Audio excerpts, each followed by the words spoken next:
Your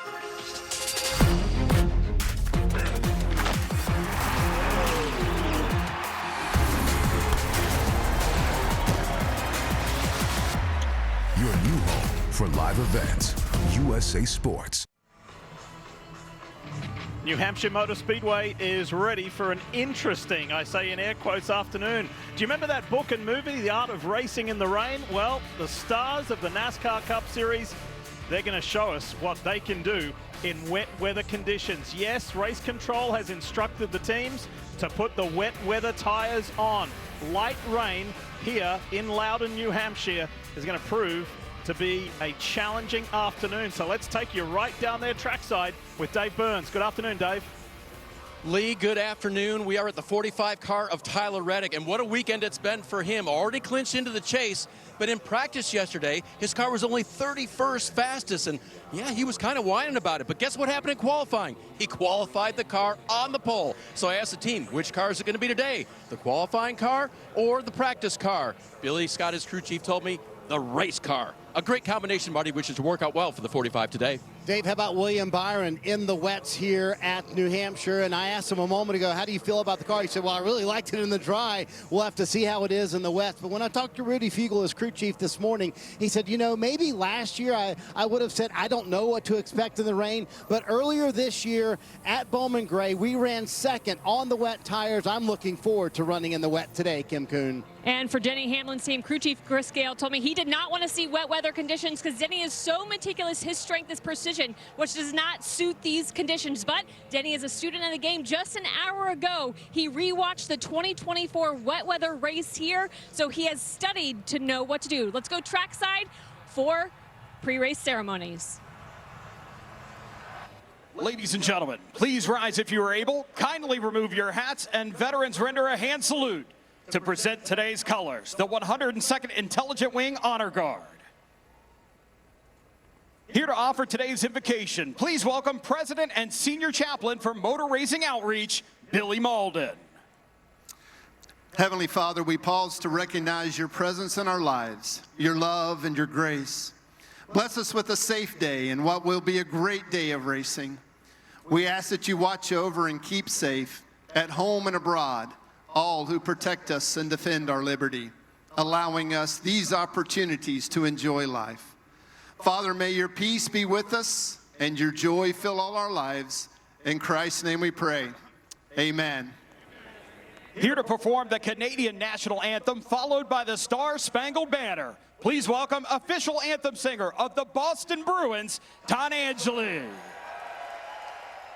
Oh, Canada, our home and native land, true patriot love in all of us command. With glowing hearts we see thee rise, the true north strong and free. From far and wide, O Canada, we stand on guard for thee.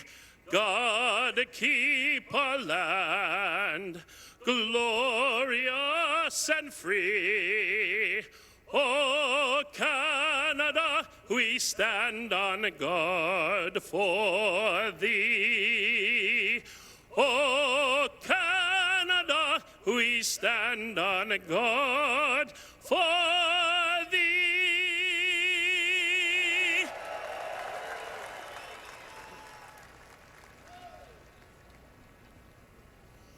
Oh, say, can you see by the dawn's early light what so proudly we hailed at the twilight's last gleaming, whose broad stripes and bright stars through the perilous fight o'er the ramparts we watched were so gallantly streaming, and the rocket's red glare,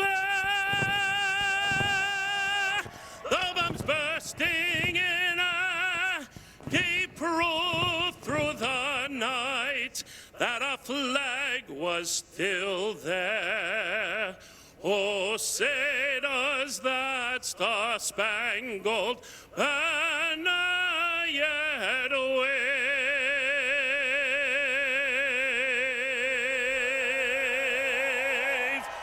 for the land of the free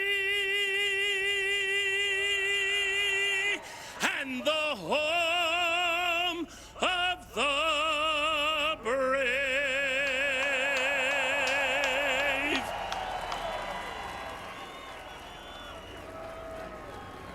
Ready to get things going here in New Hampshire.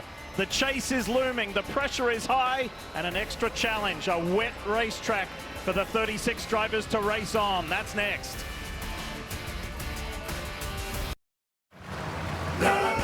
Welcome to New England.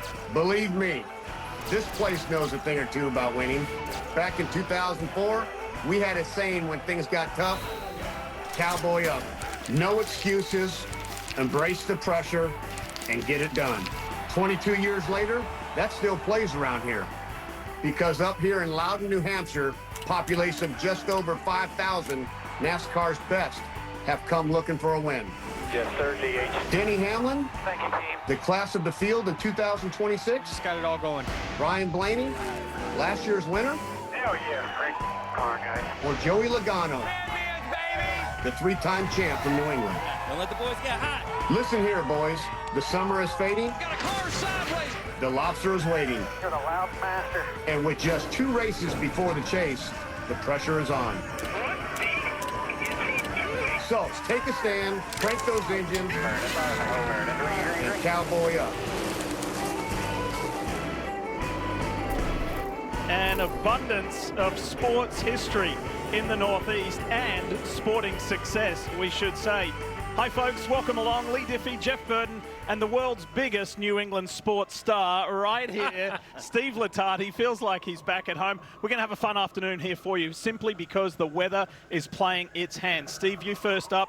We're going to roll the cars with their wet weather tyres. We don't get to see it in Cup Series competition all that often. Remind the folks at home what we're going to see. Yeah, not very often, even more rare when we see it on an oval. So the first thing to understand is the tire situation. NASCAR determines whether the track is wet or dry, which means it's not up to the crew chief, not up to the driver. If NASCAR says we're on wet tires, the entire field is on wet tires. Now, once you're on wet tires, it's racing like normal. Pit, under green, pit under caution, change tires, move in advanced position.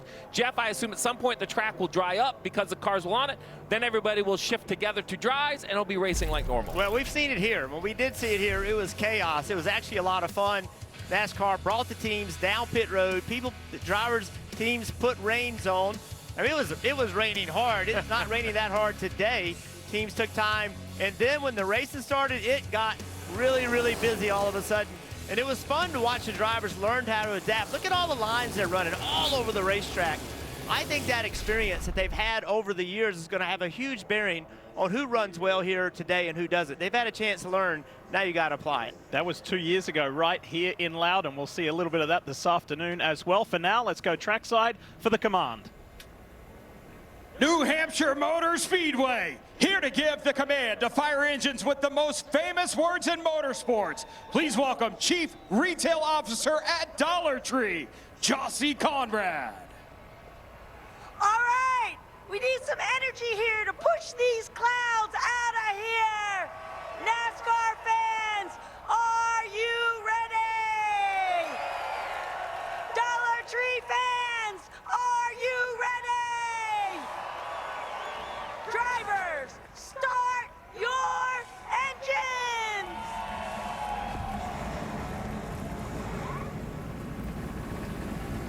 As the drivers fire their engines, some of them are nervous for what's about to take place, some are excited for opportunity, and some are just hoping that this track is going to get dried out so they can go to work. Either way, I'm excited to be back in the pace car today. Keep an eye on these track positions. We'll be going green when we come back next.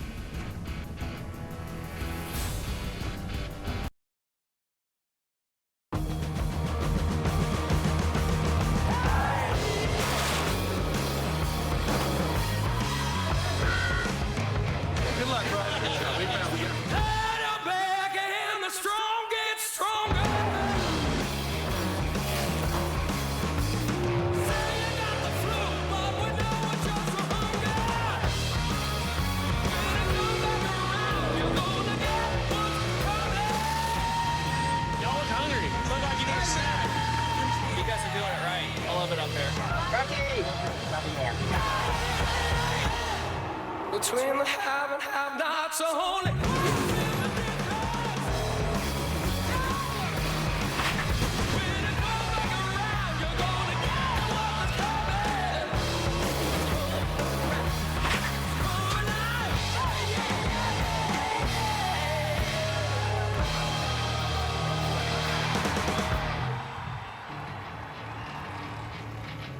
Get ready for a fun afternoon here in New Hampshire at the New Hampshire Motor Speedway because the cars are rolling on a wet track. This is the NASCAR Cup Series from New Hampshire Motor Speedway, the Dollar Tree 301, presented by Toyota. We knew this was coming, the teams knew it was coming, but how long will it last and how hard will that rain fall, and for how long is going to be a question.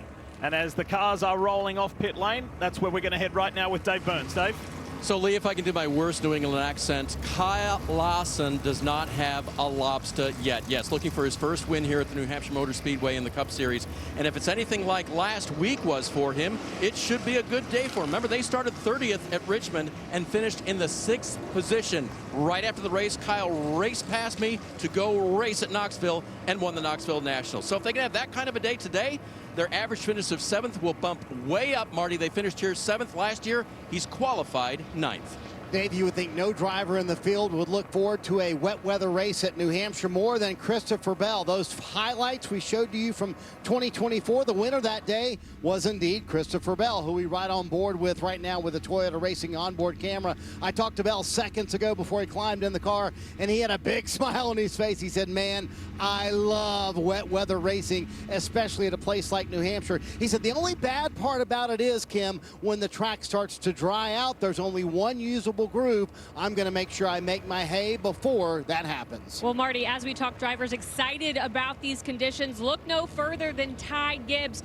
When we think about wet weather tires, these conditions usually favor aggressive drivers. Crew chief for the 54, Tyler Allen, told me Ty is very eager behind the wheel, so much so that sometimes they have to rein him in a little bit. That is not going to be the case on these tires with what you have to do in these conditions. That suits his young driver very well. He also said a fast car in dry conditions is going to be a fast car in wet conditions, and the 54 team was very happy with their speed yesterday, especially their long run. They're looking to retake the 2nd position in the chase standings. Thanks, Kim. Let's take a look at today's starting grid brought to you by Toyota. And if you saw his practice yesterday, there's no way you would have predicted Tyler Reddick to grab the pole, but he certainly did. They made the necessary changes between practice and qualifying. Josh Berry finished 2nd here last year, starts 2nd today. This is his best track on the schedule. Then you've got William Byron, Denny Hamlin, points leader, and then SVG. Shane Van Gisbergen did really nicely yesterday in qualifying. He starts alongside Christopher Bell. Kim just told us about Ty Gibbs and the man who won here a year ago, Ryan Blaney. Then Kyle Larson, and then Alex Bowman, his Hendrick Motorsports teammate. Starting 11th, Eric Jones, fastest in practice yesterday. Ross Chastain, really good at this racetrack in the last 5 races. Row 7, teammates at front row. Both of their best New Hampshire starts, Todd Gilliland and Zane Smith. Row 8, Michael McDowell starting next to Chris Buescher. Row 9, Chase Briscoe, finished 2nd here in 2024. And hometown hero, Ryan Preece. Row 10, Noah Gregson, starting to turn his season around, starting next to Connor Zillage. Announced this week he's going to the 48 in 2028. Looking back at row 11, another New England native, Joey Logano from Middletown, Connecticut, will start next to Carson Hocevar. Back at row 12, Bubba Wallace and A.J. Allmendinger. Row 13, we have Brad Keselowski and Austin Cindric. Row 14th, Riley Herbst and Austin Hill. Row 15th, we see Chase Elliott and Ricky Stenhouse Jr. And we go back to row 16. Oh, and around goes Carson Hocevar. That gives you a little insight into the conditions right now. Yeah, I wonder if he was just trying to test the grip limits. Obviously, he found them. He sure did. Let's have a look. What happened? Yeah. It's way up high, but I've seen several drivers up there and just tried to throttle up and understand how much grip he had, and around it goes. That will give NASCAR a little bit of hesitation to drop the green flag right now. This rain setup. A little slick off floor. This rain setup currently at the road courses, you're going to see windshield wipers, running lights, mud flaps that control the spray. But here at the ovals, really the only change to the car is a defrogger on the inside and the wet weather tires. They can make chassis adjustments, but the idea is that these cars were not expected to run in falling rain, and that's the current situation. You see the windshield wipers on the Toyota Camry pace car.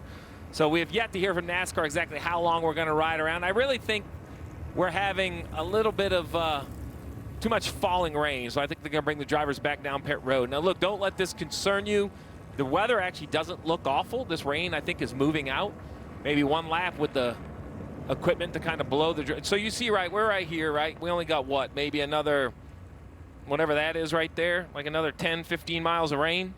And this will be out of here, and then one little trip around with the drying equipment just to blow the standing water off, and they absolutely will drop the green on wet track. By the way, when we came on the air, we were on the other side of that cell. Yeah. So it's moved through pretty quickly. There's some radio transmissions that we can eavesdrop on. Let's start with the 21 Wood Brothers Ford of Josh Berry. Well, this should be a first, I guess, going on oval in active rain. Should be exciting. Yeah, it should be interesting. What's your thoughts on the racetrack? I'm giving a thumbs up. So. Yeah, I mean, I'd rather just go than not. Some different attitudes. You know, Kyle Larson's like, let's just go. And I think what's difficult is, Steve, you did a great job of explaining, you know, the ideal with these tires was to be able to get on track sooner, not necessarily with falling rain. And it's actually raining pretty hard right now. So I think everybody was a little surprised that NASCAR was going to drop the green flag with a falling rain. And I do think they sent the drivers out there to give some impact, you know, give some input into what the track conditions are. NASCAR listened to that. Then we saw Hocevar spin out off of turn 4. All those things collectively, they said, hey, now's not the time. It's not going to rain for long. Let's sit this out for just a minute. And they're all in their they're not getting out of the cars. Tires are already on the cars. They can get going back really quickly once the rain either stops or slows. And that cell is moving through to the east pretty abruptly. So this won't last for very long. We're going to take a quick break and come back to Loudon in a second.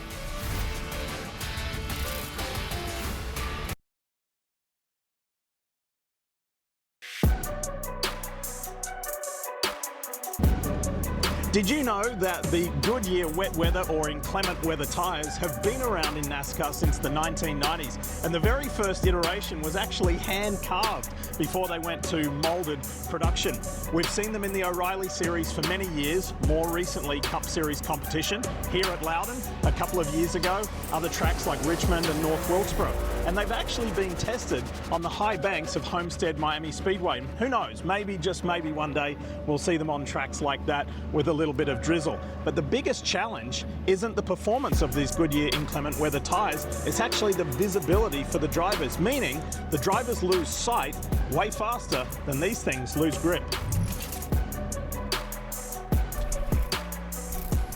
Pretty impressive, really. This is technology that, you know, back in my era, it was Suzuka Japan was the only time in an exhibition race do I ever remember seeing Cup cars in the wet. Now the road course, it's very comfortable. Even the teams control how it goes. It's not quite there yet on the ovals, but we're continuing to move forward. And think about, 10 years ago, we'd be sitting here knowing we were in a multi-hour delay.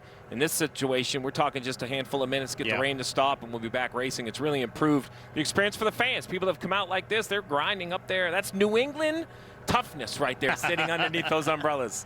Watkins Glen, we were there at a race weekend, and it rained. And Goodyear had the tires kind of as a test tire, and we put them on in practice. And everybody was like, we can't do this. And Mark Martin and I rolled out there, and we're like, we'll go try it.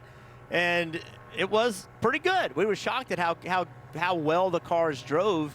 And that kind of gave us an opportunity to say, hey, this is a possibility in NASCAR to run in the rain. And they're a great idea because, you're right. We'd be here for hours waiting, and what we're waiting for now is just the rain to stop, not to get the whole track dry. So yesterday, Team Penske teammates Ryan Blaney, Joey Logano gave us some time, spoke to the media here in Loudon, and Ryan Blaney said, I actually hope it rains tomorrow. I think that'll be kind of exciting. But Joey Logano said, no, I don't want it to rain. No chance. So let's dial up the man who won last weekend in Richmond, Joey Logano, and hear his thoughts today, Jeff. Hey, Joey. Guys up in the USA booth, are you awake? I can't see much in here, but I'm awake. What's up? Well, we were just wondering what those pace laps are like. Well, for Hosobar, it seems to be pretty entertaining. For him, I got a front row view. I'm sure the pace car driver enjoyed it as well. But I kind of felt like it was, once you see the spray coming off the pace car, the cars in front of you, you know once it, you picked up speed, you're not going to be able to see. So hopefully the rain just stops and we can get the air tightens to blow it off one good time and get after it. Tell us about what you've learned about these wet tires in the amount of time that you have run them. Well, it's not that often that we're on them, so it's a bit of an educated guess on how much we want to adjust the balance of the car and staggers. Quite a bit different than what we have with the slicks. So trying to hit the adjustment right, and then looking at the lines of the last time we were here and we raced in the rain, where those guys were.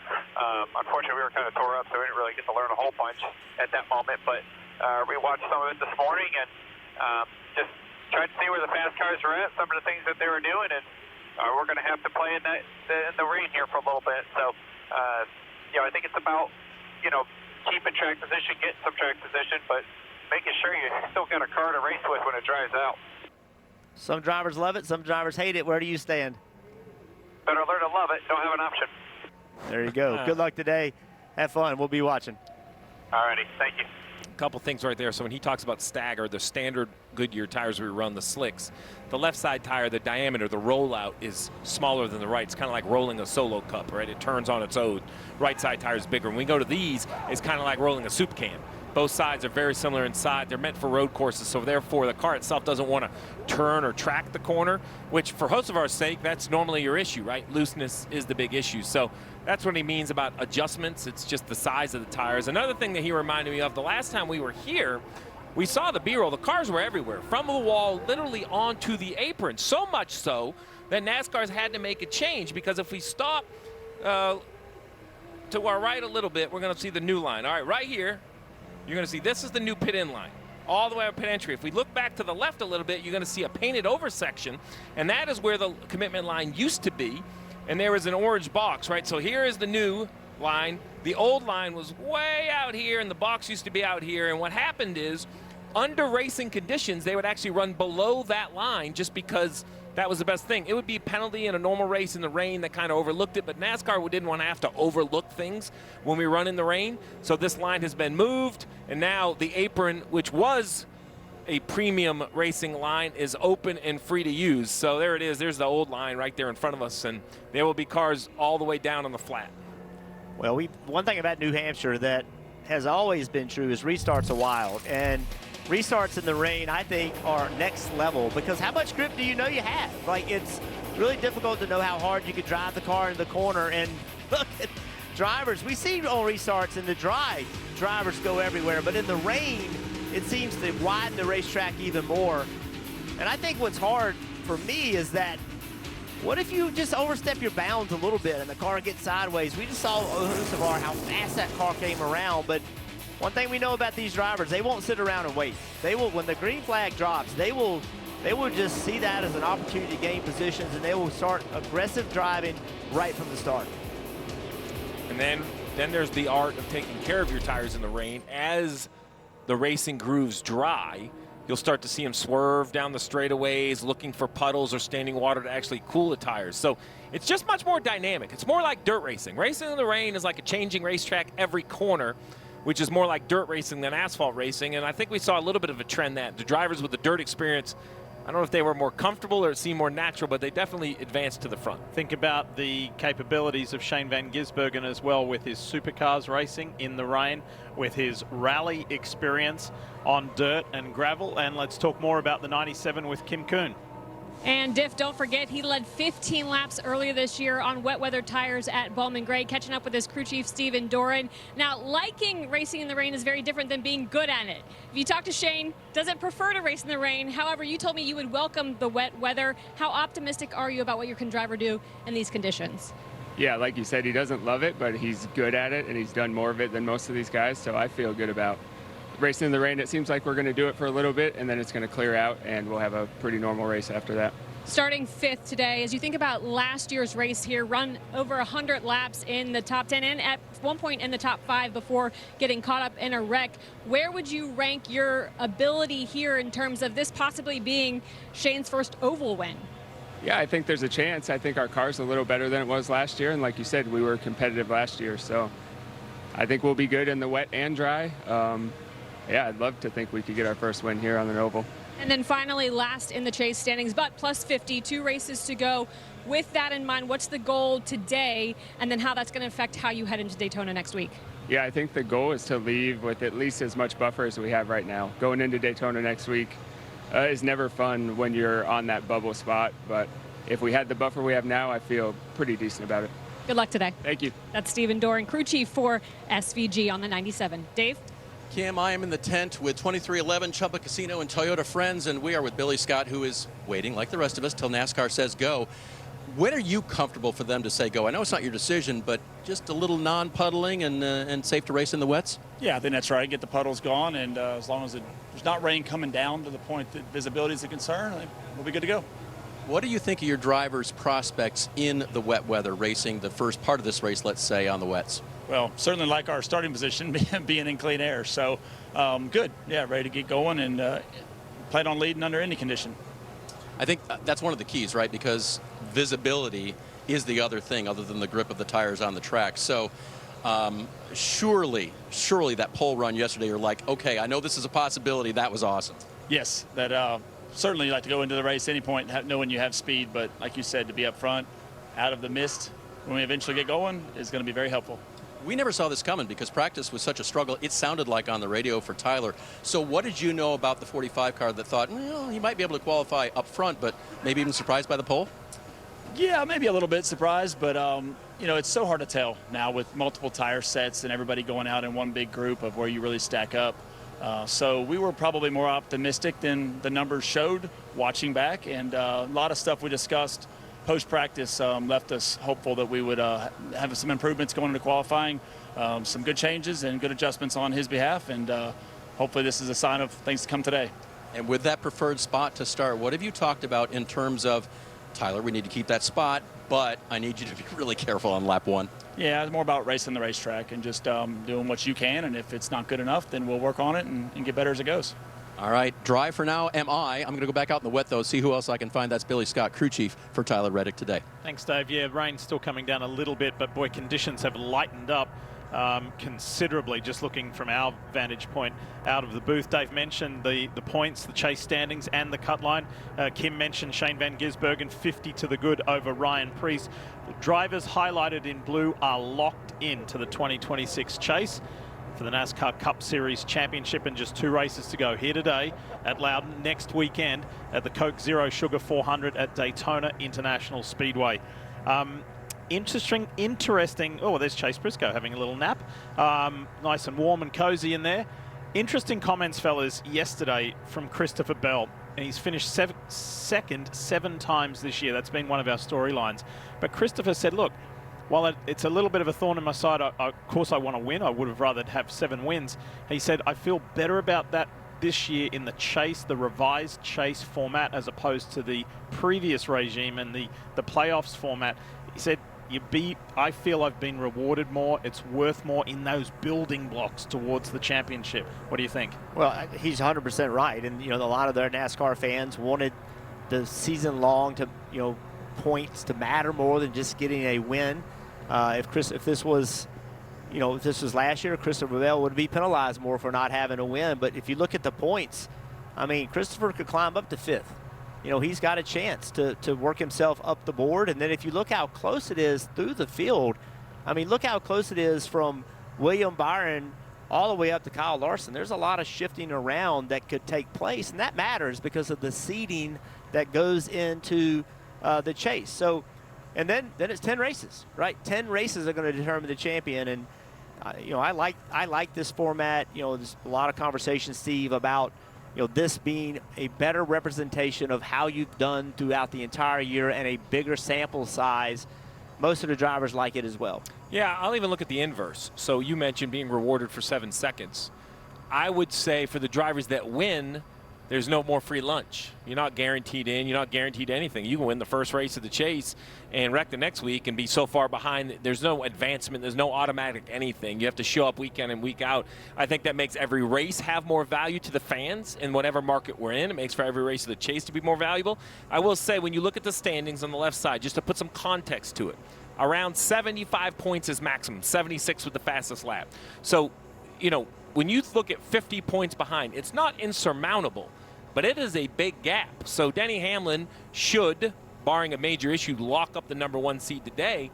We should have a bunch more probably lock in, but I don't think it'll be all decided. And Jeff, to your point, when you look over here and what it means to move up and down the standings, the battles within the chase standings, I think, are as fascinating, maybe even more fascinating than the 15th or 16th spot. It's the title contenders, which I think Larson, Logano, those names, where do they reset here in a couple weeks? I would also say that if you look at what Tyler Reddick did at the start of the year, it shows you how many points that you can gain to the leader. If you look at what Denny Hamlin has done in cutting that lead and then surpassing Tyler Reddick, that shows you can get it done. If you look at what this guy, Joey Logano, has done the last 5 races, cutting points out of that lead. When the year started, we kind of said, if you're not top 5, top 6, you're probably not going to win the championship. But those 3 drivers have showed me that you can do it. Now, you got to be really good, and you got to have a little help from the people around you. But if you enter this 7th, 8th, 9th, and you go do your job, you can still win this championship. Well, the fluctuations have been fascinating. And have a look at it just over recent races and watch the 22 of Joey Logano as he climbs. And the last 2 races have been rugged for Carson Hocevar. For Tyler Reddick, it's been a little up and down the last half dozen, but it's been the ascent for the 22, the descent for the 77. So, but they are still in good positions, and as Steve and Jeff mentioned, there's Denny Hamlin atop, where the 4 wins on the season, super consistent, couple of great comeback drives in the last few weeks. But for Logano, he went from 20th to 9th in the last 6 races. That's the reason we showed you that graphic. And those points accumulation, yesterday, Christopher Bell said stage points at this stage are mission critical. Everyone is trying to grab as many as they can. This guy's won 2 of the last 3 races. Been incredible performance from Joey Logano.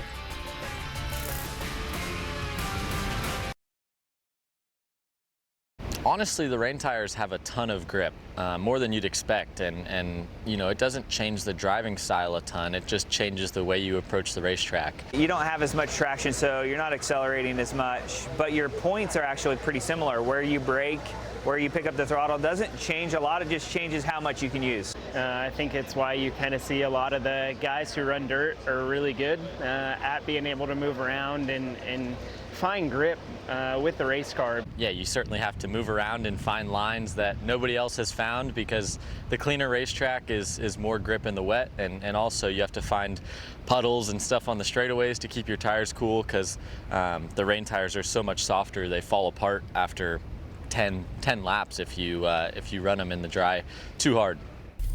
Great insight from Connor Zilic, John Hunter Nemechek, and Michael McDowell.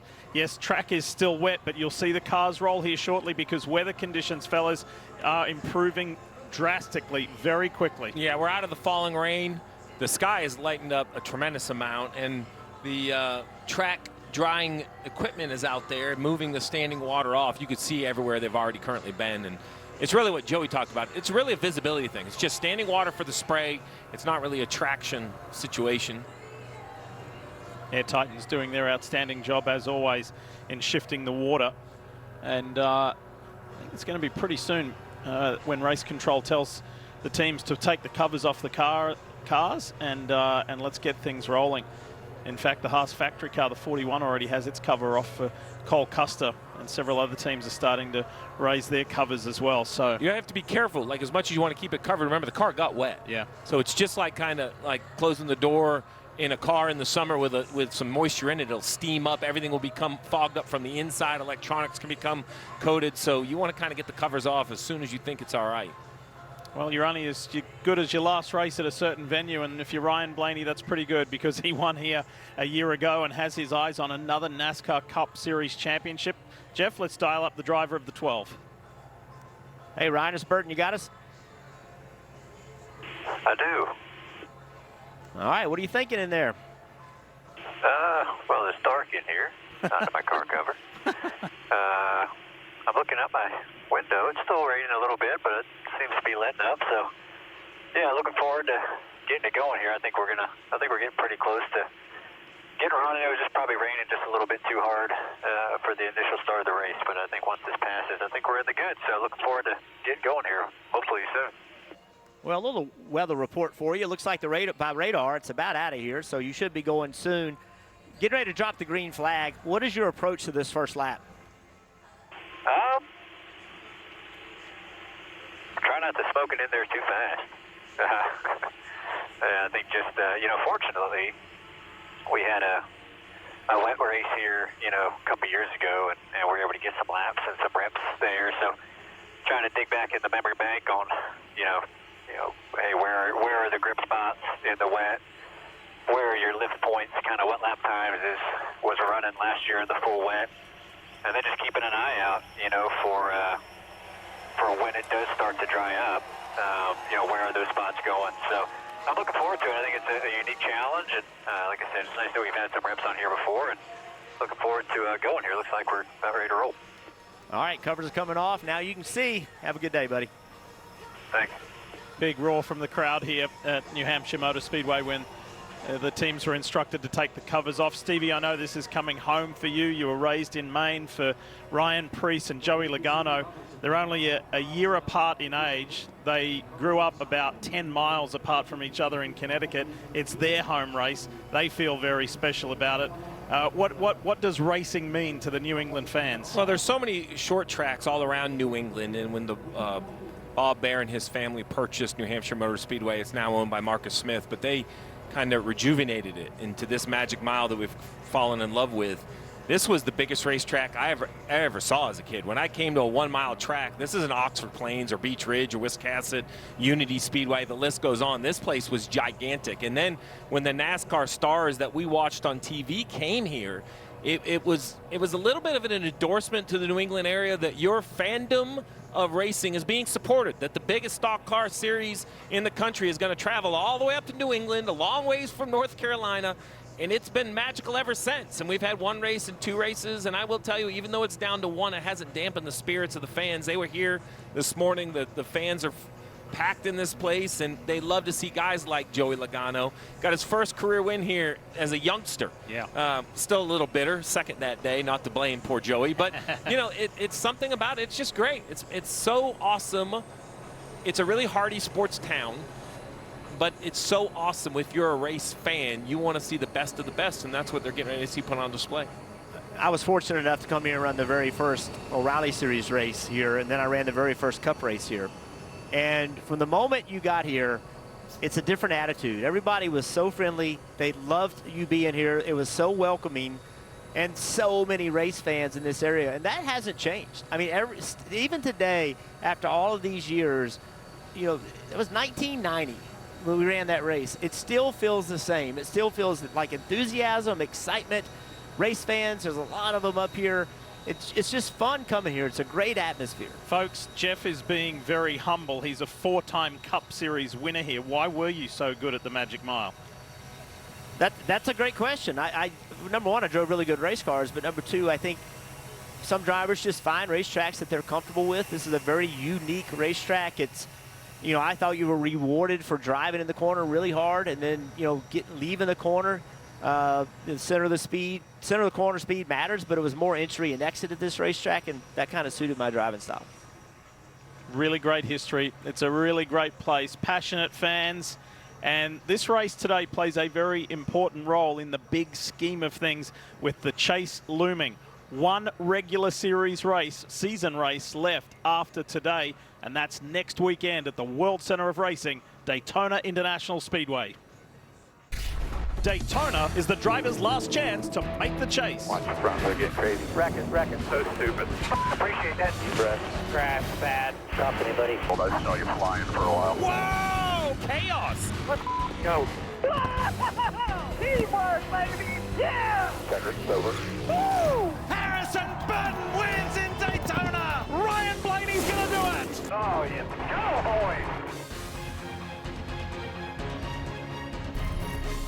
And you'll see that USA Sports on NBC next week, 7 p.m.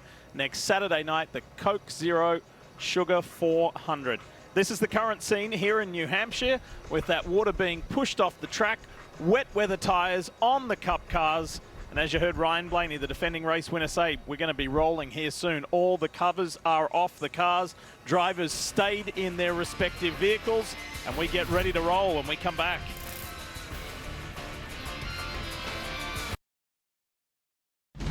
It has stopped raining, and we're going to resume this race on wet weather tires. What we're about to do is not a good idea. I mean, it's really slick. What do you think about the track? I think it's fine. Let the game of chicken begin. Christopher Bell, he dirt tracks his way through the corner. Caution, big crash. No, we just lost it. What did he think was going to happen? Just bomb it up in there. Christopher Bell again gets a jump. Clear by 5. In near darkness on a damp racetrack, he sweeps the weekend.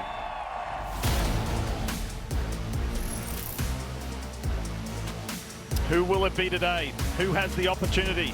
And who will perform best on a wet racetrack with these wet weather tires on? And what's fascinating to me, Diff, is that race we just showed kind of concluded on the wet. We were trying to finish a race. So the aggression was very high because it was to the pay window. This is the exact opposite. We're getting it rolling. So if you're Tyler Reddick or Josh Berry, William Byron, what are you willing to risk to keep track position? You don't want to give it up, but you also don't want to end your day with a mistake. Denny Hamlin is not a guy for wet weather. He's very vocal about it. It's not his cup of tea. Where if you look at the back of the field, where is there an opportunity somebody to get some track position? Because I feel in my heart of hearts, this thing is going to be won and finished on slicks, on a dry racetrack, you know, a few hours from now. This track will drive very quickly once these cars get going. For you Josh Berry fans, in the Wood Brothers 21, Dare to Dream. It's Josh's best track on the schedule. We have documented it many times that he doesn't have a ride yet for next year. And the Wood Brothers have never won a cup race here at Loudon. Yeah, my old buddy Dale Jr. would love it. He's been very vocal. I know he had such a big hand in getting Josh Berry into the cup level, and he was frustrated that he doesn't have a ride. I think as a Josh Berry fan, like, he wants to see him. Josh has fans, but it's a tough business, Jeff, right? And the Wood Brothers have decided to make a change. They have a right to do it. There's no doubt Josh Berry's a very good race car driver. I personally hope he finds a seat somewhere, a good fit. But a win here today would probably make whatever potential opportunities they have be a little bit easier for them to sell that Josh Berry's the right guy. Well, since they made the announcement, he's not coming back. He's been on a roll. Yeah. He's at 3 top 10s, looking for his 4th. This is his best racetrack. And for a guy like him, I think this is where it gets even more difficult, right? He's not going to make the chase. It's not going to happen. How does he approach this? Because the only thing that matters to him is showing everybody what he can do. So how aggressive is he? It's interesting to me, in every race, there's different. You always think everybody's here just to win the race. That's not always true. Not everybody has race-winning speed. What is your objective today? Josh Berry's objective from now and the end of the year is show the world that he belongs here. This is where he wants to be. And that's what he's been doing lately. Correct. Yeah. The Air Titans track dryers are leaving the racing circuit. That is a great sign. The Toyota Camry XSE is out front, leading this field on what's something that we don't get to see very often. Not all drivers will be excited about the prospect of racing on the wets, but it's going to be interesting to say the least. I thought Joey Logano's answer is kind of the blueprint to how he has become a 3-time champ, which is, you know, it doesn't matter if I like it or I love it. I appreciate you asking that question, but I have no choice, so I'm going to learn to love it. And I think that's the mentality you have to have in this situation. It's very easy to get grumpy, and you don't want to have to go do this, but you have to find a way to at least hold your starting position. Driver of the 11, Denny Hamlin, let's listen in. Thing that I can't see as well on here as what you can see and then what TV shows. I don't see dry lines as good.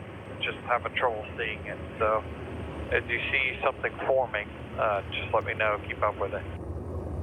Yeah, that is such an interesting comment from Denny Hamlin, because what is so obvious from up here in the booth and also on cameras is you can see an overall picture of what the racetrack is, because you're looking at it in a completely different perspective. Denny Hamlin is talking about when he's looking for dry racetrack, it is hard for him to see it. So he needs a spotter to be looking to use that point of view to say, hey, third lane, second lane, this corner, where to go to find that dry conditions. That's, Steve, in my opinion, that's one of the biggest evolutions in this type of racing is the involvement in the spotter. He no longer just sits up there and says, wreck in turn 2. He is an integral part of what goes on the racetrack. And if you've never watched racing in the rain of any sorts, road course or ovals, one thing remains the same. Watch these two cars right here. The 45 is all the way at the grass. The 21 is way up. The pace car is where you would expect cars to run. They want to run offline. What I mean by offline is just like when you're sitting on, you know, at the intersection at home, you can see all the oil drips from the cars that sit there. Yep. Anywhere that tire rubber normally gets smeared into the racetrack or fluid gets put into the racetrack is grippy. When it's dry, it's ice when it's wet. So you want to get out here to this fresh pavement, I think because it's more porous and like the water has a place to go and have more grip to the tire. And although the conditions are a lot better now, I wonder how much of what happened to Carson Hocevar is in the heads of the other drivers. Well, sure it is. They all saw it or they all heard about it. And then at the end of the day, what's so difficult about this racetrack in regard to what Steve was just talking about is they run all over this racetrack. Yeah. So their groove is the apron all the way to the third lane. And sometimes yesterday in practice and in the truck race, we saw cars running as high as we've ever seen them running. So where is the part of the racetrack that you want to be on now? Talking more about the 77, let's get an update. Dave? Lee, we may have, if you're just joining the broadcast, you may have missed earlier a little bit of a spin by Carson Hocevar when he was testing the grip on the exit of turn number 4, kind of tongue-in-cheek. He said, yeah, there's not a lot of grip out there. But that was when it was raining, and since then, the Air Titans and NASCAR and the track services, they have made this place very raceable. And about 5 minutes ago, on the radio to his team, sitting in his car, Carson radioed, hey, this is just like Tuesdays in the summer shootout. That was at Charlotte Motor Speedway where they raced the Legends cars. He said, let's go. We can race in the rain. Let's do this. Now, they need a good weekend. 2 weekends that have not been good for the 77, and they have fallen in the chase seedings. They do not need to fall anymore because the way they're going right now, they're losing reseeding points, Marty. Dave, jet dryer's making a final pass here on pit road. I got to say, it's pretty dry. Seems like it's ready to go racing here. Austin Cindric will start 26th today. Remember, last weekend, Saturday night at Richmond, he started 23rd, and he got stage points in stage 1. Can they do it again today? Talked to Brian Wilson, his crew chief, asked him, how is Austin in the rain? He said, he's pretty good. He's got some European experience in the rain. Certainly done it plenty over in the O'Reilly series as well. So we'll see what Austin Cindric can do. And Kim, remember, they are 15th in the chase standings right now, plus 57 above the cut line. Their goal today, leave here with that much cushion heading into Daytona. Well, Marty, there's a lot of potential and opportunity today for Shane Van Gisbergen in this 97 team for a few different reasons. First and foremost, we've seen vast improvement on ovals from him over the course of this year. Second, his car control. We talked about his background in supercars and a World Rally Championship.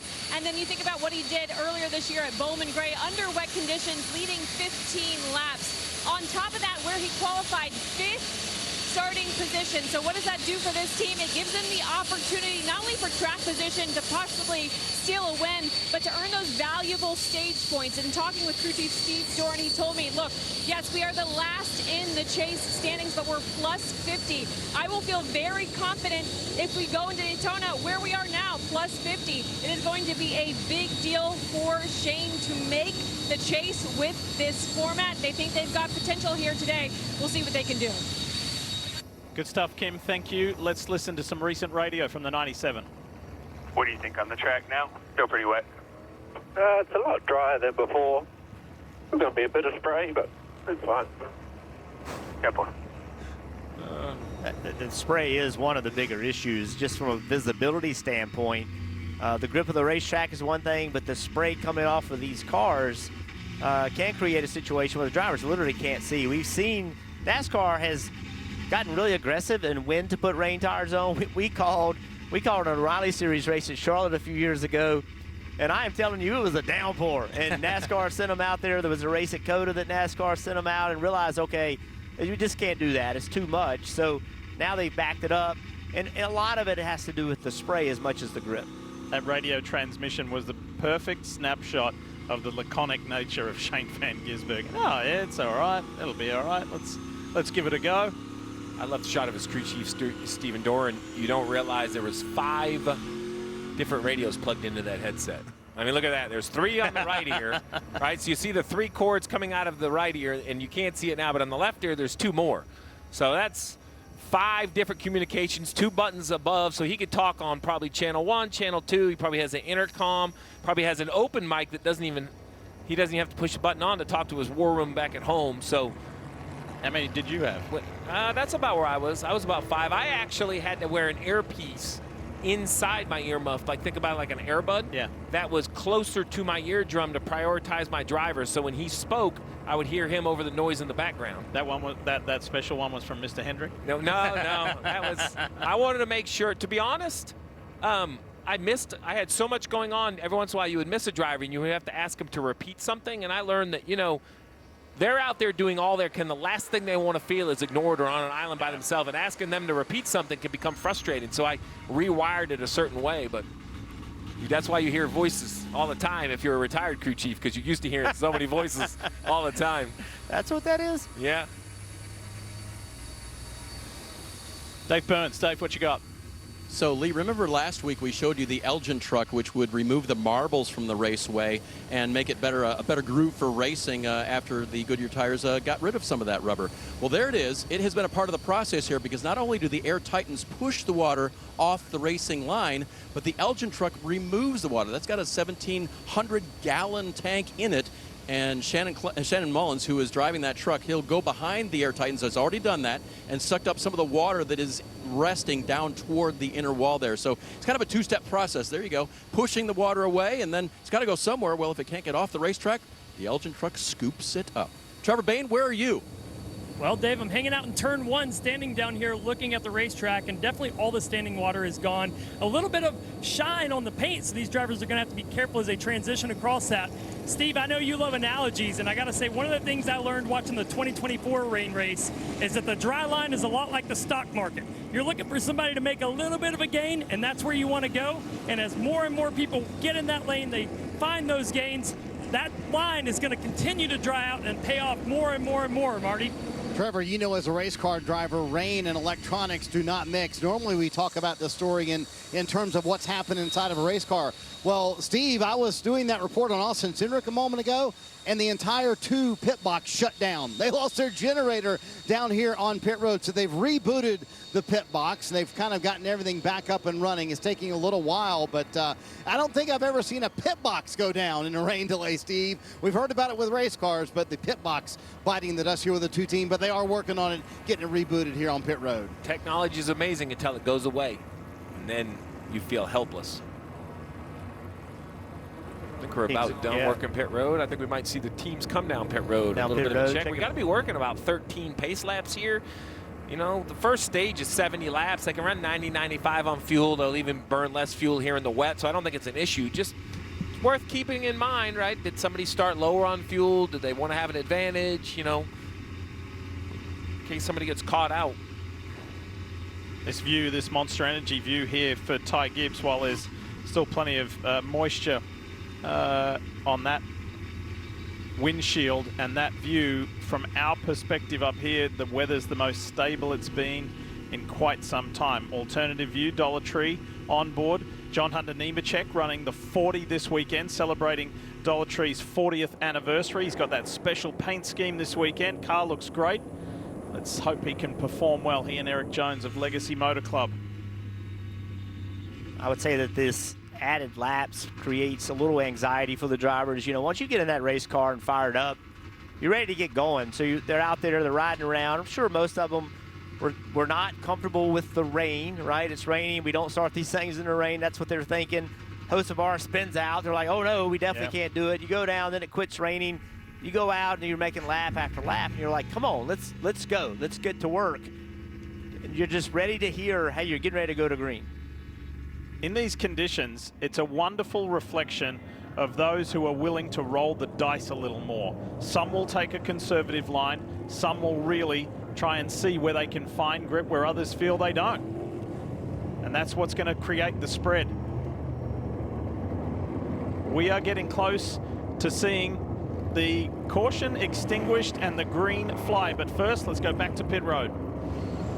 Lee, just to keep an eye on the 22 there of Joey Logano, testing the grip level down there on the apron. He qualified 21st, and that's the worst he's qualified in 9 years here. So I talked to both crew chief and driver about passing cars here, because a lot of people say this is a track position race. You have to keep your track. You can't pass. Well, both of them believe that they can after practice. Good practice. Joey's eyes kind of widened and said, oh, yeah.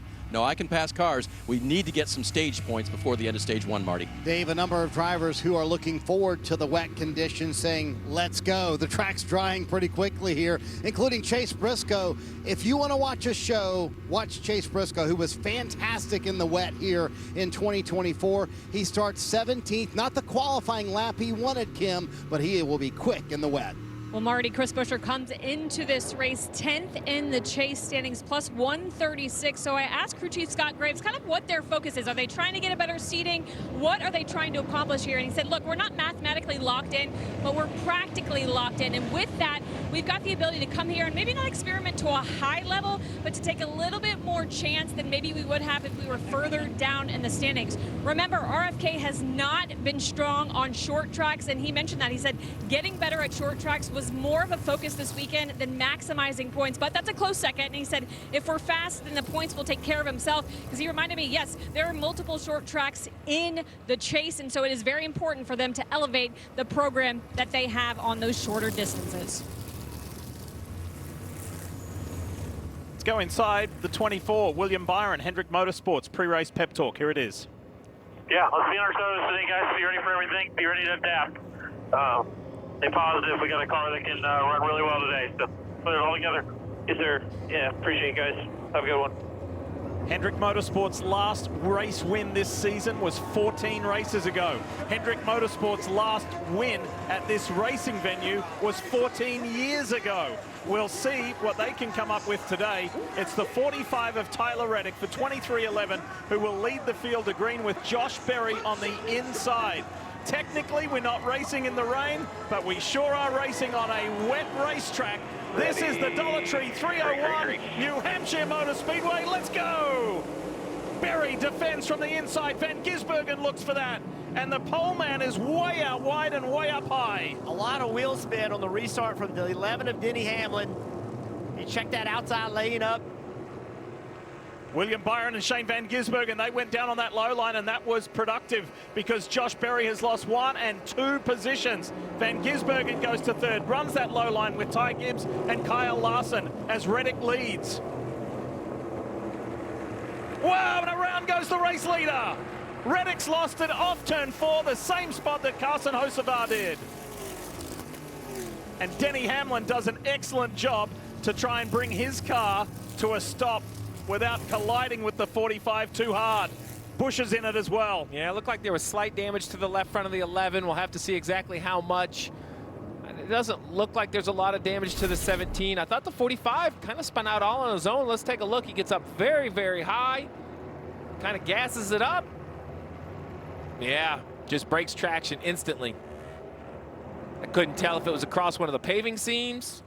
That's what I was looking at, Steve. I'm really curious. He was way high, and then he turned and he came across the racetrack. And these seams, let's follow it. See the black line below him?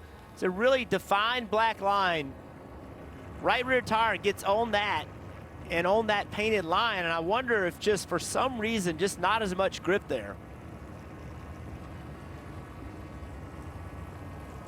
I mean, almost as soon as he got on that right rear seam, the right rear got on that seam, around it came. And Denny thought he was going to be fine, and then cars just don't stop as well in the rain as they would in dry conditions. Here's the view from the 11.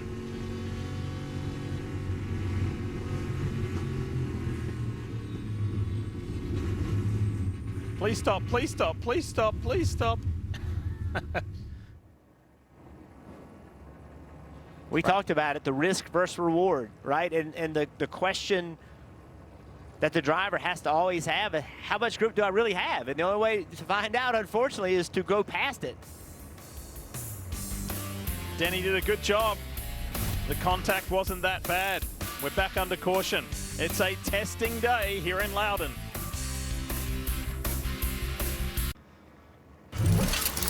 USA Sports coverage of NASCAR is brought to you by Dollar Tree, delivering value, convenience, and discovery every day for over 40 years. Bank of America, what would you like the power to do? Applebee's, late night half-price appetizers. And by Toyota, let's go places. Rolling around under caution after a spin on the first flying lap in this Dollar Tree 301 presented by Toyota. As you ride aboard the Dollar Tree Toyota of Eric Jones. Great shot right there of the in-car rear view mirror. It's actually a camera. Drivers can position it in different places. Eric Jones has decided to put it basically right in front of him, Steve, where he doesn't have to really move his eyes or anything. It's always there. Look how clear that view is from looking at the car behind him. Yeah, I love that. Tyler Reddick did have a clear view when he led the race, but he spun coming out of turn 4. Let's get an update on the 45 with Dave Burns. And Lee, he came to pit road. That team asked him, do you feel like you damaged those tires locking him down? He said yes. So they changed all 4. The team's getting a good look at them. And then Tyler added one thing. Hey, can you guys thank the 11 for not running me over? Boss and employee. It was a close call for sure. What's happening for Christopher Bell? Let's have a listen. I'm already seeing some dry patches. I don't know if you are. Yes, sir. 10-4. It's going to be very mission critical to find the wet and keep these tires cool. As in the opposite, there's the camera. You can't really see it. It's over there behind the bar. So to your point, Jeff, different locations. Already talking about dry positioning. You mentioned it, barely 1 lap under green. So it should dry very quickly if we can get multiple laps.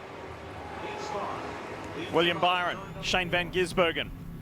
That will be the revised front row as they come towards the Echo Park restart zone.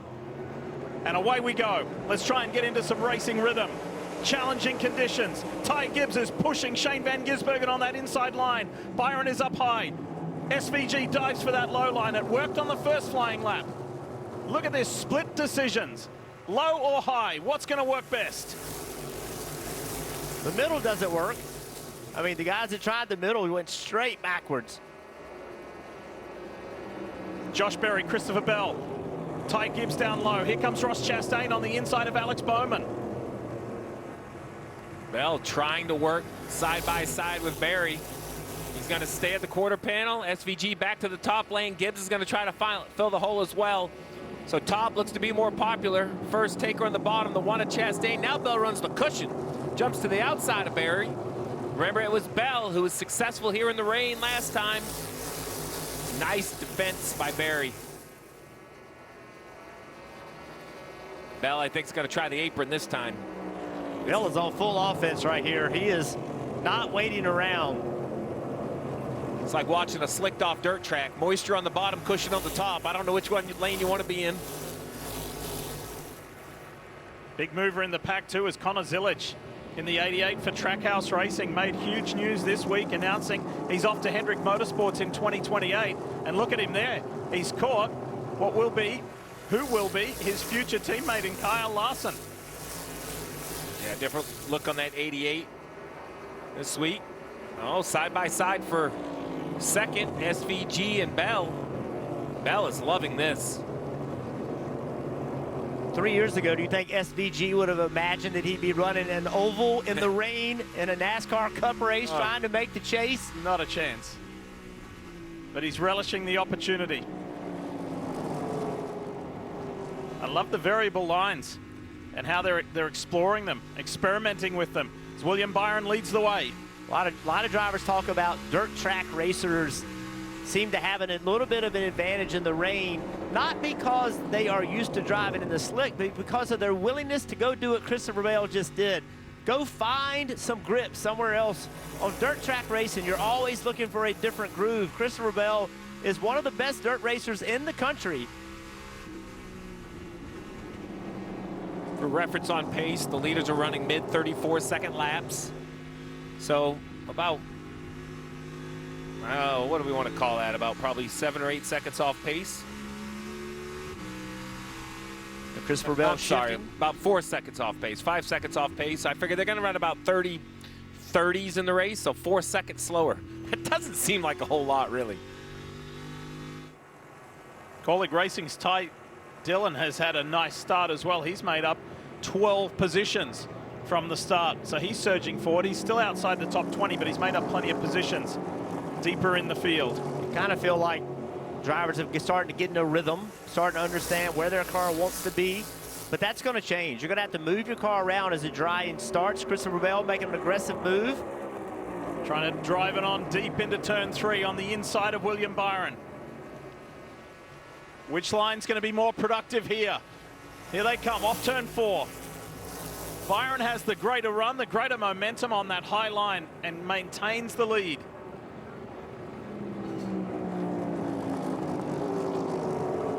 Last lap of the race, fastest lap for Bell of anyone in the field. Cars are starting to settle down a little bit as the drying's continuing. Confidence going up.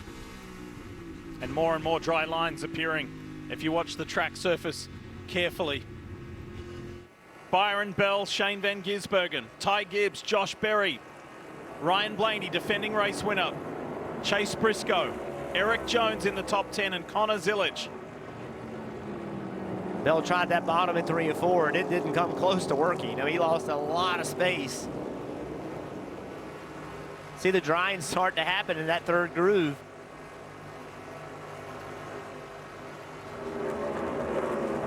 As you see the Menards Team Penske Ford there of Ryan Blaney, his teammate Austin Cindric, who did not have a good qualifying, is roaring his way through the field. Cindric has made up 11 positions to be in 15th.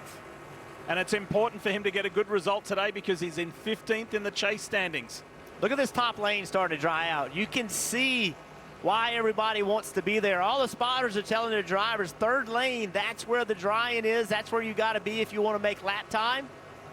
Drivers, as that continues to dry, you will see the drivers start running in different places on the straightaway. You can clearly see the best groove. Very obvious where you want to be. And instantly you start asking yourself, how much do you have to save tire? 32.9 for the leader of Byron, so only probably 3 seconds off race pace in the slicks. Do you have to start backing up to the guys behind you with a 1.3 second lead, start saving some tire?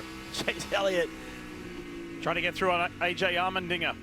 The view from John Hunter Nemechek's Dollar Tree Camry. How do you pass right now? This is going to be so difficult with that third lane starting to dry.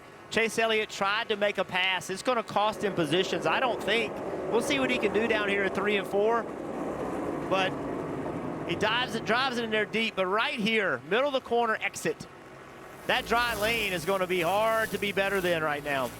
For the driver of the Napa number 9 Chevy, it was a brutal qualifying yesterday, 29th.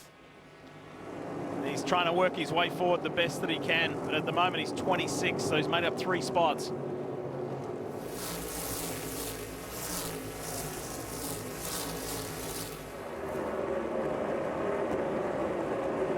Stevie, with this rate of drying, track drying, how far do you think these wet weather Goodyears can go before they become a little too much to handle? Oh, I think in the dry line right now, you're already damaging the tire. I think at this point, you're going to have to start moving off from the preferred line to cool your tire and just not give up time. Now it's about a management situation. I mean, there's no doubt there's more grip in that lane right there. You see Austin Hill with a great pass. I think down the straightaway for sure. And you're just going to get to the point where you're going to have to get offline in the corner if you have enough room or space to give up to just try to get these tires to continue to live. As we just saw, William Byron ran a 32.8 a lap ago, which was the fastest lap, SVG 32.7. So it seems to me that William Byron's already in tire conservation mode. Nothing conservative back here. Denny Hamlin's creeping back in the picture, up to 28th from that early accident. Really just a stop, but he was involved in the accident, lost his track position. It's the 7 of Daniel Suarez. He fights with Chase Elliott. It was an adventurous qualifying for Suarez yesterday. He was sideways multiple times and was very fortunate not to crash the car. Let's go back up front. Let's talk about the guys at the head of the field. Here's Marty. William Byron just told his team a moment ago, Lee, after leading these 19 laps in the wet, is starting to dry almost too much for the lane that we are in. And Rudy Fiegel came back on the radio, said, listen, I don't think NASCAR is going to throw a caution, so it's up to you. Keep the tires as cool as you can. Do the best you can. Behind him, Christopher Bell. And Jeff, remember what I said before the race started? Bell said, I love racing in the wet. I do not like it when it gets to this part. It starts drying out, and there's really only one lane. So what's the challenge when it starts drying like this and there's one lane that everybody's trying to run? Well, I think Steve did a great job of explaining why you can't just run in that lane. You're going to eat these tires up. SVG tried to make a pass right there. He had caught Bell, but once he got to him, he couldn't do anything. You see Christopher Bell right there down the back straightaway, went to the middle of the racetrack. That is simply trying to get water on these tires and cool them down. But it's, if I'm 24 or William Byron, here's another run by SVG. Let's see what he can do down here in one. Dives down the inside of the Ream Camry. Is the position able to stick? Gets him. Shane Van Gisbergen claws his way back to second where he started. Problems for John Hudden Nemechek. Track still green, no yellow for the quick spin and acceleration. So as the 40 continues to lose spots. Curious to see if there was contact right here. He was desperately trying to get by A.J. Allmendinger. He'd been stacked up behind him for quite a few laps. Yeah, running 25th. It looks like there's some damage in the right side wheels. Let's see what happens to this 40 right here.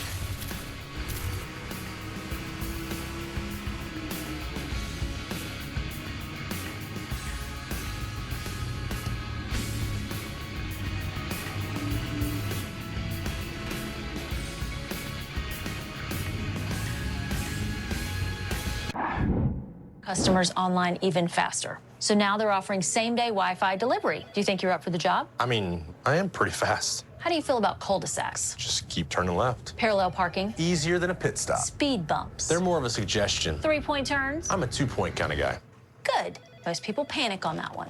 I'm here for the interview. Bubba. Tyler. Same-day Wi-Fi, delivered NASCAR fast. Turn back time on your engine with Valvoline Restore and Protect, a first-of-its-kind motor oil that removes up to 100% of engine-killing deposits and protects against future damage. Ask for Valvoline Restore and Protect at your next oil change. Hey, Danny, I can't sleep. Can you tell me another story? Not tonight, buddy. We have a race tomorrow. Please tell me the one about the 37 million people who trust Progressive to protect their cars. We've already done that one. Yeah, but I like it when you do all 37 million voices. I can read them to you during the race. Let's get some sleep. If your car could talk, it would tell you to get Progressive. Denny, where do Progressive auto policies come from? Denny? What does the $7 big deal meal get you at Sonic? The real question is, what doesn't it get you? Enjoy a full meal plus premium chicken bites for just $7. It's the $7 Sonic Big Deal Meal. Buying a new car? You need WeatherTech. Perhaps a nice used car. You need WeatherTech. Or maybe you're still driving Old Faithful. You need WeatherTech. No matter the age of your vehicle, American-made WeatherTech products are the solution. Because messes don't care what year your vehicle is. See? You do need WeatherTech. Order your American-made protection at WT.com. Has your TNWS become unmanageable lately? 1 minute, you're soaring through life like a bald eagle. The next minute, you're crying into a bowl of chicken. Now there's hope with DegaCon. DegaCon is a Talladega race weekend, October 23rd through 25th, clinically formulated with thousands of race fans, 20 years of Talladega nights, and medically inadvisable levels of speed. Put your TNWS in the rear view with DegaCon. Hell yeah.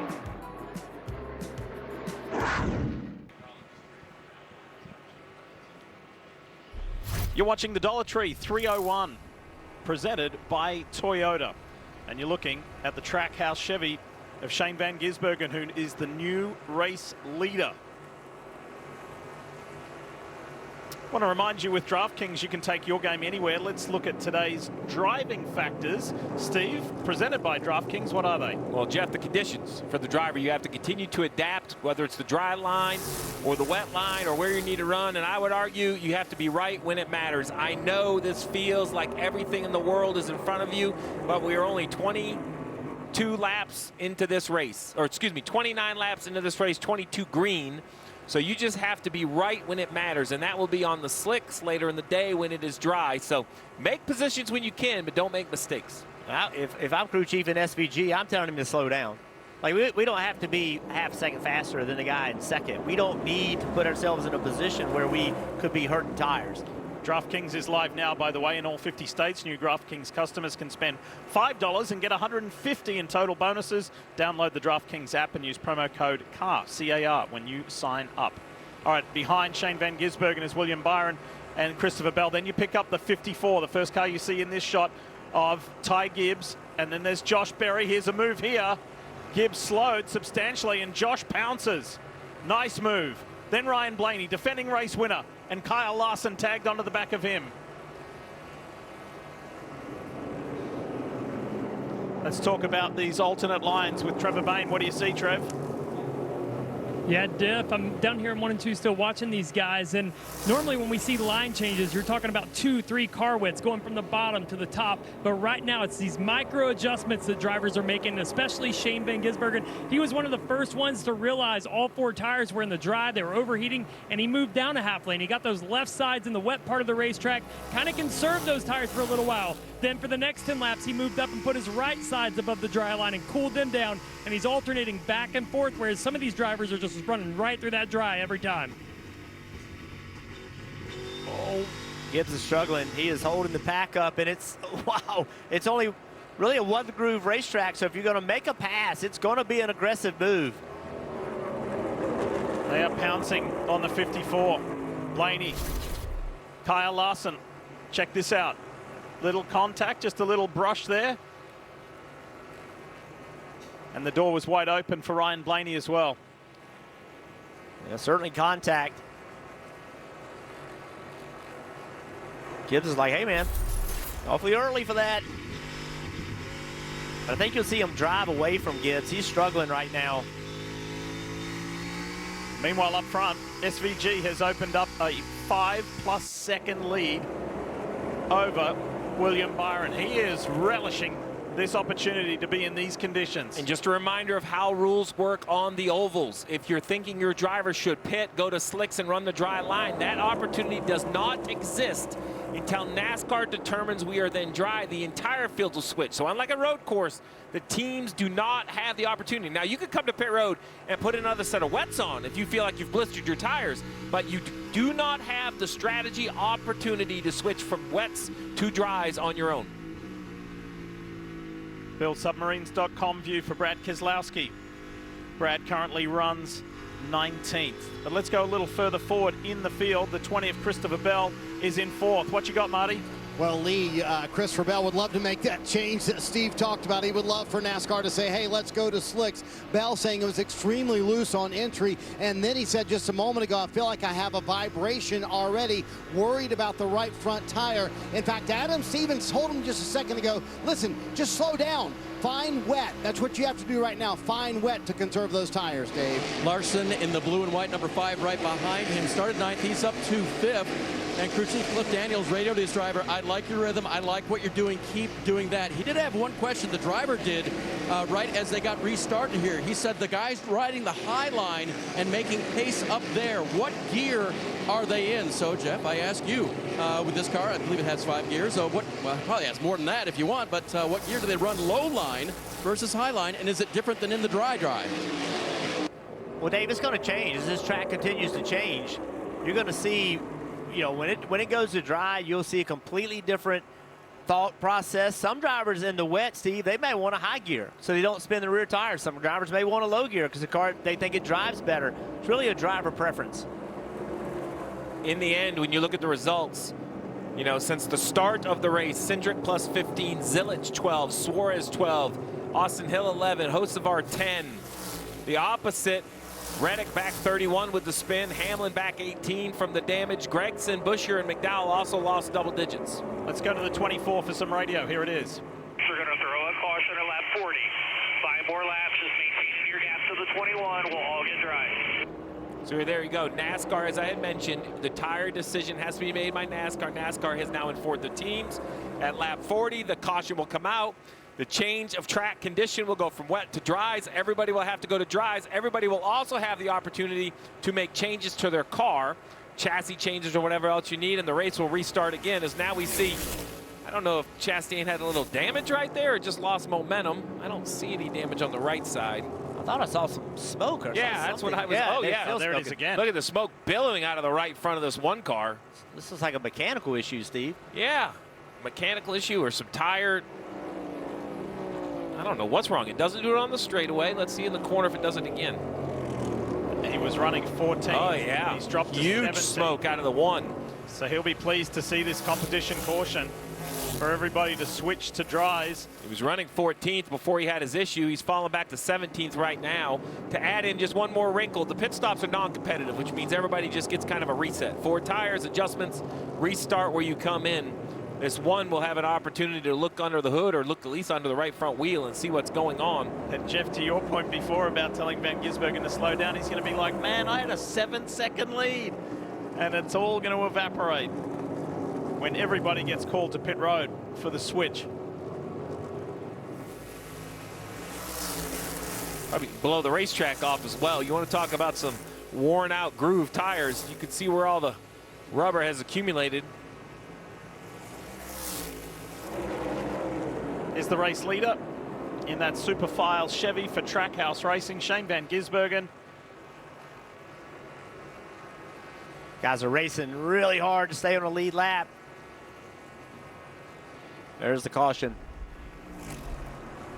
So it's time to make a switch after starting this race on the wets. Those Goodyear slicks will be applied next. That in and of itself is an interesting call because nobody's run the bottom of the racetrack. So yeah. You know. Yeah, where do you go now? Exactly. Where do you go now when now you have slicks on?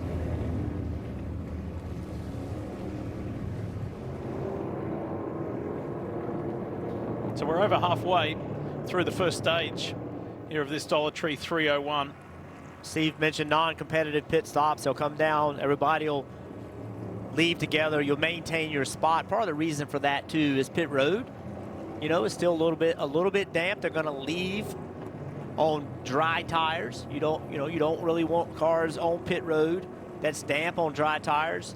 A little bit of a safety procedure. And a condition change. At the ovals, anytime you go dry to wet or wet to dry, you're allowed a whole list of changes, so you don't have to try to fit those into a pit stop. Let's check in with Trevor Bain. Well, Diff, I can tell you those rain tires are chewed up. You wouldn't believe the amount of marbles out here on the racetrack. On the top, on the bottom, I've never seen it so dirty. But the other thing is how different these lanes are. There's little dry patches near the seams. Some of them are wet. So as these drivers, Steve, Jeff, you all mentioned going to slicks. Where do you go? I think they're going to have to try to search for little patches of dry. It may not be a whole lane. We saw in 2024, Larson entered on the top, went to the bottom. We may have to see some creative lines here. 1 for the marbles, 2 for those dry patches. Great to have Trevor back in the Toyota XSE pace car like he was for us as doing that special analyst role in Iowa, and that's exactly what Trevor was referring to, those marbles from the Goodyear wet weather tires, which will be being removed from the cars here shortly. I'm going to put this line right here. Go on. And the reason I said that is I believe this is dry. The question is, I think all this right still has some moisture in it. So, you know, it will improve quickly, but you think dry on wet weather is slippery. Wait till you try a wet track on dry tires, Jeff. Marty, see Ross Chastain on pit road. They've been trying to diagnose the issue with Ross Chastain. They think they had some debris that got stuck in the grill and maybe got sucked into the airbox, Steve.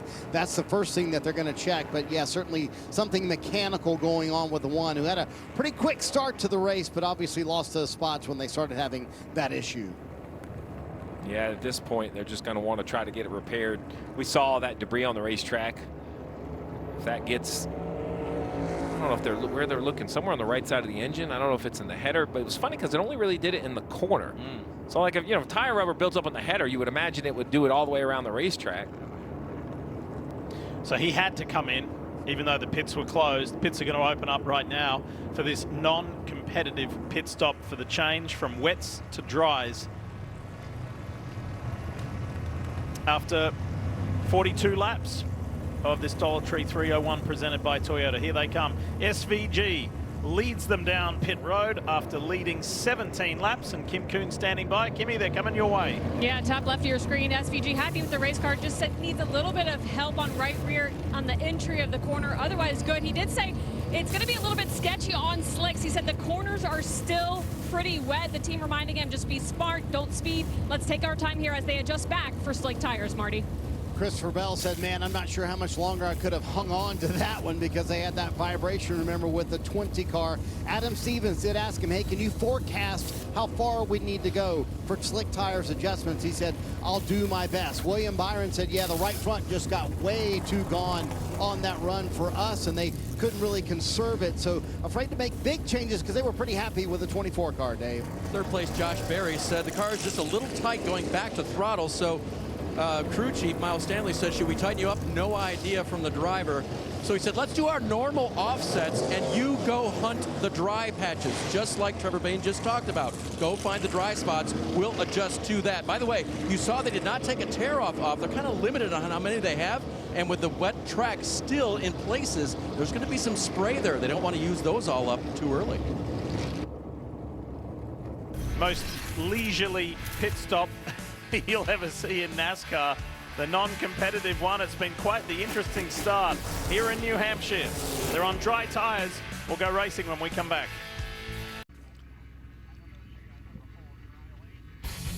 A new era of American shipbuilding is here. At buildsubmarines.com, explore training programs and thousands of open roles building the U.S. Navy's submarines. Visit buildsubmarines.com, where shipbuilding careers begin.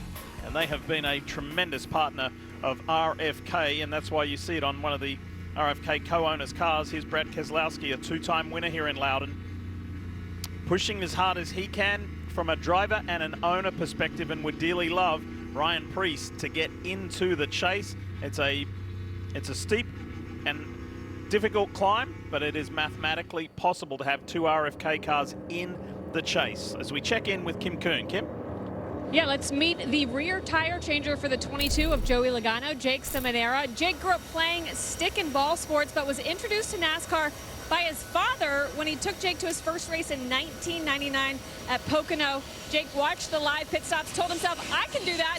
Then he made it his goal. So after finishing high school, he moved to North Carolina in 2004. People thought he was crazy, but he learned fabrication and mechanics while also going to pit crew school. Now fast forward to today, he's been in the sport for over 20 years, which he actually views as a strength. Despite the younger influx of pit crew athletes we've seen, he thinks that just the adaptability he has had to show, all the different choreography and equipment on pit road that's evolved. The rules have changed so many times during his tenure, but the crew members who have been on pit road for all of those iterations, again, he thinks are the quickest at adapting, and that adaptability has helped him earn 3 NASCAR Cup Series titles as a crew member, 1 with Kyle Busch, 2 with Joey Logano, and he's hoping for a 4th here this year. Thanks for that, Kim, and good on you, Jake. And lots of smiles lately after their driver winning 2 of the last 4 races on the season. Here is Joey Logano, and let's listen to what Joey thinks about restarts. Here it is. When I started, it's like, maybe one car would make a 3-wide move on a restart. It was like, oh my God, right? Now they'll be 3x3x3 at times, right? And 4-wide to the moment where it's kind of crazy, but 3-wide's pretty normal at this point. So it's just that intensity has ratcheted up over the years. A lot of it's due to this car too, right? In the past, if you just touch somebody, you'd knock your fender in, you would cut a tire down. Everyone was more conservative because you couldn't touch each other. Now we have a car that's pretty tough, and that in return is made drivers more aggressive. And it's worthwhile noting that at this race, that softer bumper assembly is no longer here. We're back to the regular, right? Yeah, back to a standard what we see all the other racetracks, which is probably good as much as they stack them on the restart. I will tell you, as Joey talks about the restarts, We ride on board with the Hunt Brothers Pizza. Jeff, I laugh because you and I have sat next to each other for 12 years up here, and I've watched the iteration every single year, and you are just shocked by what you see from when you and I competed, you on the racetrack, me on pit road, to what these drivers are asked to do now on these restarts. Yeah, it's just gotten more and more aggressive, and you think about guys like Mark Martin and how respectful he was. As aggressive he was still respectful. That's out the window. I mean, you just have to get every spot when you can get it, and it's aggravating as a driver, but it's also opportunity. Like, you have to, if that's how it's going to be, then you have to adapt to it, and you have to be willing to play the game. And restarts matter. You have to, when the race is over, you have to have gained more spots than you've lost. Ross Chastain has had a couple of good weekends the last 2 weeks, and he was not giving up on his chances, Marty, of making the chase, but it's been problematic today. What's the latest? Yeah, this might do it here, Lee. It's a drivetrain issue for the one. They are out for the race. You mentioned their hopes to kind of make the chase. They were 63 out of the chase standings in 18th, but they will finish last here at New Hampshire today. One more race left in the regular season. Likely not going to be a chase berth for Ross Chastain here in 2026. That's a disappointing feeling when you're in the garage during a race. It's hard to explain, right? You just know so much work that went in to what you were doing, and you're out of it. Joey talked about the aggressiveness on restarts. Well, I find this restart fascinating. You can see the dry areas versus the wet areas. You can clearly see it, Trevor. Yeah, Jeff, if I was behind the wheel instead of the passenger seat, I think I'd be looking to run the actual race line that they practiced in 1 and 2. It's pretty dry through there. I think from the top lane, you can kind of squeeze down into that. 3 and 4 has a couple little patches, but not dry yet. You may still see some drivers move up to that 4th lane to find some dry racetrack down there as they get ready to go green. This is going to be fascinating, and let's keep in mind when they come to the line, there'll be just 21 laps left in this opening stage. What I find is fascinating is if we didn't have rain tires, there's no chance we would start a slick race on this track. Like, there's no way, Jeff. You drivers would be losing your mind that this track's not ready, but because the race is underway, it's just these adverse conditions are almost accepted. This is more stressful to me as a driver than the start of the race was on wets. Echo Park restart zone, they are there. Shane Van Gisbergen leads the field back to green. He's getting pushed along from William Byron. Josh Berry's on the inside for the Wood Brothers in the 21. Shane Van Gisbergen clearly out in front. And in this exploration mode, the first flying lap with slick tires. Joe Elgana went to the bottom, and the gamble did not pay off. Many spots lost by the 22. Larson dives into 3rd. That yellow and blue car on the low line, that's Chase Briscoe. Here comes Ty Gibbs in the middle. The Monster Energy Camry. He's driving forcefully and gaining back positions lost earlier before that competition caution. He has it lined up on the outside. He's got to get going. He tried to fill the spot. He did it. There's that blue and white number 60. The Mohawk Ford of Ryan Preece racing here at home, and Preece is up to 7th. Think about what these stage points could do to SVG's chase chances. 50 points above the cut line on the way in. If he can gain 10 more here, that will lessen the stress. That crash. That's Ricky Stenhouse. He's in the wall. Did you see before that Preece step out? He was catching it as well. These cars are getting squirrely. Pretty decent damage to the left rear of this 47. That feels all right. Just keep driving it here. We'll get caught up. Left rear's pretty damaged. Running 21st before we got turned around. I had mentioned Logano as well. 7 spots lost on the restart. Bottom right of your screen, you're going to see Austin Dillon at the bottom, Denny Hamlin behind. Just loose, it looks like. Doesn't look like contact, just gets loose. I'm assuming there's probably some moisture or just misjudged the grip. Here's the view, the Brez tree on board for Austin Dillon. Left side tires on the seam. Trevor told us the seams were damp. You had to be very careful. And Ricky back there racing hard with the 3, got his left sides on the seam. I don't 100% know that's what it was, but clearly that car came around way before he was anticipating.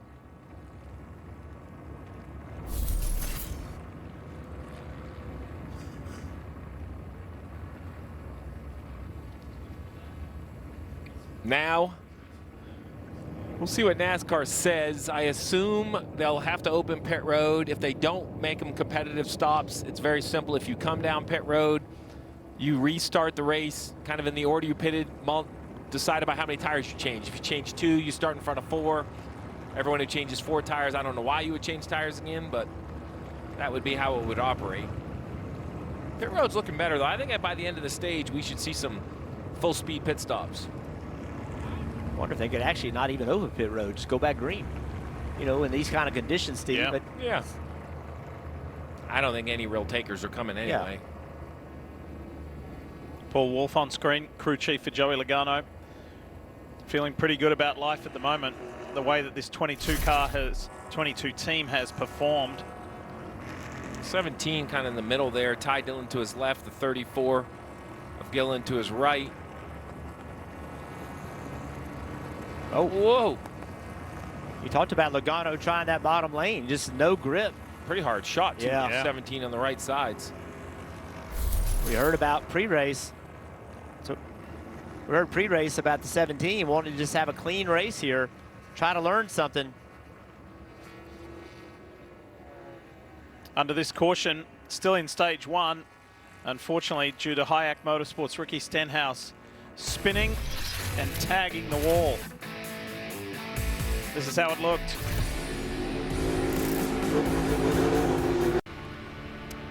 As we're getting ready to restart this Dollar Tree 301 presented by Toyota. You know, the choose has become just normal everyday racing, but with this very interesting track condition, Bell running 5th, drove all the way up to inside row 2. That's more movement than we normally see at the front. We'll see if the gamble pays off by taking the inside. That's a great shot there of the New Hampshire Motor Speedway track drying significantly. Let's get ready to get this started and see if we can finish off this opening stage. I've seen a little bit of everything.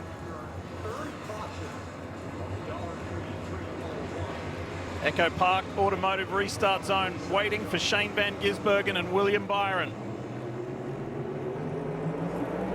Let's go. Byron's being pushed by Bell. Larson right behind SVG on that higher line. Here comes Hocevar. Dives to the inside of Ty Gibbs and gets 2 positions. He gets Gibbs and the 21 of Josh Berry. Meanwhile, the Hendrick teammates are fighting it out. Larson and Byron door-to-door behind SVG.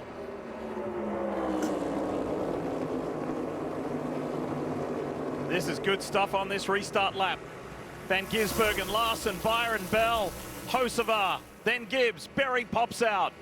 Defending race winner Ryan Blaney tucked in behind in that bright yellow and blue Ford Mustang for Team Penske. You can start to see that lighter line in the middle of the racetrack drying up. That's where Hocevar in the 77 attempted to land. We'll see what Gibbs decides to do. Blaney, both of those drivers trying to run through that drier section. It's starting to work down there for sure. Blaney in the middle of the corner worked pretty well. Corner exit, it did not. Keep an eye out for the 88 of Connor Zilic as well. Zilic, there he is right there, bottom of your screen. He's tucked in three wide. With Van Gisbergen out near the wall, and he's going backwards. He's lost 5 positions. Larson leads. SVG's got his hands full. His younger teammate has caught him on the inside there. What a run by Connor Zilic. 13 positions since the start of the race. Just a reminder, we've yet to see it enacted, but the new stage break procedure, if we have a yellow within the last 10 laps of the stage, it will end the stage. If there was any a day, I guess today could be the one with the type of racing we've seen. Here come the young guys. Zilic, Gibbs, Hocevar. They're all in the mix to grab valuable stage points. And Zilic rounds up his teammate SVG, exiting turn 4. 11 laps to go in this stage. SVG went to the top, trying to get to that lane that he thinks may be a little bit better. Josh Berry dove to the bottom on the straight. He's going to clear him. The drying conditions are not working well for SVG at the moment. They are not. And the man who has just the most extraordinary story to tell from a week ago, Kyle Larson, finally worked his way back up into the top 10 with a 6th place finish, jumped on the jet, headed to the Knoxville Nationals with a weather delay and won, leads this race.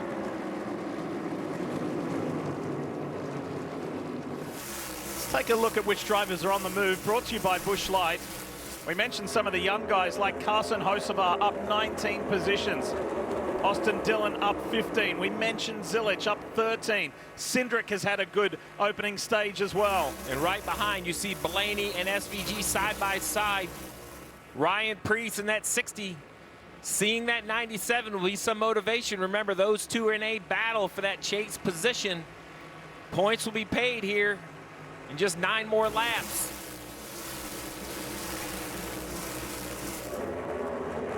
Blaney's trying to size up and execute a move on Van Gisbergen as he then looks at his teammate ahead in Connor Zilich.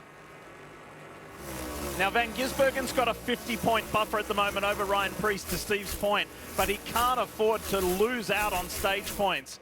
Got to stay at least in the top 10 to get something, considering he's led 30 laps today. And scoring more than Preece, who is that 50-point gap too. That's really going to help. Look at this, the Trackhouse teammates side by side blocking Ryan Blaney. Van Gisbergen looks for an inside passage there. Does he find it on that lower line? That's just enough dry down there to roll the middle. Can he make the corner exit work? Trying to make this pass. Will it actually cost him a position? That's a spotter challenge on the Superfile Chevrolets. Sure very different, you know, just slightly different paint scheme, but similar. Look at Blaney. Gassing it up around 3 wide. I think he'll get them both. Contact. What a move. Contact by Blaney into the wall. Ricocheted into Zilich. Zilich ricocheted into Shane Van Gisbergen. And here comes Ryan Preece. Look at the 60. Preece racing at home in the northeast. SVG made a pass and also got passed. They're also racing Cindric, you know, for that point position. He's in 13th. Zepp on board for Chase Briscoe.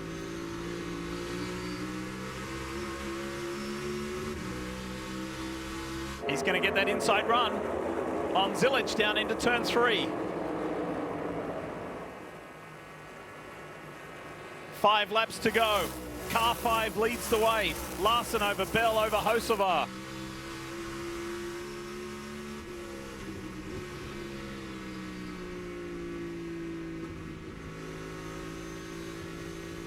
Been a pretty enjoyable stage, fellas.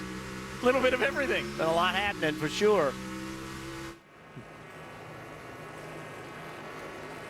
This is the battle for 5th between Ty Gibbs, Josh Berry.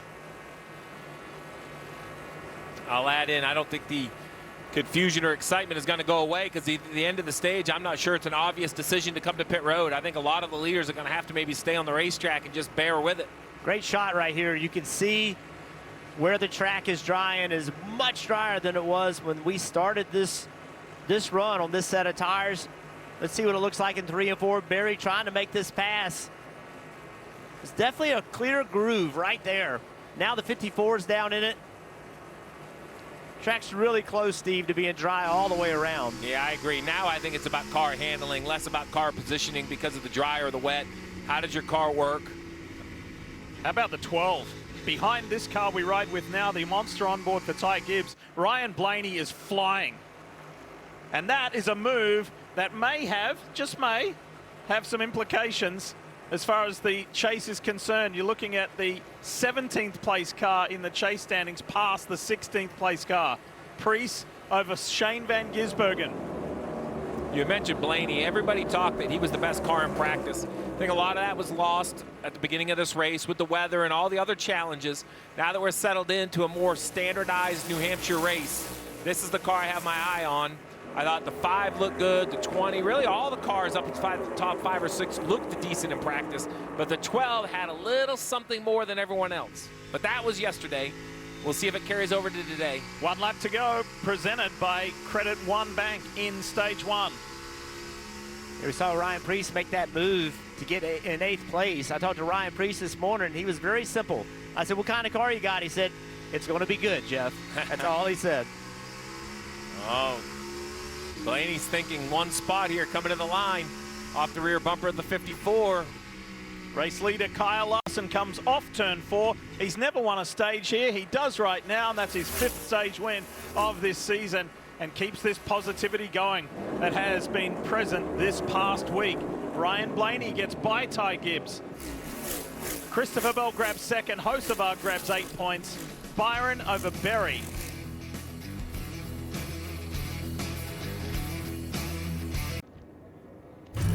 USA Sports coverage of NASCAR is brought to you by Credit One Bank for what's ahead. Liberty Mutual Insurance, only pay for what you need. Consumer Cellular, call or visit to switch today. And by Toyota, let's go places. Speaking of Toyota, let's go to the Toyota XSE pace car. And Trevor Bayne, what you got, Trev? Yes, sir. The teams have weathered the storm, and I've enjoyed my front row seat here watching this track change. Right now, really the only moisture I see is right off the seams, where those are so deep, the moisture is still seeping out of those right now. So you're going to want to keep your right sides off those seams as you go through the corner. The other thing I'm seeing in this car here, Diff, is that on exit of the corner on the bottom of the racetrack, there's quite a bit of moisture down there. And I know with this higher horsepower package, less downforce, you see a lot of drivers that want to dime in the corner, square off the exit, drive off low to keep that forward drive on the long run. So I'll be interested to see here on this long run if they can finally use that line, if the bottom will dry out. Turn 4 has still got a ways to go. I've had a blast in here, but if I stay in much longer, I'm going to need a ride in a cup car next week because I'm having too much fun. Well, speaking of that, because you have that unique perspective, how do you think you would have gone behind the wheel? Would have you liked to have been out there in those conditions? Hey, man, I mean, we're all pretty arrogant as race car drivers, so I feel like I could have been leading that thing. I don't know. Thanks for the contribution again, Trevor. It's really good to have you in the pace car as our special analyst. Daytona 500 winner Trevor Bayne. There'll be a split decision here, I think, at the front of the field, or I believe there will be. Maybe everybody will come to pit road, softer left side tires, maybe 2 tires. Well, Priest stays out, so a few will stay on the racetrack. Marty. Christopher Bell said the car definitely loses drive. The longer we run, they finish second after that chaotic stage 1. They asked him, hey, there might be a little bit of split strategy here. What do you want to do? Bell said, let's keep it out front. He takes his right front tire changer with him, leaving the stall, and then a traffic jam with the 16 trying to get in the stall as well.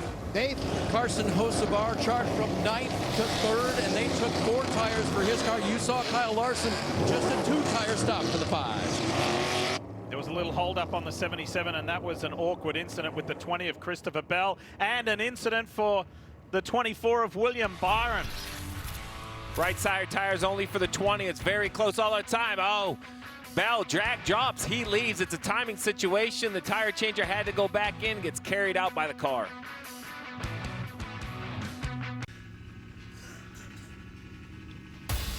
Great to have you with us today for this Dollar Tree 301 presented by Toyota at New Hampshire Motor Speedway. Seeing a couple of Dollar Tree Toyota drivers there.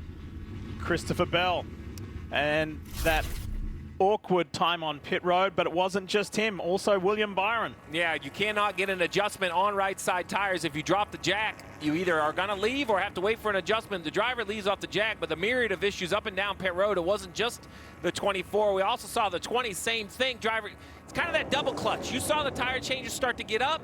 The jack comes down. That's a timing situation. I'm sure Christopher Bell feels awful. He drugged tire changer Blake Houston right there out of the stall, Marty. Scary, scary time for the 20 car. Yeah, Christopher did check on the radio immediately. He said, is Blake okay? And he is fine. I just asked Blake, you feeling okay? He said, yep, I'm all good. In fact, the paramedics came just a moment ago to see if he needed attention. He waved them off and said, nope, I'm all good. They've since stopped one time. They're going to stop here for a second time. They took on left side tires, and Blake Houston's going to come over here and make this third stop here for the 20 bunch just to make sure that everything is all good with that right front. And they loosened him up a bunch, Steve, they said, because it's going to be in traffic, but great to report Blake Houston okay. Well, the main thing is Blake Houston is okay first and foremost.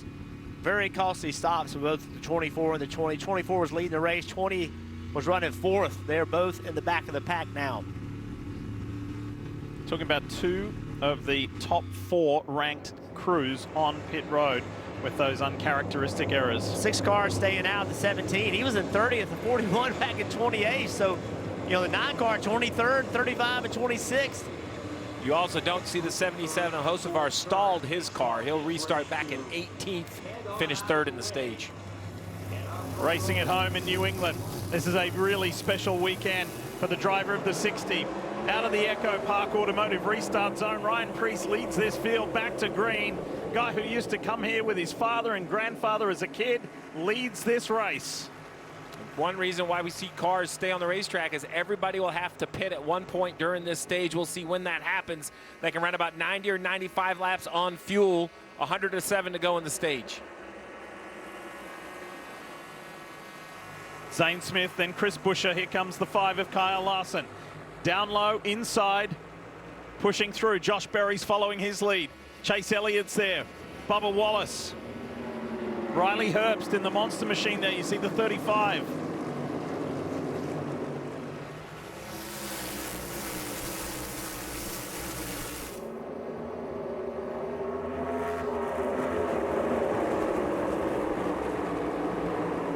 Contact, was it the 21, the 5? Did they make contact into 3? Was really close. Keep an eye on Austin Cindric as well. Been a really productive day after a frustrating qualifying. Let's go back and check this out. Josh Berry drives in the corner really deep. Yeah, it was a little bit of contact. And they go at it again. Same spot, down into turn 3, but the Wood Brothers Ford has the upper hand for now. Clearly ahead of Kyle Larson. You mentioned Preece leading. Connecticut guy. He's had a busy week. Ran 4th in the Governor's Cup up at Thunder Road in Barrie, Vermont. A track I'm very familiar with. A great short track if you live in the area. I encourage it. I was going to say, I bet you've been to a few. I have between, I don't know, 5 and 100 at different races at Thunder Road, and then ran 3rd in the Mighty Mods here yesterday. So he's having a pretty good week. He's looking to continue to improve, maybe 2nd, maybe 1st. What a story it would be. That pass by Josh Berry on Kyle Larson, that puts him the first car on 4 tires.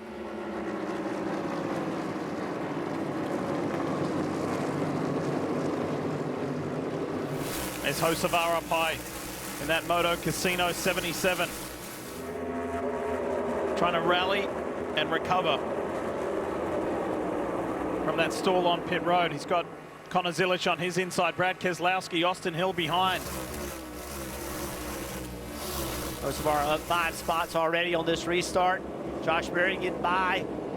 17 pusher. Hocevar backwards down the front stretch. Looked like there was contact with Zilich. Just when it was going. Joey Logano, Austin Dillon. So well, it's gone so wrong. And that's kind of what happens.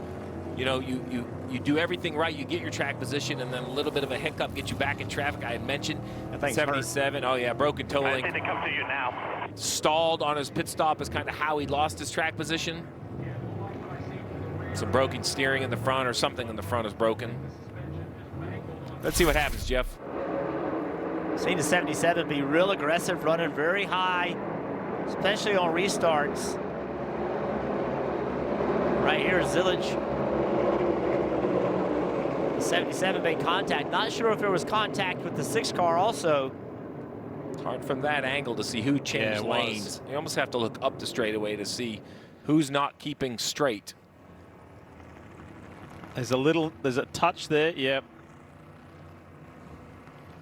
It's like there was a little bit of a bang, and then the 77 swerved. I don't know, on purpose, reaction to the contact, or just got a little bit of a tank slap going. Here we go. Let's see what this looks like on board. Right along with Brad. Outside, 2 outside, 2 outside, in middle. I don't think any contact from the 6. Clear, clear, clear. It was really odd looking because Hocevar, there was a little bit of contact early. Here we go. 88 right there. Right now Hocevar's got it going straight, and then it just hangs a left. It hangs a left, or he hung a left, but either way the result is a wreck 77.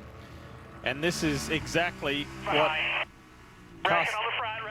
There's a view of the Hunt Brothers Pizza on board of Joey Logano, who got caught up in it as well. And he had Austin Dillon right behind him. Here's the view, the Brez tree on board from Dillon. There's Joey to the right, boom. So someone got the 3, who then got the 22. Wreck back for front and front to back. Okay, this is Connor Zilich. Have a listen.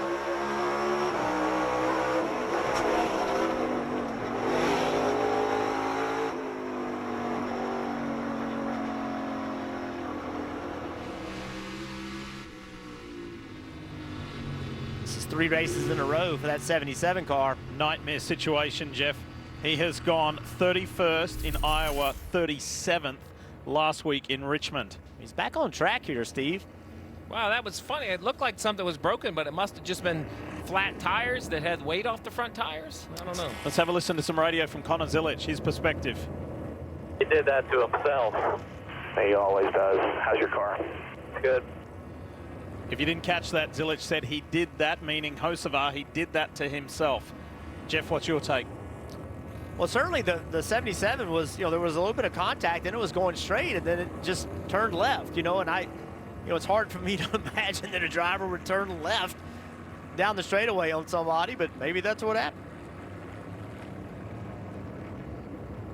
All right, some choosing to dive for pit road. And this is the incident that's brought us under caution. Connor Zilic, Carson Hocevar.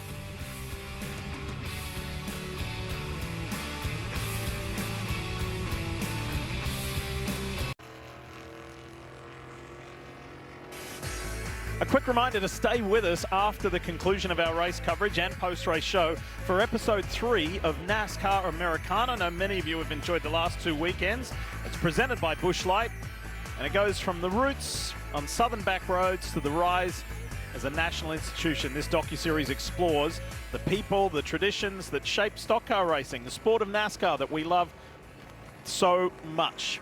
You get special insight from 2311 guys too, of 5-time winner this year, Daytona 500 winner Tyler Reddick and Bubba Wallace, as we take you back for another replay, Jeff, of the Hocevar incident. Yeah, so contact right here. Watch the right front tire on Hocevar's car. Clearly input to the wheel, and then watch from this angle. Going down the straightaway, contact right here. Car gets straight, and then boom, right there, turns to the left.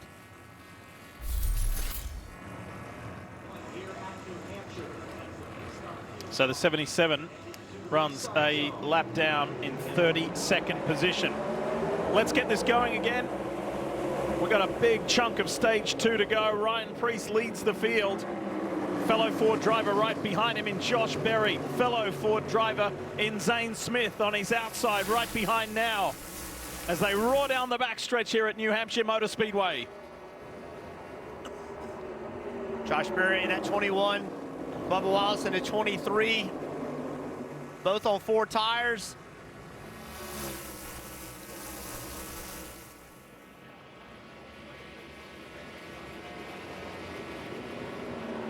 Look at this, 3 wide into turn 1. Keselowski, Gibbs, and Elliott on the outside. Austin Hill tucked in there as well.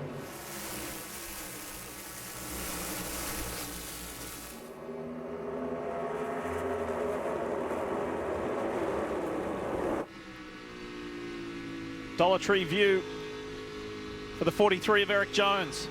Eric sits in 15th at the moment. Two guys on different strategies here.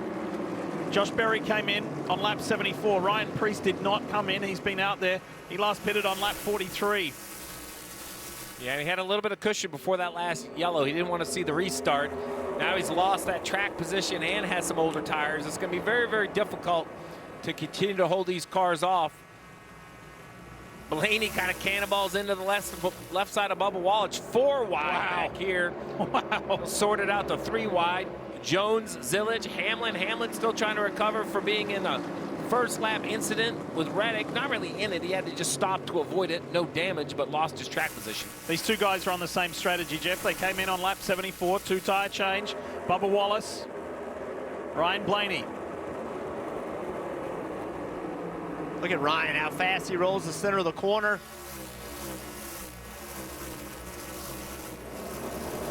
The good friends racing hard here at Loudon.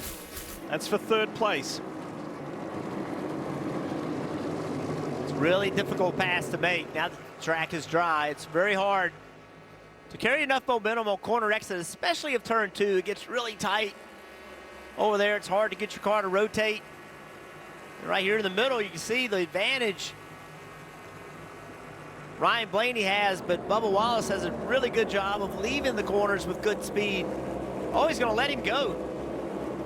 Bubba Wallace right there. It just feels like Blaney's faster. Blaney said yesterday he's a big believer in momentum. And he feels, there was a little gesture there, hand gesture to say thanks to Bubba for making life easy on him. He said he's a big believer in momentum, and this 12 team has been working hard to keep that momentum and also to close the gap on what has been the dominant Toyotas this year. Well, this is the racetrack that they want to be at, right? We saw the speed. Penske last week, they come to New Hampshire. Josh Berry leading this race, Penske affiliation. Ryan Blaney's so good here. I'm impressed with Priest too. Yeah. Older tires. He's hanging in there pretty well. And he likes that it's spreading out, right? Because now he might lose a spot to Blaney, but he could probably get back in line and run 5 or 6 more laps until the next guy's in line. I'm curious to see, now that Blaney is clear, what kind of lap time he can make compared to Josh Berry. Josh Berry has an average finish at this racetrack of 2.5. Yeah. That's pretty good. Best track on the schedule for him. What's the gap between Berry and Blaney? 1.5 seconds. There it is right there.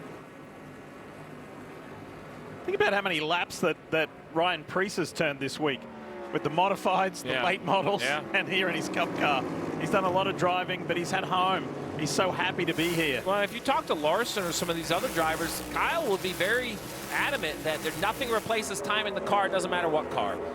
Dirt, go-karts, little karts, full-size cars, he just believes that it kind of exercises the same sort of like eye-hand coordination car feel, reps. Are we setting up, and it's still very early in this race, but are we setting up for a historical repeat between Josh Berry and Ryan Blaney? Let's take you back to last year. It was a thriller between these two Ford drivers, one for the Wood brothers, one for Team Penske. Josh threw everything he had at Ryan Blaney, but it was Blaney who hung on to win and break the JGR stranglehold. Joe Gibbs Racing had won 3 in a row until then. Josh was desperately disappointed. That would have been his second win on the season and second career win, but this man here, Jeff, was just too strong. Yeah, he was. Josh made one big lunge at him and just got real loose on corner entry and couldn't make it stick. That lap, Blaney was a little bit quicker, Dave, than Berry was. And Jeff, we knew that between last year's run, which we just showed, and the short track career of Josh Berry, that he was going to be a threat again today. So when I talked to his crew chief, Miles Stanley, I said, yeah, but what about if we start in the wet, which we did? He goes, oh, Josh is excited. After they ran some rain laps at Bowman Gray Stadium, he said he's very comfortable racing in the wet. And look what he did. Kept that car that qualified second out of trouble and finished 6th in the first stage to gain stage points as well. So good day for Josh Berry going here, leading the race. And rather than just hearing more words from us about what it's been a good recent run from Josh Berry, the numbers don't lie. 7th at Indy, 4th in Iowa, 8th last weekend in Richmond. He's on a roll. Consistency. Bubba Wallace slowly working to the left side of Ryan Preece. Preece is going to make this pass very difficult. Kim, what you got on Ryan Preece? Yeah, Ryan Preece doing a really good job holding on with older tires. Remember, he did not come at the end of stage 1. Crew chief Derek Finlay electing to keep him out if they were able to get the front row. They did. He led 17 laps on his home track. They came on about lap 90 and said 25 more laps until we pit. They will come down around lap 115. Marty, they've done a great job of giving him 5-lap increments so he knows what he has to work with to hold on until they can get him on pit road and fresh tires. Tim, it was a fun battle to watch Ryan Preece and Bubba Wallace battle for that 3rd position. Finally, Bubba Wallace able to get that spot. After qualifying yesterday, when the 23 team qualified 23rd, Bubba Wallace was very upset. And his frustration came from the fact that we put so much effort into this race, and it just feels like it's not paying off. Well, it may not have paid off on Saturday, but it's paying off on Sunday. That effort certainly worth it. On pace and merit, Bubba Wallace has driven from 23rd up to 3rd here. And Charleston Ike told me a moment ago, we also had a little bit of luck. I asked him, what was that? He said, we didn't wreck in the wet tires. So 3-wide battle on the racetrack there with Logano trying to make a comeback in the 77 as well. Hocevar in the middle. Hocevar and Logano racing for the free pass, a little contact. I'm shocked at the 77. It looked to me like it had absolute steering damage. That's what I said after the wreck. It just must have been the flat tires, the way the weight of the car was not working, because the front tires were pointed right coming down pit road, but it wanted to go straight. But here he is at full speed. Still 3 wide, just a change of positions. They get by Eric Jones, and this fight to get back on the lead lap between Hocevar and Logano continues. Middle of record inflation, Mint Mobile is actually lowering prices. Every plan, even unlimited, for $15 a month. You probably think there must be something in the fine print. So to prove there isn't, we turned our fine print into super duper large print and put it on a billboard. Because the only thing that we've hidden in there is how much we love you. No, seriously, it's there. That doesn't seem relevant. Your truck was made to work hard, and Valvoline heavy-duty diesel engine oil keeps it that way. With up to 35% better wear protection, it's specially formulated to protect when engines are pushed to the limit. Make the switch to Valvoline heavy-duty diesel today. So I ran some numbers. You guys might want to consider moving. Somewhere else? I doubt it. These shall ease your grievous throat most readily. Or maybe a saltwater gargle. Sold. Congratulations, sir. That is a new record. You realize a JPEG doesn't count as a financial plan, right? Maybe. I mean, yes. No? PNC Bank believes a little boring advice goes a long way. The Sonic Smasher lineup just got hotter with the new Tropical Heat Smasher. 2-hand smash patties made with Angus beef make it a smasher. Jalapeno pineapple glaze brings the heat. It's Hot Smasher Summer for a limited time at Sonic. The lights go up. The crowd roars. The stage erupts. This is the place where superstars become legends. Are you ready? Step into my office. The entire arena on their feet. It doesn't get any bigger than this. I'm the most dominant. I'm the alpha. You worried about all the wrong things. You need to be worried about the future of the business. One day I hope I'll reach you. This is the place for the ones we love and the ones we love to hate. Drew McIntyre's so good at taking people out. This is the place where the greatest stories come to life. It's Friday night. The lights are on bright. And the bell is gonna ring. This is Friday Night SmackDown, live Fridays at 8, only on USA. What was once a 1.5-second lead for Josh Berry in the 21 Wood Brothers Ford has evaporated to 0.3 of a second. Ryan Blaney is charging. That Dayglow yellow Menards Ford is the car to beat right now because he has got the pace. He's the defending race winner. How long can Josh Berry keep him at bay for is the question. What's amazing is how much faster they are than the rest of the field. I mean, they have driven away from everyone. Josh was asked recently, why are you so good at this track, Steve? And he said, kind of reminds me of the tracks that I grew up racing on. And just certain tracks, and Jeff, you can speak to this as well, like certain tracks speak to you better than others, right? They just feel different. Yeah, that's right. You understand it. You know what it needs to go fast at. You know where you have to make compromises. Fast race cars help that, Steve. Fast race cars always help. Some good recoveries in the field as well, as you see crew chief for Josh Berry on the bottom right of the screen looking at Miles Stanley. Some other cars slowly recovering. Briscoe, who had a slow stop, he's up 10 positions since the restart, all the way up to 11th. Byron is up 11 positions, all the way up to 15th. which is very impressive because remember, when you come down a second time like Byron has to, you have to line up behind the lap down cars as well. I know there's only a couple of them, but it's 2 or 3 more cars you have to pass. You mentioned Chase Briscoe for Joe Gibbs Racing, and he is the first car on that lap 74 strategy, which these two are on here. They took 2 tires.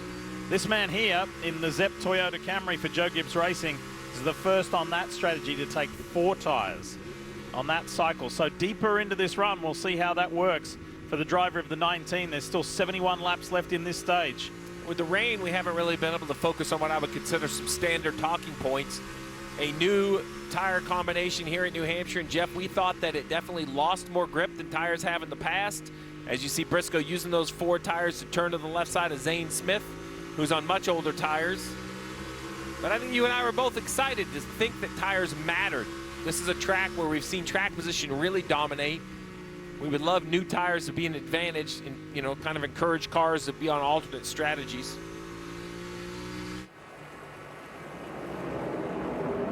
See a good scrap going on here with Cindric and Bell. Time for a Toyota driver update to show you who's doing what. And Bubba Wallace is the highest place, sits 3rd at the moment. Yeah, my apologies to Christopher Bell when I was giving updates of recoveries. I mentioned Byron Briscoe, forgot Bell, who's also +10. He is rolling. I mean, the pace this car has and the number of cars that he's passed. I thought yesterday he had one of the best cars in practice, and I spoke to him this morning, and he was like, nah, I'm not so happy. Top 10 would be a good day for us, and I was very surprised to hear him say that. Maybe that's just because he has this expectation being the, you know, he's won 2 of the last 4 races here, has that feel he's looking for. You know, sometimes, even though the car is fast, if it doesn't have the feel, the driver's not as excited as he could be. His couple of teammates, bottom box. Ryan Preece, Chris Buescher. Let's talk more about Ryan Preece with Kim. Yeah, Ryan Preece still in that 4th position. We thought they were only going to come down lap 115. That lap has come and gone because Ryan has been able to hang on. Crew Chief Darren Finley had decided to push it later into the run. That way he'd had fresher tires for the second half of this stage. Take a listen to the radio communication. From 125 to 130, so whatever that is. He's leveling out with these guys, man. We're good. Just keep running. You guys just got to figure it out, and I'll keep driving, okay? Let me drive. I'm sick of hearing it. So the driver a little bit frustrated with over-communication from the team. So, Jeff, how much information is too information? I'll be honest, I don't really need to know when we're going to pit. Just give me a couple laps before is all I need to know. But, you know, every driver's different. Some drivers like to be involved in that conversation. But, you know, Ryan Preece clearly is like, hey, look, you guys figure that out. I'm going to drive this race car. Just tell me what you want me to do. That's what he was telling Derek Finley, just in a more assertive way. Well, he does not have time to have a rational conversation. Marty, what you got? Creeping into that window where teams will split stage 2 in half. Alan Gustafson making the call to bring Chase Elliott to pit road on the very early side of that window. They had a rough stop earlier in the day, a little miscommunication on that stop, had to stop a second time, and that's why they stayed out. And you got to wonder if this is going to bring a lot more cars down pit road, especially, Steve, those who stayed out, like we heard the radio from Ryan Preece a moment ago. Yeah, you lose about 30 seconds, 31 seconds pitting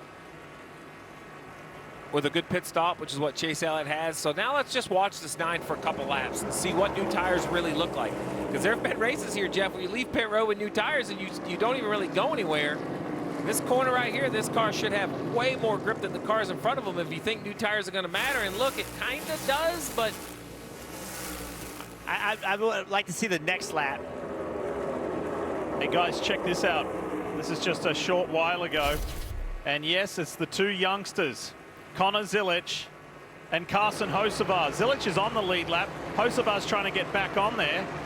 And they come together again. And then Hocevar runs Zilic high and wide. So there's a little bit of extra feeling there between those two today. And Ryan Preece is finally on pit road. To Marty's point, finally dives down, and Kim is standing by.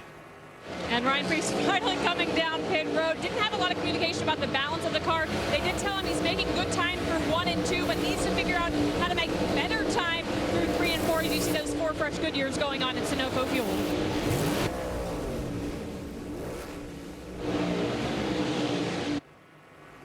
48's in as well, Kim. Yes, Alex Bowman, this team was very optimistic about what they had today. Crew Chief Blake Harris telling me they felt they were good on the long run, just could use a little bit more grip on that 48. Kim, surprised Michael McDowell was able to make it last this long into that stage. Radioed pretty early into stage 2. He felt like he had a right rear vibration, but he was able to limp it all the way until 62 to go here in stage 2 for Michael McDowell, Kim. And here's Connor Zilic. He just reported still tight center, loose firing off. You see the chassis adjustment to try and help that for Connor Zilic. Been a productive day considering where he started. Ran well on those wet weather tires, and then when there was the competition caution to go back to dries, he then climbed up as well. You may remember at the top of the show I mentioned that the historic, the famed Wood Brothers organization has never won a cup race here in Loudon. Well, they've never led this many laps until today. Congrats on achieving that, Josh Berry. 34 laps led so far. That's the most for this famed team. Could he take it all the way and give them their very first win here? Well, and to circle back on the conversation about, say, Chase Elliott, who came to get fresh tires, a 30-50 for him, a 30-80 for the leader. So definitely more speed, but only 0.3 of a second. A lot of tracks we go to, Richmond, for instance, 2.5, 3 seconds difference on new tires. 0.3 of a second is just not going to drive the entire field to pit road, and that's why you're seeing kind of more of a trickle to pit road than everybody pitting on the same laps. If I'm Barry, Blaney, Wallace, I just don't have a reason to come right now. Nobody has pitted close enough running to me, Jeff, that they've kind of pushed me into their strategy.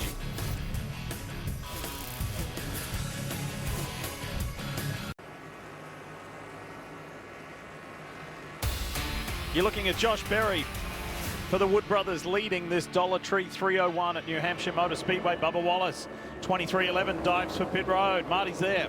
First of the top 5 drivers, Bubba Wallace gives up third to come to pit road. Earlier they had been talking about how the car was edgy, but said better on this run, Kim.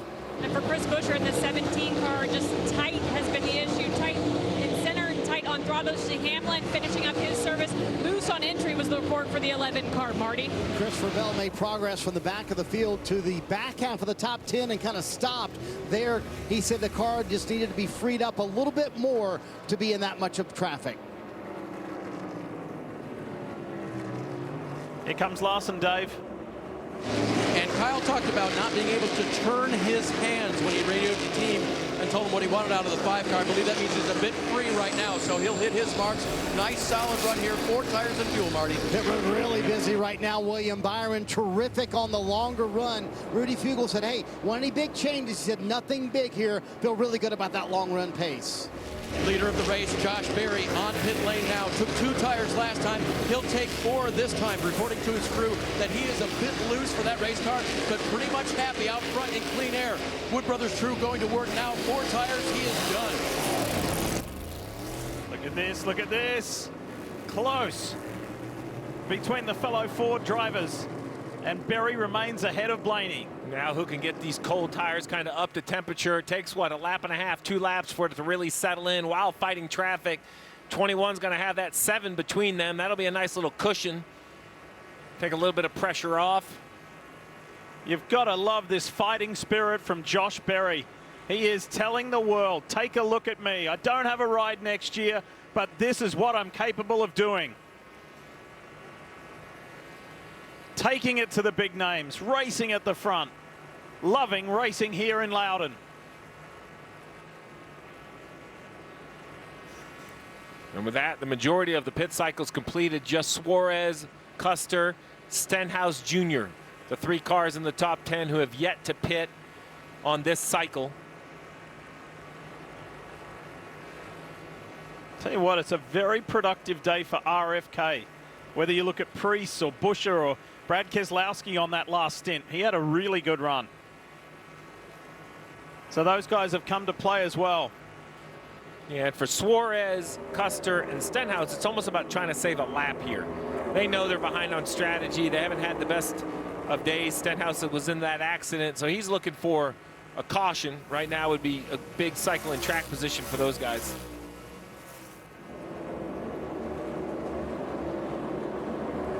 Bubba Wallace runs third at the moment.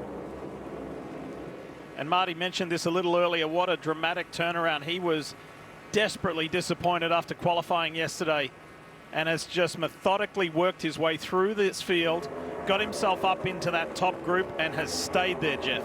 Yeah, he pitted a couple laps before the 21 and the 12. He was 5 seconds back, and now he's cut it to 2.5 seconds back. So I don't know if just a little bit on pit road earlier, Steve, and obviously his pit crew did a good job. He did a good job going down pit road as well. Blaney doing a nice job on that set of tires here. That lap was almost 0.2 of a second faster than Barry. Barry trying to contend with this 10 car of Ty Dillon. Boy, that was a graphic shot there of that bump on that entrance to turn 3. Yeah.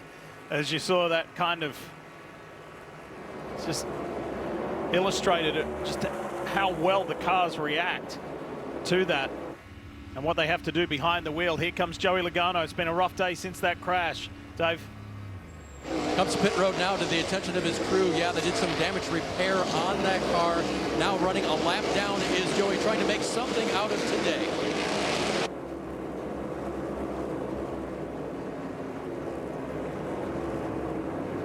Back to the front. It's fun watching this battle. Watch where each driver is trying to make speed. Watch his 12-car corner entry. He smokes it down in there, carries a lot of speed, and then right there, the 21 of Barry, that's where his strength is. Middle, just past the middle of the corner. His car rotates well, leaves with great speed. Blaney once again closes in, and right there, see the 21 how well it points? Oh, big run by the 12 here. But that 21, Steve, it rotates, and then he's able to go to the gas, and that's right. where his strength is. They run about the same speed, but they're doing it two completely different ways. Let's have a look at some Dollar Tree telemetry from the 12, the Menards Ford of Ryan Blaney. Have a look at these numbers.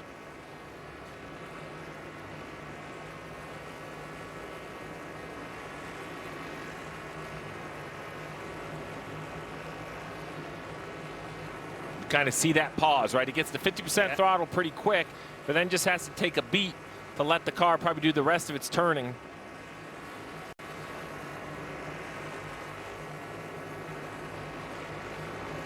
Twelve keeps getting lower and lower on corner exit, trying to just get a little bit of clean air, get the front of that car to rotate. That corner looked really good. Now back to the top. That's where the 21 is stronger. Whenever the 12 goes high, it's an advantage to Barry. Let's see what Blaney does this time. Back to that low line. Both ends of this racetrack look very similar, but they are not. They are completely different. The way the banking changes throughout the corner. The exit of turn 2 is much tighter than the exit of 4. Blaney now working that bottom lane. They have way less banking on the bottom, but it works well. And these two are in their own world. They're some 3 seconds up the road from third place Bubba Wallace. Marty? Blaney doing all he can to get by Josh Berry here. You know, it's interesting, Steve. Last year, Ryan Blaney, Jonathan Asser won this race, but Blaney admitted earlier this week, we weren't that good on short runs. That was our weakness on the 12 car. So they put a lot of effort into being better on those shorter runs. And if he is better on the short run, he could maybe make this pass for the lead. Which is funny. Forever, Penske was known as a short-run company. And in the last few years, they have completely flipped it, and they have become a really, really nice long-run company. Josh Berry has led 53 laps today, 23 more than Shane Van Gisbergen. Where is SVG? He's back down in 20th position, 2 ahead of his teammate Connor Zilic. And if you weren't with us earlier, unfortunately for Ross Chastain, he went out of this race earlier.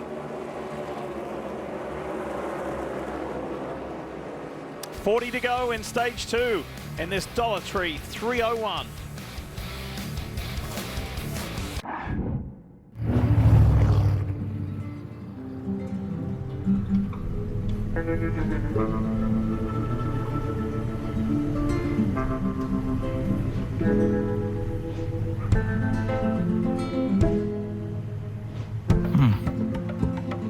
Weird. Must be a sign.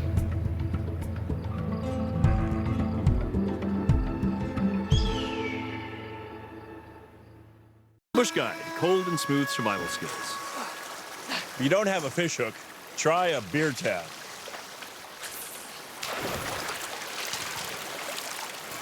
Now that's a catch. Head for the mountains.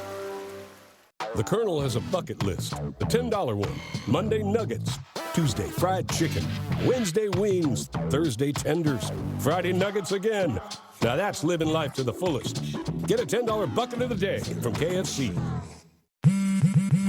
Paying less for less ain't a good deal.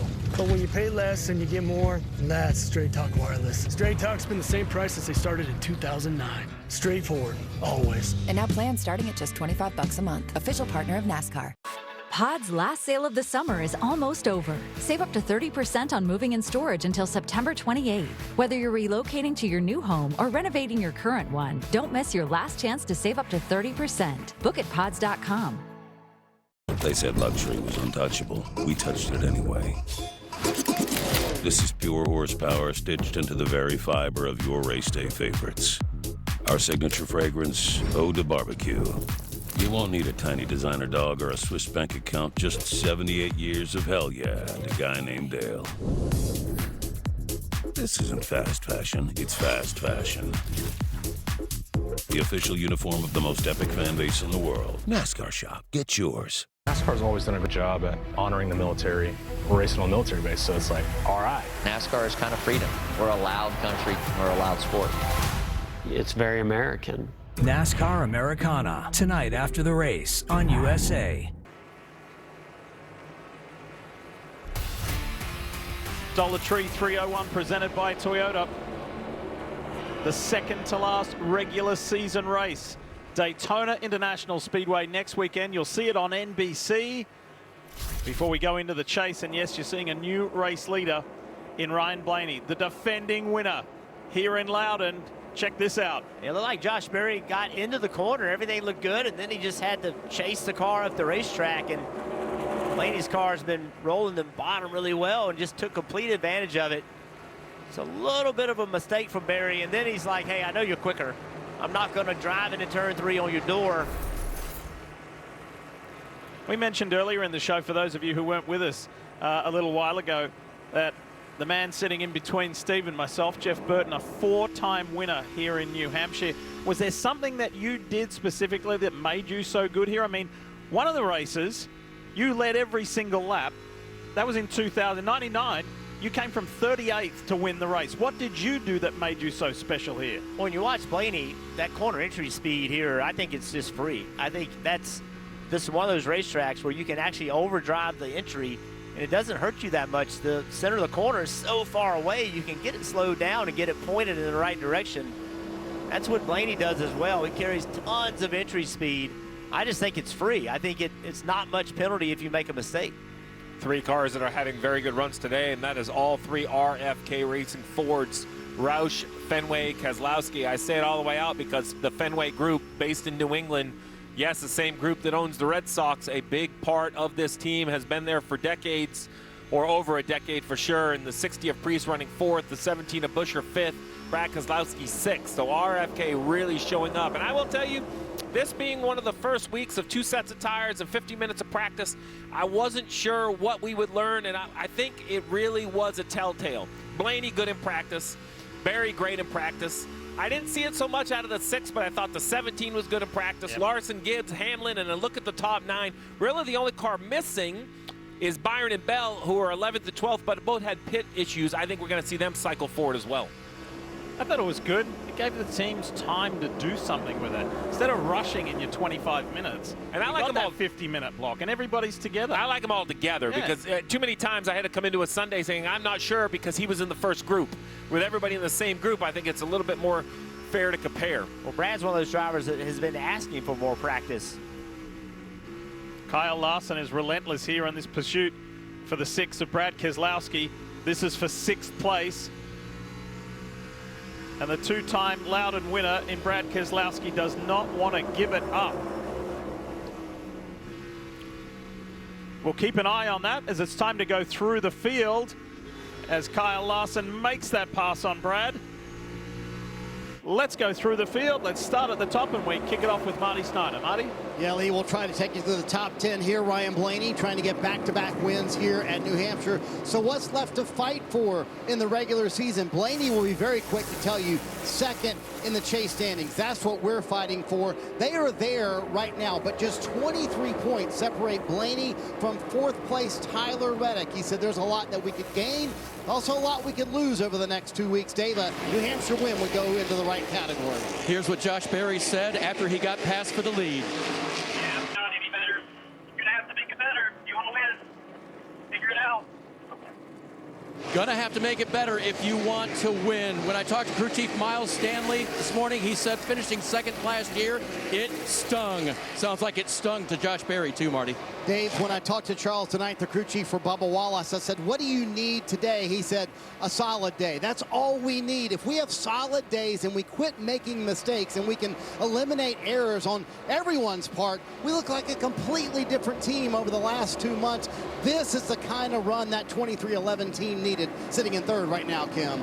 And Ryan Preece running in that fourth position, primed to earn some solid stage points after earning a few in the first stage as well, and that was their goal. Ryan telling me we can definitely take a big bite into that points difference that SVG has on us. We're coming in with a mindset of trying to go for it all. Realistically, they feel like if they're within 10 to 15 points of that cut line going into Daytona, that they without a doubt have a chance at making the chase. As we move to his teammate Chris Berger running in the fifth position, talked to crew chief Scott Graves, who told me they found some improvements that he liked last weekend at Richmond on their short track program, but they can't hold serve knowing that their short tracks in the playoffs, so they have to keep digging. They tried something a little bit different yesterday in practice, felt good about the car.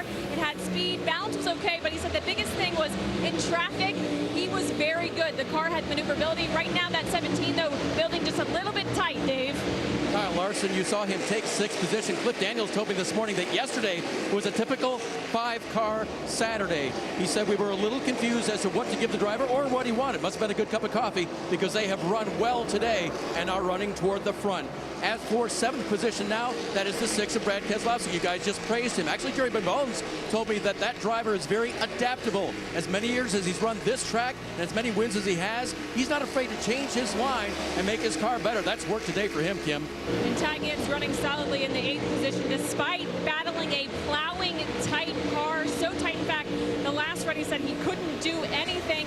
Ask crew chief Tyler Allen what their goal was over the next 2 races, being that he's third in the chase standings. That we just had to clean up those minor mistakes. Remember, last week they finished 15th at Richmond after Ty got a speeding penalty under green. He said those small things add up to a championship. We have to keep doing what we're doing, but at the next level. As we move to his teammate Denny Hamlin running in that 9th position. Hamlin having a good day after having to fall from the back. Remember, he was part of that early incident, although didn't get major contact on that 11 car. The goal for this team heading into next week, Chief Chris Gale told me, don't lose 39 points this week so we can walk into next weekend carefree. Don't look now, though. His competition, the second place in the standings, Ryan Blaney, currently at the point. That might throw that 11 team, Marty, for a little bit of a loop. Kim, the third Gibbs car in a row is Chase Briscoe, who will quickly tell you New Hampshire's been a very difficult track for me to learn over the years, but I couldn't be with a better team than the 19 bunch and James Small. They had so much success here with Martin Truex Jr. They've been trying to recover from that rough pit stop earlier in the day. Right now sitting in 10th, and a moment ago he radioed the team. I think I might have a tire going down. The pace has still been in the 19, though. Remember, Lee, they had that tire go down in practice yesterday, but so far he's been okay with 22 to go here in stage 2. Yeah, running nicely in the top 10, working away at it. It's worthwhile saying, too, that we are over the halfway mark of this race in case weather turned against us. It looks pretty stable right now.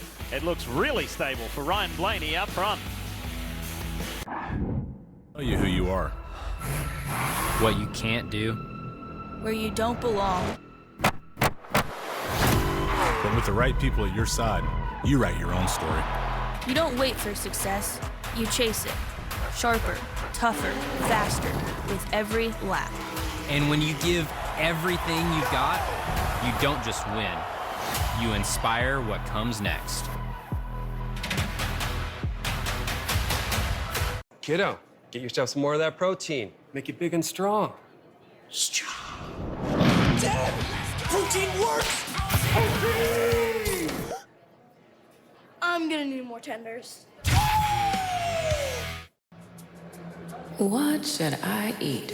Will this food spike my sugar levels? The Freestyle Libre 3 Plus sensor tracks your glucose in real time. Libre Assist can help guide food choices. This is progress. Try for free at freestylelibre.us.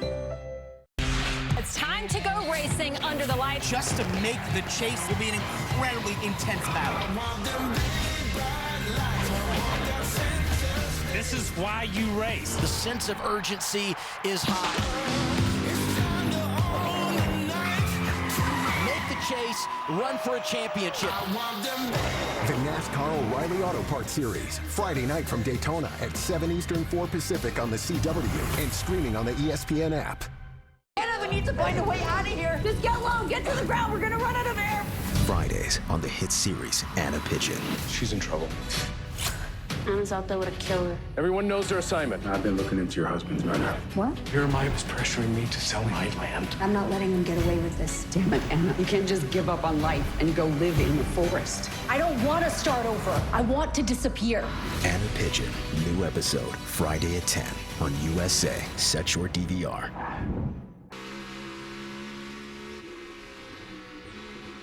Encouraging you to stick around after we are done with the race and post-race coverage here on USA, because it's NASCAR Americana again. Third episode in as many weeks, presented by Busch Light. Compelling stories, really great to hear from legends of the sport, current drivers of the sport. Pleased to say that our very own Steve Letarte, Kim Kuhn, are part of the Americana three-part series that is on tonight after we are done here from New Hampshire Motor Speedway, and our post-race show as well.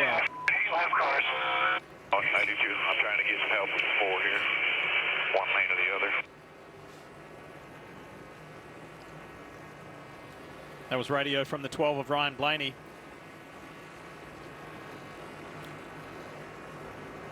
Words was trying to get some help from the 4 of Noah Gragson just to make life a little easier, because Josh Berry had eaten into that more than 1.5 second lead that Ryan Blaney was boasting.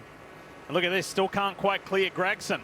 Side by side with the front row driver. Gragson's fighting hard to try to stay in the lead lap.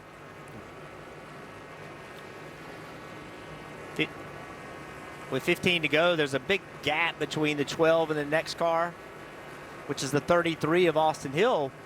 He's having a good run today. So the last 6 races have been something of a yo-yo type experience for Tyler Reddick. Bad result, good result. Bad result, good result. We're talking about the guy who won the Daytona 500 in 5 races this year. And Dave, this weekend has been emblematic of that as well. Bad qualifying, bad practice, great qualifying. And the race is similar. No, sorry, my friend. Yeah, this has been, after he finished practice poorly yesterday, he just kind of gave a belly laugh on the radio coming in. But they qualified on the pole, and that was just a result of hitting everything perfectly, setup, change, and driver. So today, got a lap down, got the free pass, and got back to doing things the right way. I believe if my count is right, he went from restarting 20th to 13th, so he's picked up spots, and he just radioed his team a few laps ago. Migration has been pretty good on this run, and I would say so when you're going the right direction. I will tell you, sometimes, you know, this car was backwards at lap 3/4, right? If they could come back and finish inside the top 10, make their car better than it was in practice, that sometimes to be as uplifting, I won't say as a win, but running second or third all day, to think that you guys kind of got pushed into a corner and fought your way out as a team. And throughout the whole weekend, because they were so horrible in practice and sat on the pole, then get spun out. In a series of events, you can take a bad thing and turn it into something good, and that's what they could do.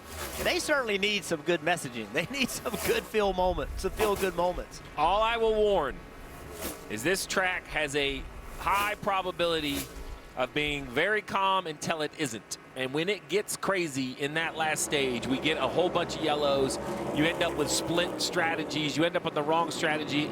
How many times, Jeff, did you leave here? I know I have, thinking, man, I thought we had a top 5 day. Where did it go off the rails? And then you look at the rundown, and like, how did that guy run 5th? Because I passed him 3 times during the day. By the way, that move there was for 12th. And just going back to the up and down nature of the day and recently on the season for the 45 of Reddick, when he was sitting at the front of the field sideways before completing lap 1 today, I wonder if it ran through his head, is this another Iowa, where he crashed out after just 4 laps? Remember that? Turn 1 in Iowa. He's like, not again. But unfortunately for him, he got away with it. You had mentioned Noah Gragson racing Blaney hard for the free pass. Well, why does that matter? Here's Blaney. Behind him, the 21 of Barry. Well, now the next 2 large cars in line are Gragson and Austin Hill. So Gregson's trying to get in front of the 33 for the free pass. He's going to roll to the outside of the 33 right here, puts himself back into the position. This could be a huge swing at the course of the day if you can stay on the lead lap. Now, the other challenge is in the next 9 laps, he can't allow Blaney to catch Zane Smith. So right now, Noah Gregson's trying to race his own race, but he's hoping his teammate Zane Smith can find a way to stay in front of that 12 car. This is Kyle Larson, Chris Buescher, and that pass was for 5th. Remember that 5 car came on late at Richmond. Finished in 6th after what was a pretty mediocre day until the end. Turned into an amazing night with the trip to Knoxville and then a trip to Victory Lane, leading all 50 laps in the Knoxville Nationals. And hats off to Kyle Larson, who has taken more than one black eye from Mother Nature in his attempt to run the double in Charlotte and Indy. So for once, Mother Nature helps, delays the Knoxville Nationals, gives him a chance to run the race. It was wild how many people were watching his aircraft, you know, leave. They said it was the most watched aircraft in the world for that period of time. I was listening to an interview this week on Sirius XM NASCAR with Cliff Daniels, his crew chief, who some of the credit goes to Cliff for getting him there. But Cliff was very open in saying, hey, you know, don't put all the praise on me. Jeff Andrews, the president at Hendrick Motorsports, whose dad used to build sprint car engines in California, he said, Jeff really wanted Kyle to be there, so it was a team effort to get our man there. Yeah, and don't tell me you care about me, show me, right? Yeah. You know it's important to me, do something, that's what they did. Up the road, I'd mentioned Zane Smith unable to run or to stay in front of Blaney. 47 of Ricky Stenhouse next car up the road, he's laps down. In front of him, SVG.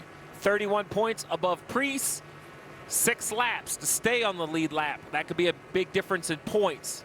SVG just ran the 3rd fastest lap on the racetrack. He's got a decent race car. That was the 4th fastest. And he's running 15th overall. Of course, the guy behind him has the fastest, so he's got to go. Staying on the lead lap. 5 to go in this stage. Can he hang on and stay on that lead lap? This is the guy you're talking about who's led 30 laps today in those tricky conditions a little earlier in that mixed condition opening stage. This race started on wet weather tires if you weren't with us earlier. And then there was a competition caution to switch to the dries. And then away we went again. How about Blaney has a nearly 15-second lead on 4th? Pretty crazy, isn't it? Wow. Here we go. Point opportunity here be taken away from Preece. Big difference in when they stopped too. Ryan Preece stopped 10 laps earlier than Kyle Larson. So Larson's tires are in much better shape. That's why he's caught the 60 so effectively. Now he just needs to get by him. That'd be a move for 4th.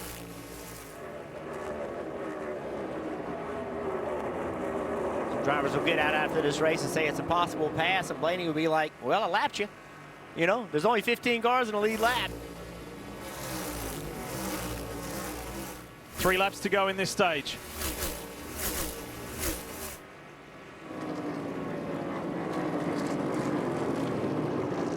Remember the strategies in stage 1 was really big for Preece and Buescher.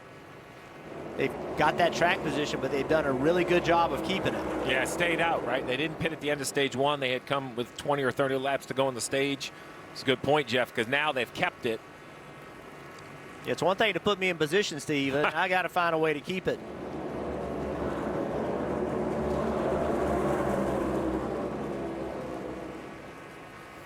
Well, you mentioned it earlier, Steve. The big picture for Ryan Preece and RFK is to make it into the chase, and they have trimmed that 50-point deficit to Shane Van Gisbergen to 31. There's just 1 lap to go, presented by Credit One Bank in this 2nd stage. Ryan Blaney, 2 seconds over Josh Berry, and then another 3 seconds back to Bubba Wallace. SVG has caught these 2 cars in front of him, and he cannot find a way around him, and that has allowed Blaney to run it down. That's Daniel Suarez that he's able to clear. And he'll be able to stay ahead of Ryan Blaney, and on that lead lap, Blaney wins stage 2 and notches up another one, which is huge points-wise. That's his 7th win of a stage this season. Most out of any driver in the field, and credit to Ryan Preece. He was able to keep Kyle Larson at bay with 10 lap older tires. Nice job.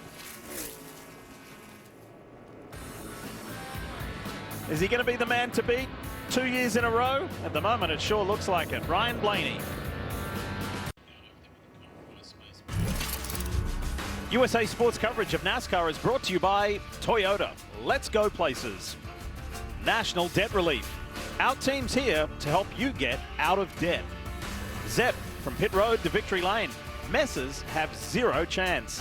And by Dollar Tree, delivering value, convenience, and discovery every day for over 40 years. And there's Eric Jones, driver of the Dollar Tree Toyota for Legacy Motor Club. All right, let's have a look at points earned today. You'll hear the drivers talk about it more and more now that we're in this revised chase setting and system about grabbing as many stage points as you can. You circled Ryan Preece there, productive day in his quest to chase and catch Shane Van Gisbergen for that 16th and final spot. Yeah, and those aren't hypothetical. Those are earned. Those 10 points are in the bank. So regardless of the finish, he has guaranteed that he's earned at least 10 points today. Hopefully 10 more than SVG if you're a Ryan Preece fan. Preece currently running in 4th, SVG 15th. And that graphic's going to be very interesting over the next 11 weeks. You know, you get one more week to set the chase at Daytona, but then we've never had stage points and a chase. This is a whole new policy, so a lot to go along here. Those shots were very telling about how the conditions have changed here. It's got considerably darker. Some more clouds have rolled in. Pit lane is open, and here we go. Kim standing by. It's going to get busy, Kimmy. Yeah, and Ryan Preece will pit from the 4th position. The only car that came at the front end of that green flag cycle to hang on there on the long run. He just reported 2 free with the right rear. They'll adjust on that, Marty. Ryan Blaney said the car kept more rear drive late, and they push him back in his stall. They do not get the left front tight for Ryan Blaney, who won that stage. Bubba Wallace said he was 2 free on entry late in the run, Dave. Help coming for Josh Berry in and off the corner. Good 4-tire stop, and he will get ahead of the 12 per the problems that they had. Oh, boy. Have a look at this. Just when it was all going so right, it got away from them. Problems for the man who has the fast car and who's led 41 laps today. Blaney's going to be playing catch-up. This is it, the final race of the regular season. Daytona may not crown the champion, but it will decide who gets to chase one. It's time to bring the action in. Are you ready? Let's go! And on this track, everything can change in an instant. The final spots for the 16 drivers on the line. The final race for the chase is on. NASCAR heads to Daytona, Saturday at 7:30, live on NBC. That's right, you'll see it on network television NBC next weekend from the World Center of Racing. Cannot wait. Coke Zero Sugar 400. It's going to be a brilliant night, but we've got work to get done here. We've got a lot of fun to have as well, because there's still 111 laps to turn in this Dollar Tree 301 in New Hampshire. Oh boy, how quickly things turn for the 12, Steve. Yeah, this team had pit crew issues early in the year, but they've really cleaned it up. Been clean since Sonoma, but this will make the 9th major mistake for the 12 car. Watch the left front. The exchange looks okay. I believe what happens is the lug nut that is supposed to stay in the socket is gone. Tire changer takes it off his bolt, starts it, tries to tighten it. It doesn't thread correctly. Then they have to stop the car, jack it back up. Right there, pause it. You see the lug nut down here in the ground. There you go. Now the tire carrier is going to pick up the lug nut, put it on. You have to jack the car up to tighten the wheel. Result of the calamity drops Blaney all the way back to 14th. Let's listen into the radio. Come on, dog. Like, man. Is it tight? Is all our tight or anything about? No, you're good. You're good. I'm sorry, Jeff, but they were rough early. I thought they had it cleaned it up. Since Sonoma, they have been crystal clean. 9th big issue of the year, though. Yeah, it's been really tough. Their rating's very bad. 128 spots lost on pit road this year. It just, it's just so hard to recover from them. On the other side of that, Bubba Wallace came on pit road running 3rd, and he came out with the lead. Bubba Wallace's pit crew is ranked 8th on the year. Was able to beat the 21 out. 21 has been ranked about 28th, 29th. So now Bubba Wallace has an opportunity. He's got to take advantage of it. Larson in 3rd. Dave, what do you have on Josh Berry? They had a great pit stop, Jeff, after a tense conversation between driver and crew chief. Definitely better on drive from 25 laps on into the run to the 12. What are you talking about? I'm sitting here watching. I'm watching it on a microscope in SMT, and I'm telling you that we're beating him on drive later in the run. He beats us rolling into the corner with a little bit less brake pressure. Miles preaching it, and he got the adjustments made on the 21. We'll see how good he is on this run. Little tense. They really want the victory. And Bubba Wallace is in a great position considering where he was a couple of weeks ago. He's had some opportunities to really shine, and it went away from him. So he's like, I'm going to make the most of this and capitalize on this. Has the lead. Ryan Preece, how about the performance of the RFK 60, the Mohawk Ford for the New Englander? Racing at home. He's got his boss and his teammate Brad Keselowski right with him, and his other teammate Chris Buescher. Echo Park Automotive restart zone. Away we go. Wallace, Berry diving into turn 1. Look at Josh. Bell jumped out of line back there on the 3rd row. Really wraps the bottom. If he can get the power down, it'll be a big gain. Yeah, it's a big move for Bell. Passes an entire row as the front are still side by side. Look at that down the back straight. Bubba Wallace got a great drive off turn 2 and into 3. They're side by side. Berry is determined to keep this lead. Bubba around the outside. Preece with a big run from behind. Berry back to the front. Larson's looking at that 60, but he's going to have to look at his rearview mirror as well because Christopher Bell's on a move. Berry just overdrove the entry into 1. Left the bottom open for the 23 of Bubba, and Bubba just could not take advantage of it on the exit of turn 2. Wow, Tyler Reddick dives on the inside down into turn 3 in that 45. They're 3 wide, mid-corner. What a great couple of restart laps. Big moves, great driving. These two have found each other numerous times this year. I'm talking about Christopher Bell and Kyle Larson. And here they are again, the yellow and blue Camry, the Zep machine of Chase Briscoe. He's flying around the outside in 9th at the moment. He goes door to door into 3 with Reddick. Oh, the 17 of Buescher's trying to get that 19 up out of the groove. And he's able to do it. Chris Buescher said, I have mixed emotions about this place. I feel like I can do well. I want to do well, but the results aren't there big picture-wise. He said, but I felt the same about Richmond until we started getting good results there. So I'd like to turn it around here in Loudon. So far, so good for the driver of the 17. He runs 9th. Oh, Briscoe sideways in the middle of the corner. Brad Keselowski takes a look at Ty Gibbs there. Not quite close enough to make that move stick. And here comes Hamlin. Denny is in the top 10. Right behind one of his employees who he had to come to a grinding halt to right here at the end, or not even at the end of lap 1. 3/4 of a lap through. Yeah. In the wet conditions on the wet tires. Hamlin had a slow stop as well in the last pit stop. Doing a nice job recovering. 12.6 seconds on that pit stop for Hamlin. Most of the leaders had sub 10-second pit stops. BuiltSubmarines.com rear view camera looks at Chris Buescher to the left, Tyler Reddick to the right. There's Hamlin just peeking up the inside. And here comes Ryan Blaney. Remember, he started in 14th. He's made up 2 spots already. Right behind him, that 4 of Noah Gragson is for the free pass position. racing Riley Herbst, who's a few cars back, so Noah's looking pretty good. The 3 front row Fords. Zane Smith is on the lead lap at 16th. Nice run. Gregson 21st. Gilliland had a nice day going. It's starting to slip away a little bit. He's back at 23rd. Worth noting, we had a couple cars try to wave around to get back on the lead lap. That's why there seems to be more. The 48 of Bowman, the 43 of Jones, the 22 of Logano, and the 47 of Ricky Stenhouse Jr. All opting not to pit, waving around, looking for a quick yellow. That puts 20 cars in the lead lap. Blaney's finally alongside the 19 of Briscoe on corner entry.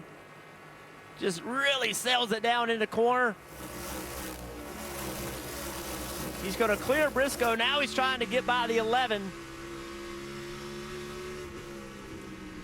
Jeff, I don't know if it's the horsepower increase or the tire change, but way up here, that's a little higher than I expected. But I've seen more cars be able to recover, even that, recover from running all the way up to what I call the 3rd lane and still have speed on corner exit. Yeah, I agree. I think that extra horsepower really helps. Oh, contact! The 12 into the back of the 11. This is going to be fun to watch. What a view on board with Briscoe. Love to know what he's thinking. Hamlin letting him know. I'm not happy with that. Caution's out. What's it for? And it's the 77 of Hocevar. What's happened? We saw the 4 of Noah Gregson racing hard to be the first car 1 lap down. It appears he did get that done.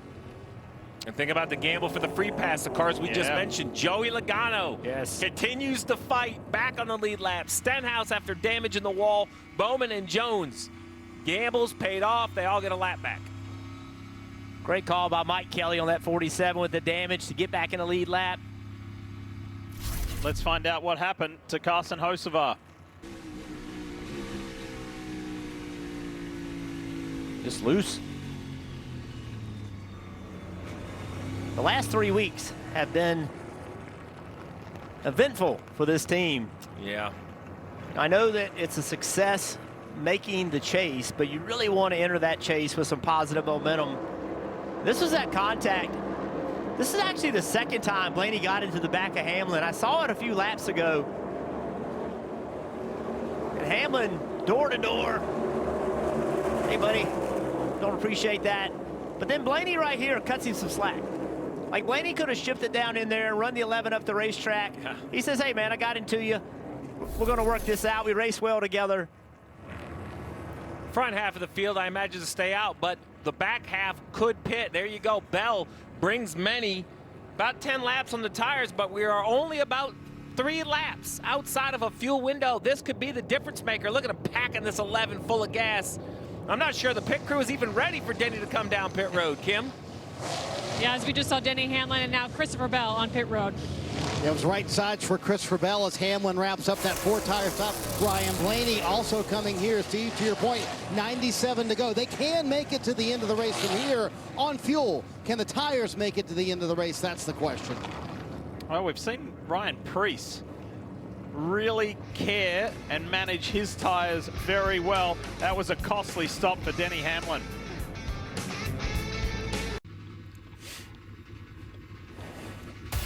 Inside the Dollar Tree Camry with Eric Jones at the Dollar Tree 301, presented by Toyota. Wow, we got 95 to go in this stage, in this race. How is it going to play out? Well, it's not playing out the way that Denny Hamlin hoped, that's for sure. No, Denny Hamlin stops at his pit stall, only the 4th one on pit road. Gasman's ready.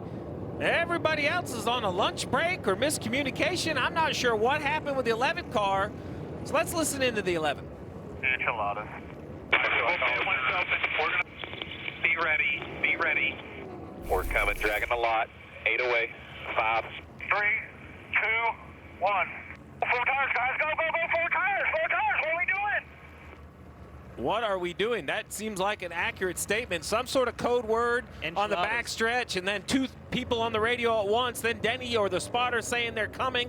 I get so irritated with these code words. I understand if you're leading the race and you're coming to the end of the race 2 versus 4. There's a moment in time where hiding your poker hand makes a big difference. But I see more mistakes than I ever see somebody copying one another. And then right there, cost the 11. It seemed like the 11 driver had a plan. And I'm not sure what the crew chief's plan was because I don't have their cheat sheet. But the pit crew, the crew chief, and the driver were on 3 separate plans, or at least 2 separate plans, and it cost the 11 some track position that they have worked most of the day to gain. Now they are 17th. In a good position because they can make it on fuel, but they are the 6th of the cars that can make it on fuel. Bell starting 10th on 2 tires, Byron on 11th on 4 are the 2 cars leading the pack that I think can make it to the finish. All right, now I need you to exhale. I can't. Okay? It's the dumbest thing every single week. I have an idea. If we're going to pit and change 4 tires, this is way outside the box. So you pit, change 4 tires. 4 tires. And it's not just the 11. It's up and down pit road. I understand why they do it with technology and scanners, but the communication is so important. It's frustrating when the miscommunication happens. You have to admit the positive is that an enchilada would be pretty good right now. Yeah, steak, chicken, they didn't know even what to order. They were totally lost on what the enchilada was. It was should have been churros. I mean, that's for dessert. Marty, what you got? Real quick one to update you on Chase Elliott. He said he's having a water temp issue. It will spike very quickly. Talked to Bobby Dell from the Hendrick engine department. He said there definitely is an issue. It's coming down under caution, but it could be a problem later for Chase Elliott. Toyota Camry XSE pace car leaves the racing surface. We're ready to get back to it here. Josh Berry is in a pretty special space at the moment. He has never been in the top 5 this many laps in a race in his Cup career, and he's led the most laps this race, and he leads the field. But here comes Wallace. Wallace on the inside. Keselowski's in the mix. Gibbs is there. Ryan Preece, the 60 that runs 3rd. Reddick makes a big move on the inside of Keselowski down into 3. Oh, man. Tight racing between the 21 and the 23. Barry got a great restart, but Bubba Wallace is battling back. Ford versus Toyota. Back into turn 1. Wallace at the front. Berry, Preece, Larson, Gibbs, Reddick, and Keselowski.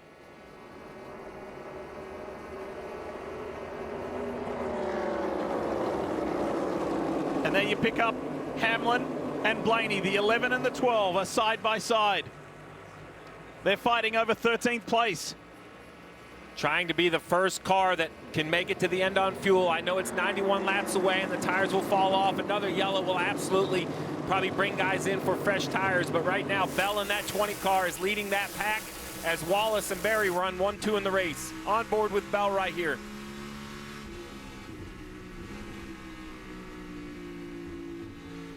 Oh, nice little move right there to the outside of the 45. Yeah, just trying to get position.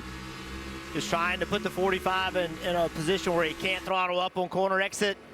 That wasn't the fastest way to make a lap time, but it's the way to make a pass. These guys are so good. They're all so good with their racecraft. Blaney's gotten hung up a little bit on this restart. So Bell gets Reddick, who did not pit. And everybody else ahead as Blaney goes to the inside of Chase Briscoe. So Wallace and Berry and Preece and Larson and Gibbs and Keselowski, they all stayed out. Bell, who runs 7th, first one who pitted on that particular cycle. Watch how far that Ream 20 Toyota Camry can go. Keselowski's the next one on his list. We ride with Brad. It's been a super day for RFK and the 3 Fords, but how's it going to work out? Bell to the inside.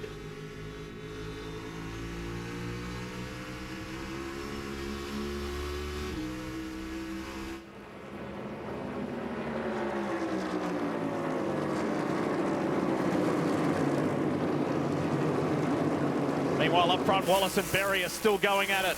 There's nothing between those guys. Look to the next turn. Down into 3. We saw this battle a little while ago. Blaney versus Briscoe. It took Blaney quite a while to get by Briscoe. I think Blaney's faster, but Briscoe does a really nice job of running that 2nd and 3rd lane. Watch Blaney right here. He's going to have to just send it down in there. Briscoe too smart for him. Pinches him off, runs that second lane right on his door. They both pitted at the same time, so this is a fair fight. 1-on-1, and that's for 10th place. I love what Briscoe's doing right here. Enters the corner really low, keeps the 12 car pinched off. Now, it takes a lot of trust to do that. You have to understand and believe. Big move. Battle for the lead also. Bottom box, 3 wide. Briscoe down low. In the middle is William Byron and Tyler Reddick on the outside. I thought they were going to touch there. And now Blaney has a shot. Does Byron know he's 3 wide? He's not. He might be. Top of the screen, the last 2 laps, Barry has definitely found a little something in 3 and 4. Briscoe's one of the most difficult drivers to pass on restarts. That fight you see between Briscoe and Byron, that's at the bottom of the top 10. 8th, 9th, and 10th, Reddick, Briscoe and Byron. All these new tires are not giving them the advantage they were hoping for. Yeah, only 10 laps fresher. I completely understand why Bell took 2. Now, I also understand why all these cars pitted. They needed the fuel to make it to the finish, and they thought 4 tires, even if it doesn't benefit now, Jeff, maybe that left rear. They want to have that fresh left rear as we run. We haven't really run, you know, we haven't put 90 laps on a set of tires. We had a 97-lap run, but there was a green flag cycle in the middle. You saw Christopher Bell earlier working on Brad Keselowski. He is by him and cleared him. He's away. Bell entering turn 3, working his way through, is now on the back of Ty Gibbs for 5th, his teammate from JGR. This is the first time since we got on dry tires that I've seen a car that can keep pace with the 21 or the 12. Yep. The 21 is, I think, a little bit quicker, but Bubba Wallace doing a nice job of running his line. I know there's a long way to go. There's still 83 laps left in this race, but updating you on the points, down near the cut line for the chase, Shane Van Gisbergen in that 16th and final place. It has been a huge day for Ryan Preece. He has turned a 50-point deficit. At the moment as they run, he's trimmed it to 29. That's huge. You just don't need as much luck at Daytona. You know, you think you might be able to get 29 by out running, score some stage points, run in the top 10, both stages, the top 10 in the race. You could see that that's a possibility. Yeah, and SVG not having a bad day. No. You know, he's not having a bad day, but just not good enough. Blaney starting to inch his way back in. He's to the inside of the 24. Can he gas it up and clear the 24 on corner exit? I think he will now. Finally has it. Yes. But it took forever to make it happen, and look at the track position he's lost. Let's talk more about Josh Berry with Dave. He stayed out as well as Bubba Wallace, and remember, he was, and he told his crew it fired off really well, so it was kind of ironic that Bubba passed him on the restart. But remember that tense conversation the driver and crew chief of the 21 had? It was about you are better longer in the run. Steve talked about a good long run company right now, and you could see him right there. He's testing Bubba Wallace. He's getting closer as the laps add. Great. Sorry, I was going to say it's great information, and I was comparing to the 12. It's like a new player now to the 23. I'm not sure he knows, or even I know, what the 23 is going to look like into this long run. As Blaney executes that move on Tyler Reddick. Remember, the defending race winner restarted. Oh, contact between Berry and Wallace. Josh Berry is fired up today on the radio and behind the wheel. Let's see if there's payback. He's close enough to if he wants to.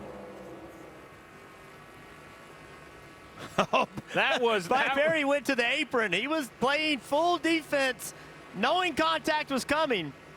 And here comes Bubba. He says, okay, I can play like that too if you like. And in the background is Ryan Preece. All 3 of these cars on the same strategy. Last pitted lap 189 for 4 tires. And again, almost contact between Berry and Wallace. And Preece has a front row view of this.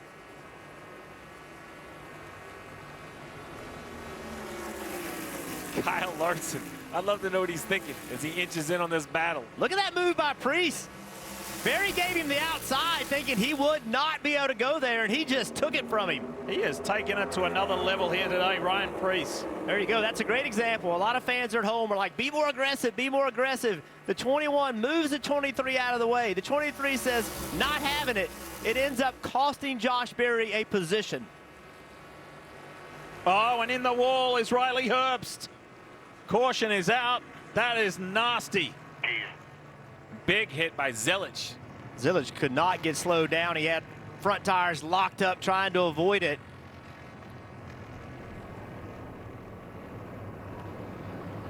This is down in between turns 3 and 4. That's Connor Zilich. Wrong place, wrong time.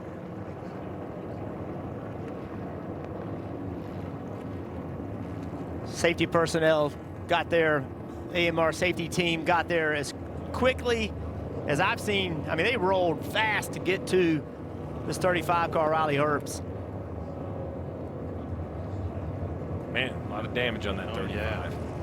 Whew, that lead was heating up. Good to see the wind in that down. There's Michael McDowell in the 71, Delaware Life Car. They're fighting over position there. That is a huge hit.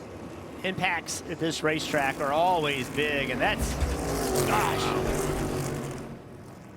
McDowell drives in the corner. Actually, it feels like Herbst comes down on him.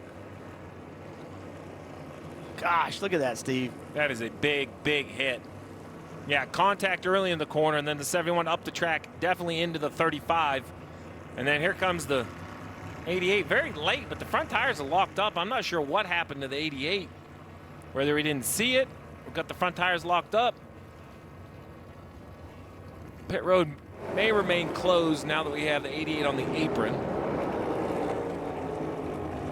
One of the later impacts. Not sure exactly what information the 88 had. Oh. That was the view from Austin Dillon. They just wonder if Zilich is on the straight, right? And he can't see it happening just from the angle that he is. You know, they were kind of high when they entered the corner, so he just wasn't able to get, he wasn't able to see it. Riley climbs out. Boy, that was a thunderous hit. See, right here, corner entry, Herbst looks like he's trying to get to the second or third lane, and McDowell is not expecting him to be there. Now they're kind of both out of control. There is the impact, and we've got another angle to show you. Have a look and have a listen to how nasty this was for Riley Herbst.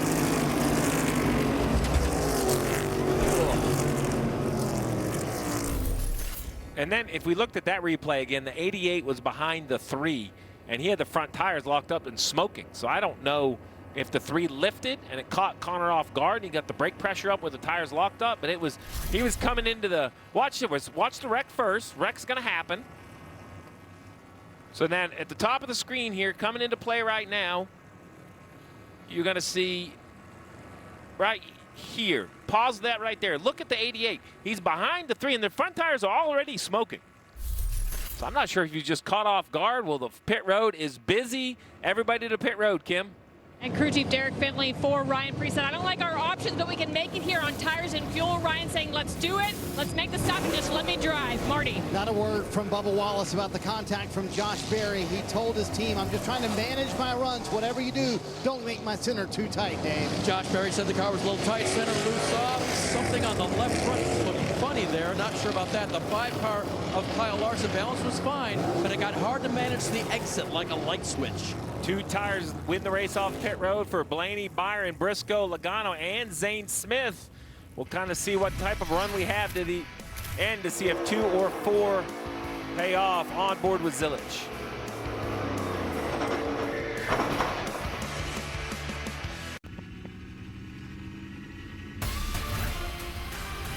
Dollar Tree 301. Boy, it's been an eventful day. This event is presented by Toyota, and we have had everything. We've had the rain, we've had the race start on wet weather tires, the competition caution to change to dries, some terrific racing, a variety of leaders like Josh Berry, Ryan Blaney, Shane Van Gisbergen, William Byron, Bubba Wallace.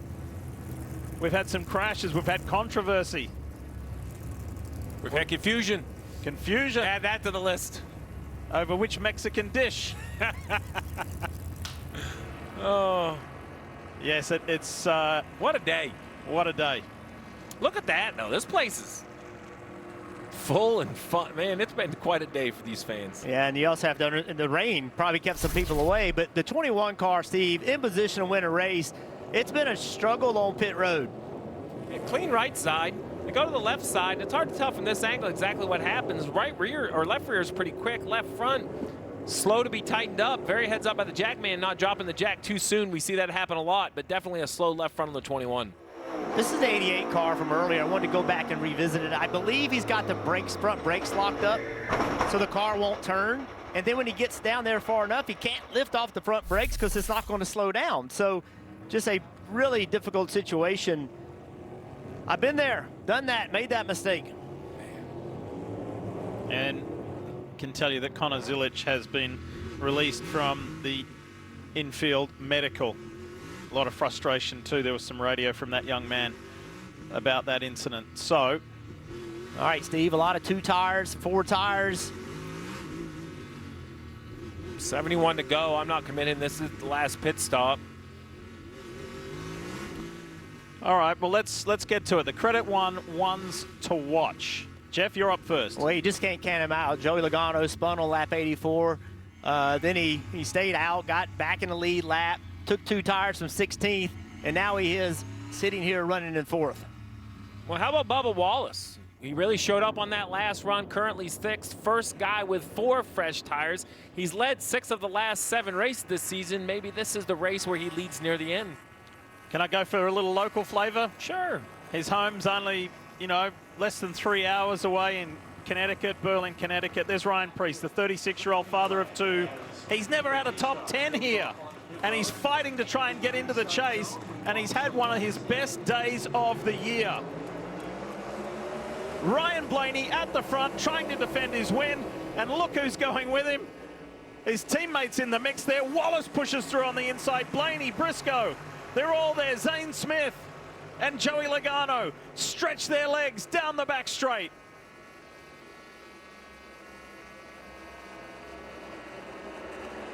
$70 laps to go from here. Will we have the story of who took 2 and who took 4 on that last stop? Is that going to be the story of the day? Start to see some shadows from the cars. The sun has poked through the clouds. I don't know if that'll change the handling. Oh, the 21 making a late lunge into turn 1. We're going to go 3 wide, and Berry's going to be laughing if he can pull that one off. He does not have time to mess around. He's got to go. Did he get at least one? He got Larson. Locks up. He locks up a little bit going into 3. Oh, the wheel's off. The 24 has lost the left side wheel. I'm assuming that's off the 24 since he's backwards. I'm guessing left rear by the angle in which that car is laying. It's the left rear from a long time ago, Rudy Fugle just said. And William coming to green said, something does not feel right. I don't know what's going on, but something does not feel right. Clearly, it was the left rear tire. Just started on the front row. Last on pit road at 227, but remember, they only changed 2 tires. They hadn't changed 4 tires in quite some time. Add that to the list of crazy things that have happened today. Let's show you again what happened to the 24 of William Byron. Lead car in this shot. You see it smoking already, getting down in the corner, and right here, he knows he has a problem, but it's nothing he can do. And there it goes.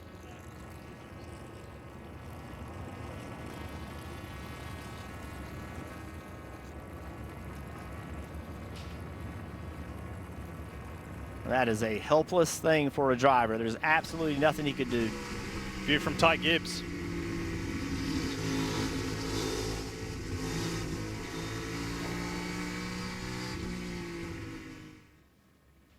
Christopher Bell's view.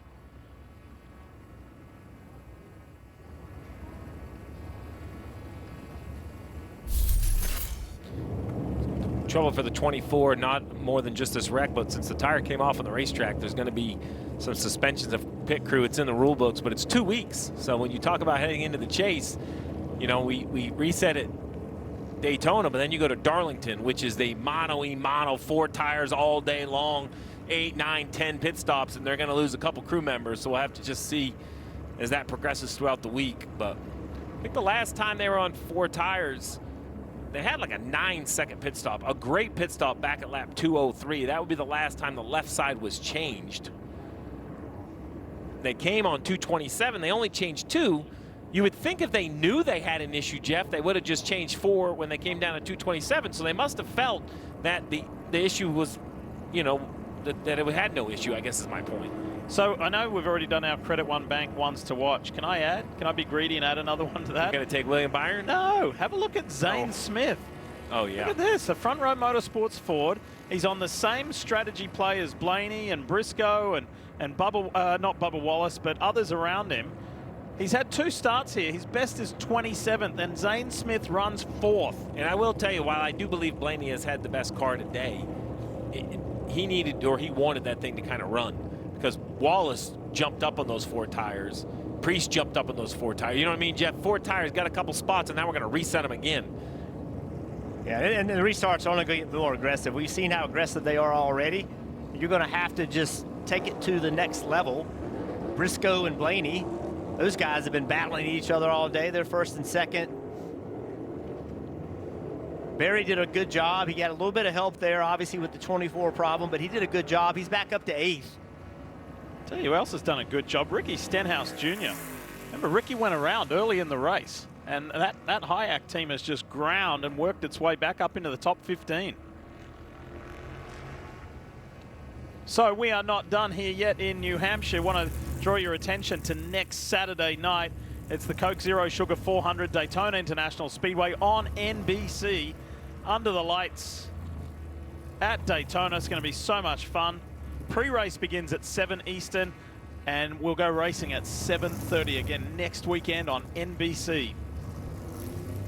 It's going to be a lot on the line. We talk about positioning for points, and in that race, it could be very, very critical on who makes these chases or this chase or not. And one person that he's sitting there running 26 right now, Austin Cindric.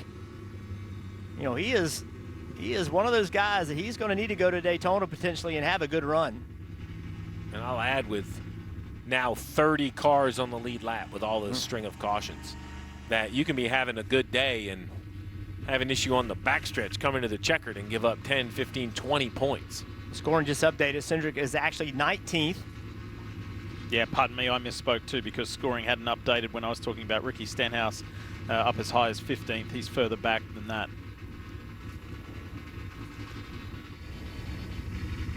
So now with 65 to go, Steve, it is, you said it earlier, this race tends to be calm, long green flag runs, and then you get a caution, and then it turns into chaos. And I need, as a driver, I have to go get positions, and I got to get them on restarts. There's no other way. You have to be aggressive. You got to go make stuff happen. Obviously, you don't want to cross the line and get yourself in trouble, but there's no choice. And on top of that, you talked about the sun coming out earlier. The track is different now than it has been all day long. Who made the right changes? Who's made the right adjustments to their car? If you can believe it, after all of that, your old buddy the Hurricane Diff. Yeah, back on the lead lap, 21st. Yeah, and I only bring that up, you know, just off pit road, 4 fresh tires. If there's anybody that can cannonball on the scene late in the race, I'm not saying go up and race for the win, but make these restarts a little more interesting. I would say Carson Hocevar has all the ingredients to make a restart more interesting. Got his teammate Daniel Suarez right ahead of him.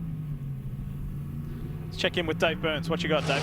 Gotta love 3-time champ Joey Logano. After his team fixed the car and he was in the free pass position, he said, yeah, kind of wanders the straightaway, but I guess it's not awful. They got back on the lead lap. They are running in the top 10, Kim. And for Ryan Preece, they've set the stage on who in front of him has 2 tires, who has 4. They feel very good on the long run. Their strength today, Marty, has been balance migration, has been very minimal. Kim, Lee mentioned it could come down to who took 2 and who took 4. Jonathan Hassler told me the decision to put Blaney back out front with a right side tire change was, quote, a no-brainer. Lee, the best car all day long, sits here with the lead with 64 to go. Can they finish it off? Trying to defend the win of a year ago. Great point, Marty. Lights are off on the Toyota Camry XSE. Back into the Echo Park Automotive restart zone. Blaney, Briscoe at the front. They've been turning it on. Wallace is right there. Ryan Preece. Christopher Bell jumps to the inside. Look at that 20.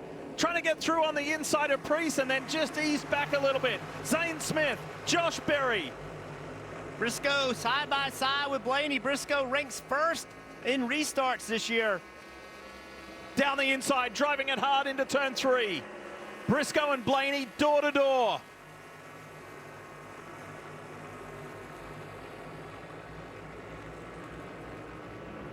This is good stuff from these guys. Priest and Wallace, Bell and Smith.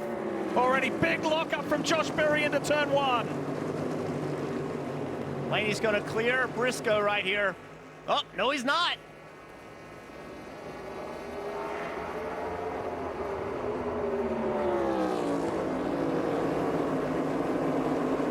Ford versus Toyota in the first 4 positions. This is good stuff. Late in the race in this Dollar Tree 301. 60 laps to go. I thought Blaney had Briscoe beaten a lap ago right here. But that 19 car with really good grip on the exit of 2. How about Noah Gragson having a terrific run in the top 10? Talk about those front row Motorsports Fords. Now Blaney clearly ahead of Briscoe. Berry and Larson, they're still scrapping it out. Fighting over 7th place a little further back. There they are right there, bottom box. Larson got by Berry a couple laps ago in 3 and 4. Bubba Wallace cleared for 3rd on those 4 tires versus 2. We'll see what kind of speed that 23 car has. He's rolled up kind of on the back bumper of the 19. And Blaney is stretching. Sure is.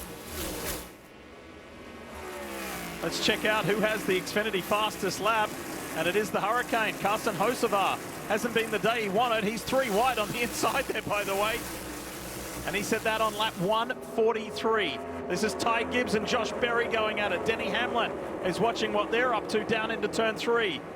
Not the restart Josh Berry needed. Oh, Gibbs way up the racetrack.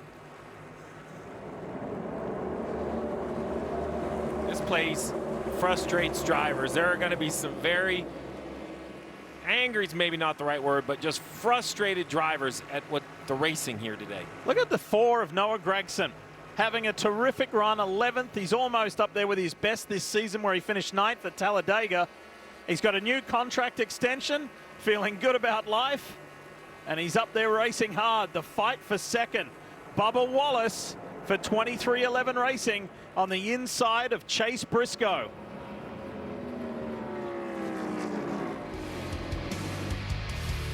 Last year's winner is this year's leader, Blaney out front. Hey! Oops.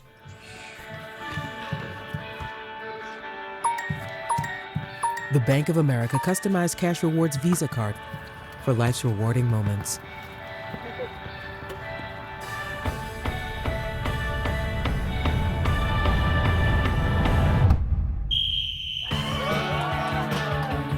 Earn 6% cash back in the category of your choice, like online shopping, for the first year from account opening. Bush Guide, cold and smooth survival skills. My watch is broken.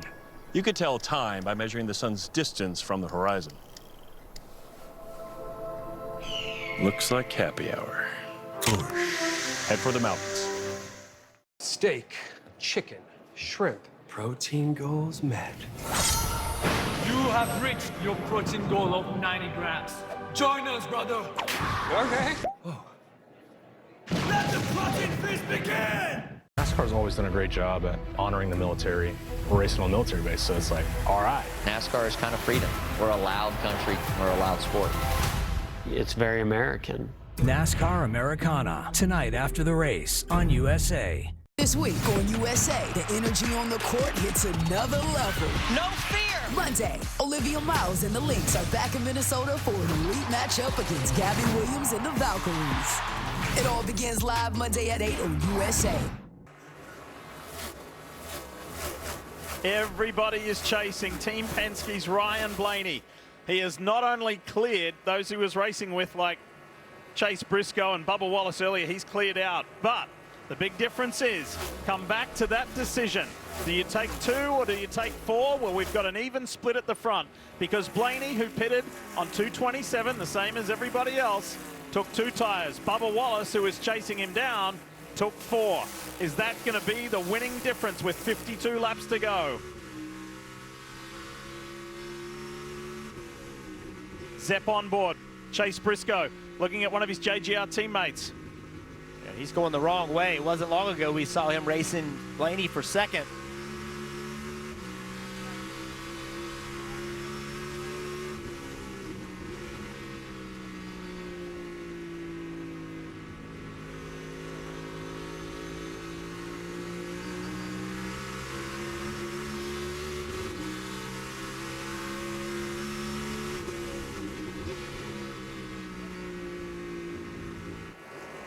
As Josh Berry arrives on the scene, 4 tire stop for Josh as well that last time.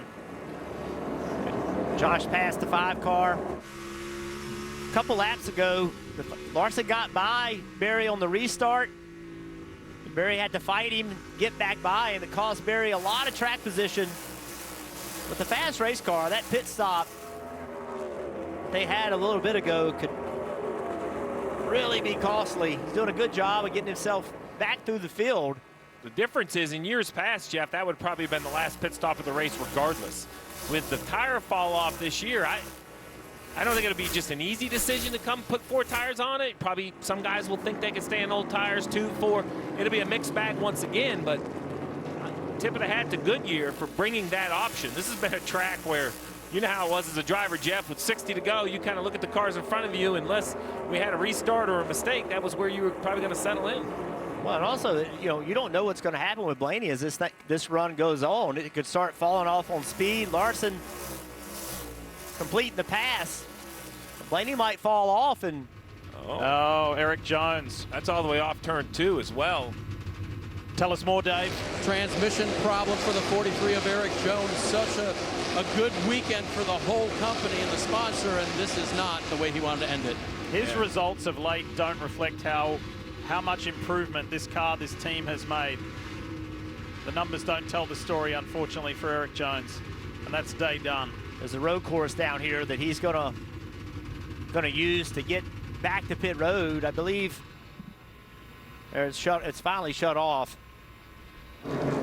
Tell you what, that 2 tire call is working just fine right now for Blaney. He's extending his lead over Bubba Wallace. It's gone from 1.4 to 1.6 seconds just in the last lap. Meanwhile, here comes Christopher Bell on Ryan Preece. That would be the fight for 3rd.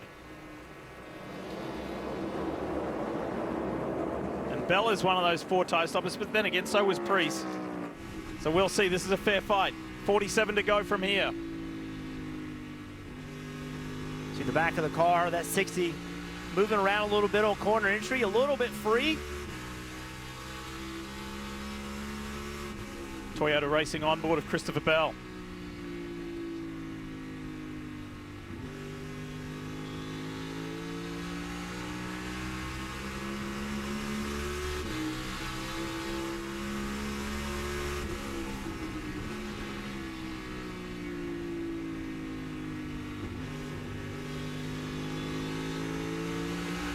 What do you like that you hear?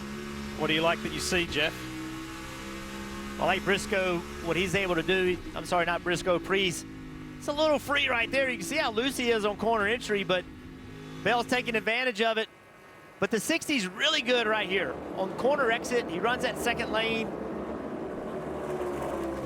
That free on corner entry is really difficult to deal with. The positive is right here, the car turns, points, and it makes really good rear grip on corner exit.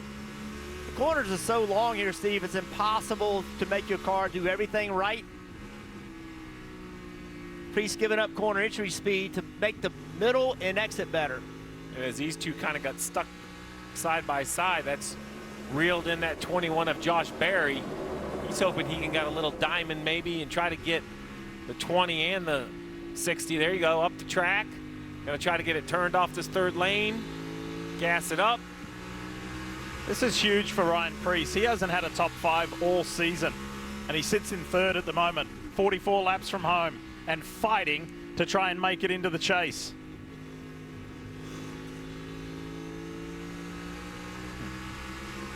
You talked about a home you know, hometown from Connecticut, the driver, Mohawk Construction on board as well. Longtime supporter of Ryan Preece. We've seen that on modifieds and a lot of things he's driven. I love that when the area of the country supports their driver, right? Oh, yeah. Partners come out, fans come out. And they take a lot of pride in the success Ryan Preece has had. They really do. When you come up here, you see a lot of Ryan Preece t-shirts. And it's special to him. It means so much to race in the Northeast. He came here as a kid, used to ride his bicycle around here when his grandfather camped here and the rest of his family. Here he is racing in the top 3. Customers online even faster. So now they're offering same-day Wi-Fi delivery. Do you think you're up for the job? I mean, I am pretty fast. How do you feel about cul-de-sacs? Just keep turning left. Parallel parking? Easier than a pit stop. Speed bumps? They're more of a suggestion. 3-point turns? I'm a 2-point kind of guy. Good. Most people panic on that one. I'm here for the interview. Bubba. Tyler. Same-day Wi-Fi, delivered NASCAR fast. Ashley's Labor Day sale is going on now. Shop Hot Buys for every room starting at just $4.99. Plus, you can find savings of up to $1,000 store-wide. And get 0% interest for 60 months. Only at Ashley's Labor Day sale. Going on now. When everything on the IHOP value menu is just $6, you can go all out. Because eggs, bacon, and fluffy pancakes are just $6 every day. And OMG, there's a new BLT. And it comes with fries. Celebrate every day for just $6 with the IHOP value menu. 40 laps to go. That's all. Here in Loudon, New Hampshire Motor Speedway. And Ryan Blaney keeps extending his lead in that Menards Ford. Top box, there he is. Bubba Wallace has not been able to reel the defending winner in just yet. Not yet, but the last 2 laps, Bubba Wallace has been faster than Ryan Blaney. Blaney's out quite a bit on him, almost 2 seconds. Let's see what this lap gets us. Josh Berry's not been able to get by those 2 cars.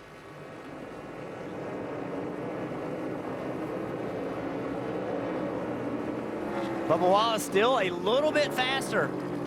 Let's cut that lead down, Steve, under 2 seconds. Yeah, got to remember 2 versus 4 tires. It's not a huge difference, just a handful of laps on the left sides, but it all makes a difference, and it makes a bigger difference the longer we run.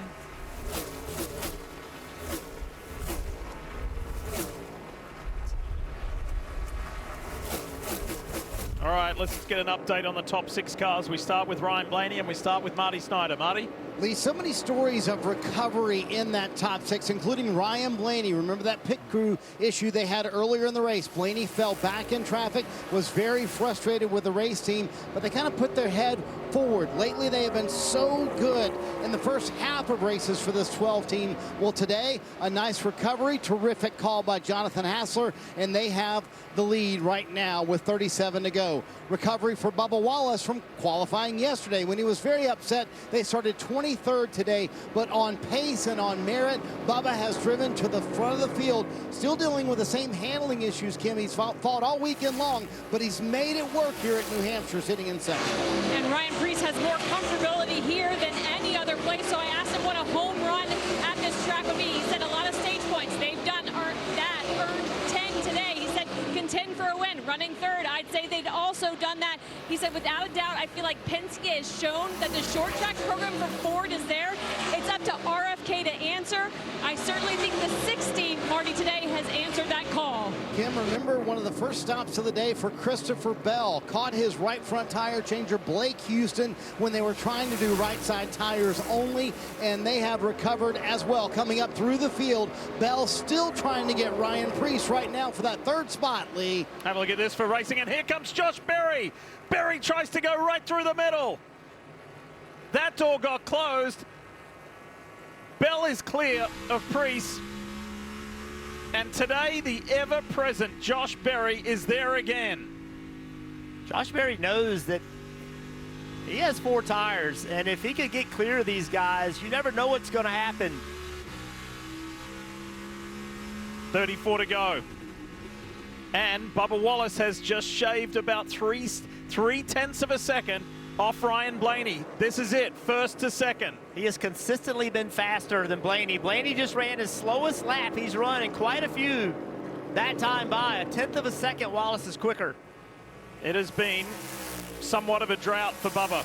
38 races since his last win, the Brickyard 400 at Indy last year. He's had a couple of top threes this year. Really good runner-up spot in San Diego, Coronado, but he would love to get a win.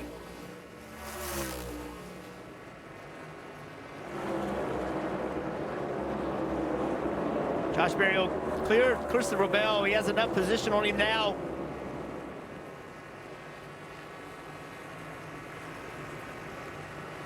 Berry wants a yellow. One more chance at this. I think Josh Berry, when he gets clear, I think he's going to be quite a bit faster than the two in front of him. I don't know if he has enough time. Can't tell if Bubba Wallace is faster than Blaney or if Blaney just gets out there and manages his lead a little bit because it fluctuates. Yeah, inconsistent. Normally when drivers are pushing to their limit, the lap time's almost more consistent because they're right against the ceiling of the race car. But when you're at 90%, you know, it's kind of like target racing. You bump around your lap times a little bit more. Well, it's crystal clear that the 21's way better than the 20 because that gap is growing rapidly. This will be a first lap at clean air. Let's look. Left side of the 23 ran about the exact same speed. The 21, the fastest. Question is 2/10 or 1/10 and a half over 30 laps? It's going to be a long way to travel. I think his real hope is that the 12 maybe catches some traffic at the back of the field. It's about a quarter of a straightaway ahead. I don't know if he'll really get there. I guess he will probably in the next 10 or 12 laps. As we watch and enjoy this, I want to draw your attention to a couple of other things that are going on. Front Row Motorsports at the moment with Zane Smith and Noah Gragson have 2 of their 3 cars in the top 10. That's an outstanding result. Tyler Reddick, 5-time winner this year, who started on the pole, spun around by himself before the first lap in the wet was complete, regathered himself and has worked his way back up to 12th, ahead of Briscoe and Logano, the battle we're watching right now. Hocevar, who is involved in what could be argued a self-induced crash earlier in this race. He's been in 2 cautions, has worked his way back to 15th behind these guys. Shane Van Gisbergen, who came into this race 16th in the chase standings, sits in 20th. It has been a mixed day for a good number of drivers. Sorry, Lee, it wasn't that long ago we saw Briscoe in this 19 car racing Blaney, and it has gone the wrong way, complaining about the car not turning, won't rotate the middle, then it gets to the straights and it just spins the rear tires. Not a good run. Marty. Yeah, and you can see the struggling in the center of the corner for the 19, and they're also talking about how much speed they give up on entry. Yeah, great point, Jeff. A moment ago, Chase Briscoe was battling for the lead. Now he's trying to hang on there way back in, where is he? 14th right now, trying to hang on to that over Hocevar. You see how high the 19's running in the corner. Compare him to this 77. The 19 runs up clear out of the dark pavement area. Look at that. That's like the 4.5 lane. All right, there's some traffic coming up ahead for race leader Ryan Blaney. He's entering down into turn 3, and as our director Sean Owens and our brilliant production crew here pull out to show us the bigger picture, there's that gathering of traffic. That could be advantageous for Bubba Wallace. It could be problematic for Blaney. We'll see.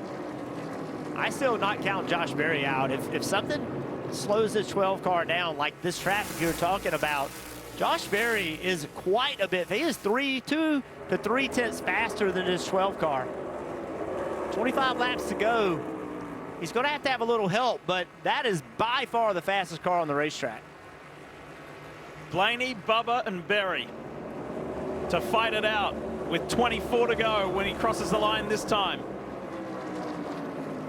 Dave Burns, tell us more about Josh Berry. They just radioed the driver and told him it's going to be close, but you should catch them by the end of this race. You point out he's the fastest car now, so the 21 driver knows he's got the pace. That's just not just hyperbole. Neither is his last 4 weeks. 3 single-digit finishes in a row. Another one looking good today. All right, first piece of traffic taken care of by Ryan Blaney. More to come. Gap is 1.7 seconds to Bubba Wallace. It was Cody Ware, Austin Dillon he's got by. John Hunter Nemechek is the next, and does that fairly easily. Can't do it much better. Back to Dave's point about Josh Berry. He's 2 seconds behind Bubba Wallace. We'll continue to watch that gap. And he has been driving seemingly angry today. He's been frustrated. He's been fired up on the radio. He's fighting for his future. We don't know where he can go, but he's proving a point to whomever may be the next employer. I am worth hiring. This is how good I can drive. There's enough time, but he's going to have to get through the lap traffic that Blaney just got through. He's going to have to just shred through them, Steve. He cannot waste any time. Now, Blaney's going to catch other traffic, but there, if you look at the math, his crew chief wasn't lying to him. I think it comes down to Bubba Wallace. I'm not concerned about the lap traffic. I'm concerned about Blaney or Bubba Wallace holding Berry up. If he holds him up for 4 or 5 laps, that I think will be the real sticking point for Josh Berry. That 23 car right there. Traffic cleared by Wallace. And Blaney just ran a really good lap right there. Not as fast as Berry, but it doesn't have to be. He's got a big enough lead, but you can see how much he's cut into the lead just in a few laps. And with 45, 46 laps on your tires, a caution would necessitate a pit stop, I believe. The whole field would come down. I think it'd be a huge gamble to stay out on these older tires. Pace is slowed down over a second. Berry's catching Wallace. It's down to 1.4 seconds between those two. Race is on. Just over 20 miles left in this, with 19 laps remaining. Can Berry get by Cody Ware and John Hunter Nemechek effectively and not lose too much time to Bubba Wallace to give himself a chance? He's 3.5 seconds behind race leader Blaney.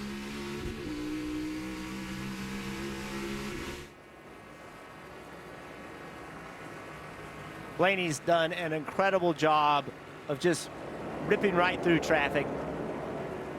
Just has timed it right, Steve. Hasn't got himself in a jam where he lost a lot of lap time. He made a pass there and ran as fast as he, within 1/10 of a second of what he ran the lap before. Yeah, it's impressive what he's able to do on just those 2 fresh right side tires. Great call by the team. I know they had a hiccup on that pit crew earlier, but Jonathan Hassler bounced back with an aggressive 2-tire call to give his driver track position. Here's the William Byron car. Remember, he started on the front row just a couple restarts ago, lost that left rear tire. And look, let's balance it out here. You're giving the crew chief credit. With Jeff standing here, let's give the driver credit. He had to control his temperament when things didn't go well. Very much. And he dropped to 14th place. He didn't lose his mind. He didn't lose composure. Methodically worked his way back up through the field. Still boasts a 1.8 second lead over Bubba Wallace. 3.5 seconds over Berry. Laps are winding down. There'll be just 16 left when Ryan Blaney of Team Penske crosses the line now. The 2023 NASCAR Cup Series champ.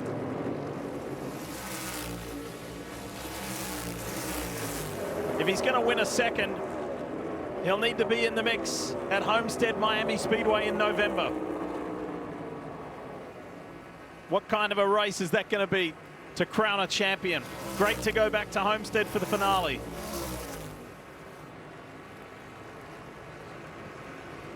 That's what 1.8 seconds looks like from Blaney to Wallace. Now it's out closer to 2 seconds.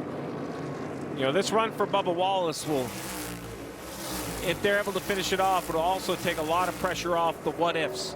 You know, we look at numbers and say, oh, well, that will never happen. I can tell you as a competitor, you don't start counting points until somebody says you're official, and I don't believe he'll be locked Currently, as we're riding around, he'll be at plus 72, which isn't a mathematical certainty, but barring something major in the first stage, he could lock in very early at Daytona, and at 72 points, I think he'd have to figure he just goes down there and does what he does in the speedways. Even if he gets caught up in a wreck, it would have to be a miraculous run by both Preet, SVG, and Cindric to eliminate him. 3 guys would have to run amazing. Well, this is a miraculous run from Josh Berry. Look at him here, right alongside Ty Dillon. Clears Ty, and he's now just 1 second behind Bubba Wallace. This 21 Wood Brothers Ford, there is no lying down. He has driven at times ferociously today. 50 lap, green flag run. Tires are hot, drivers are tired. Brakes are worn out, frustrations are high. Both at your day and other drivers, can we stay clean for the last 13 laps?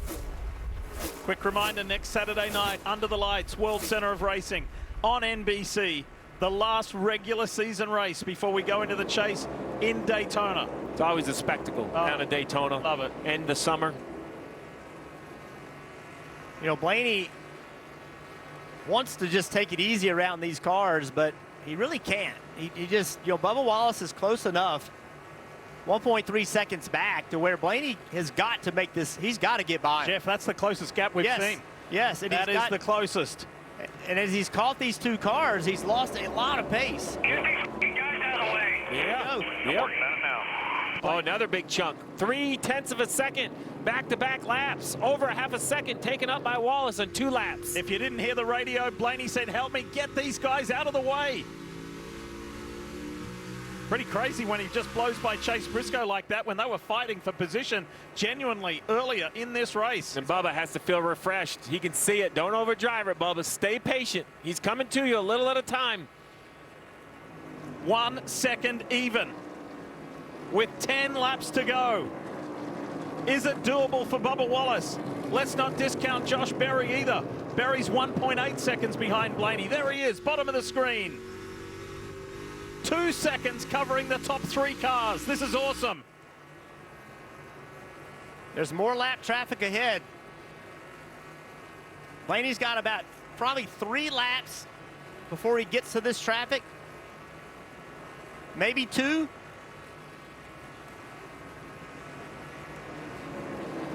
That helped. Bubba, lap traffic cost him a couple 10ths of a second. Good clearance of Briscoe by Berry there. So he's got a clear view of this man here, Bubba Wallace. Berry's got the best car. He just has to have a little bit of help.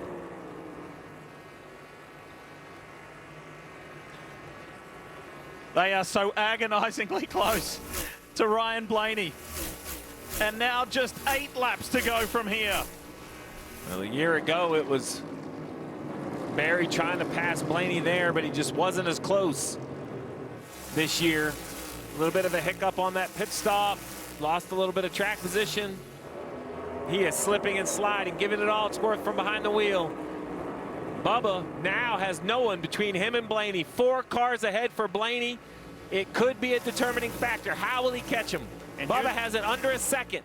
And here's that traffic. Here's that traffic. How are they going to treat the leader? The 16 of Allmendinger. Oh boy, there's 4 cars there. 4 cars for the leader to negotiate with Bubba Wallace just zeroing in on him. Allmendinger's the last car on the lead lap. It'll be under a 0.5 second. Under a 0.5 second this time by if Bubba can pick up the gas as he's been. Oh, Blaney wanted that big run on the corner exit. Didn't get it. 6 to go. Blaney, Bubba, Berry. 1, 2, 3. This is as close as these guys have been. Traffic is playing its hand. Now it's Wallace's turn to try and clear that first car in line, which is AJ Allmendinger. Custer is next up for Blaney. Blaney went to the gas really early on the corner exit, and it did not work. No, I would say that was advantage Bubba going by Allmendinger. Now the 12's going to be stuck at the bottom. Will he have a clear exit? Or will the 41 be there? The 41's gassing it up. Off track, these guys are great mates. On track, they're competitors for two rival teams. Oh, and a big lockup from Bubba Wallace. That was it. That was the mistake he just couldn't make if he thought he had a chance to win the race. The left front lockup is going to cost him 0.3 of a second, perhaps. What a recovery, though. That's what we were talking about earlier. The extra horsepower allowed him to turn it down the hill. Runs nearly the same lap time of Blaney, even with that huge lockup. That was wild. We're inside the final 4 laps. Cole Custer gives Bubba Wallace plenty of room.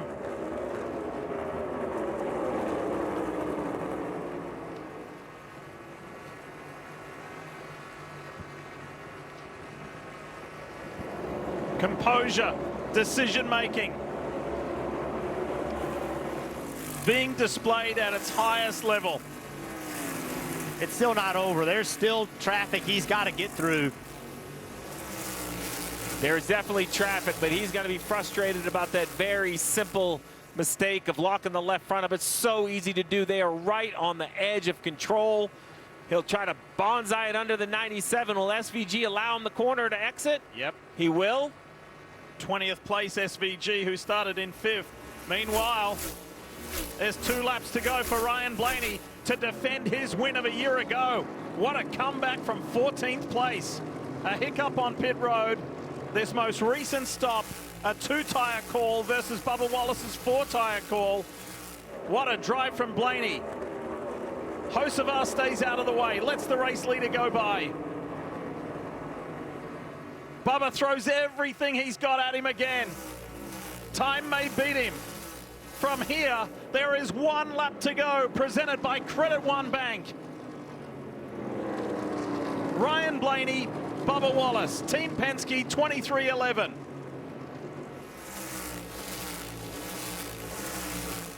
And in almost a carbon copy of a year ago, where Ryan Blaney led 116 laps. When he sees the checkered flag, he will have led 115 laps this year. It'll be his 3rd win on the season, and back-to-back here in New Hampshire, Ryan Blaney victorious. What a drive for the Team Penske man. Guys. Great job. Appreciate the fast car all weekend. Thanks for sticking in there. Good call, Jonathan. Congratulations, guys. Been 2 in a row. That's awesome. The 12 teams celebrate. The Menards Ford is going to victory lane. So put Phoenix, Atlanta, and Loudon on the win list for Ryan Blaney. Impressive performance. A poor pit stop perhaps was going to derail the 12's effort today, but not so. All the way back to 14th, but between, as you mentioned it, a level-headed driver and a crew chief that believed in his team, took 2 tires, cycled his driver back to the front, and then what a miraculous drive. A fast car, but his decisions in traffic, quite outstanding. Never really got himself in a really bad spot to lose that big chunk of time he couldn't afford to lose. Especially when he saw Wallace looming in the mirror. Quick reminder, progressive post-race show coming up. Stick around. We'll have plenty to come, plenty of reaction. Jeff Burton's run out of the booth. He's headed down trackside to be with Marty for that progressive post-race show on USA. Plenty to talk about, plenty to follow up on in the lead up to Daytona. But how satisfying and gratifying is that to defend his win of a year ago, 3rd win on the season, more super valuable points as he edges a little bit closer to championship leader Denny Hamlin. Denny with a 77-point lead has to feel really good about Daytona. Down at the cut line, 31 points. Just yesterday, Ryan was expecting to get his lobster of a year ago that's now on the plaque, which was thanks to his teammate Joey Logano many years ago. That tradition started of putting the lobster on the plaque. So now he's going to have 2.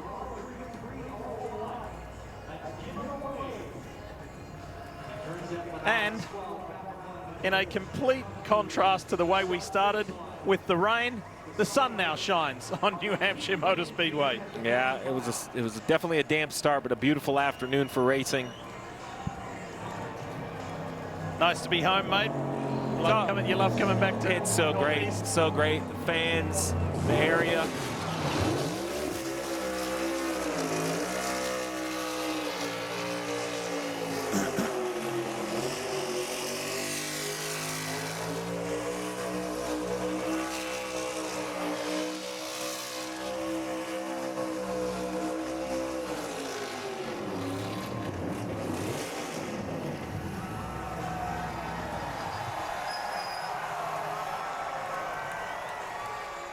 That'll do the job.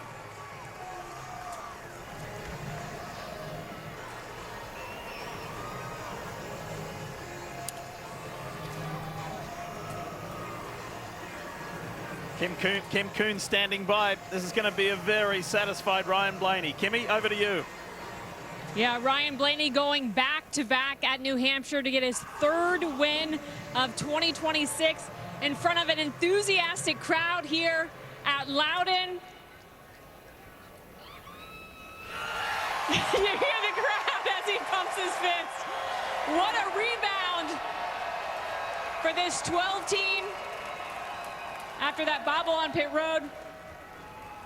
Ryan, man, I was talking about the rebound. You had the bobble on pit road, but then the great call by your crew chief, Jonathan Hassler, to take 2 tires, but you were the only driver that was able to hang on with Chu. How did you do that, especially with how precise you had to be through that lap traffic there at the end? Yeah, that made it difficult, but no, it was a good call after our issue on pit road. You know, we did 2 at the end to try to hopefully get the lead, and we did, and it was a long run to the end there, longest run we had, and just tried to manage my stuff, and knew those 4-tire guys would probably pressure me eventually, and Bubba kind of came on pretty hard there, and just tried to manage the lap traffic while also trying to manage tire and just not make a mistake. But what a cool race, what a fun day starting in the rain, and ended up being a beautiful day. Everybody who came out, I really appreciate it. Thanks for sticking with us, and hope you enjoyed a good race. 1 race to go until the chase starts. You're solidly 2nd in the standings. What does a win now do, just turning up the wick this close to the chase run? Well, you always want to continue momentum, you know, and Team Penske's been on a heck of a tear the last couple months. So props to everybody at Team Penske who's keeping their head down, working hard.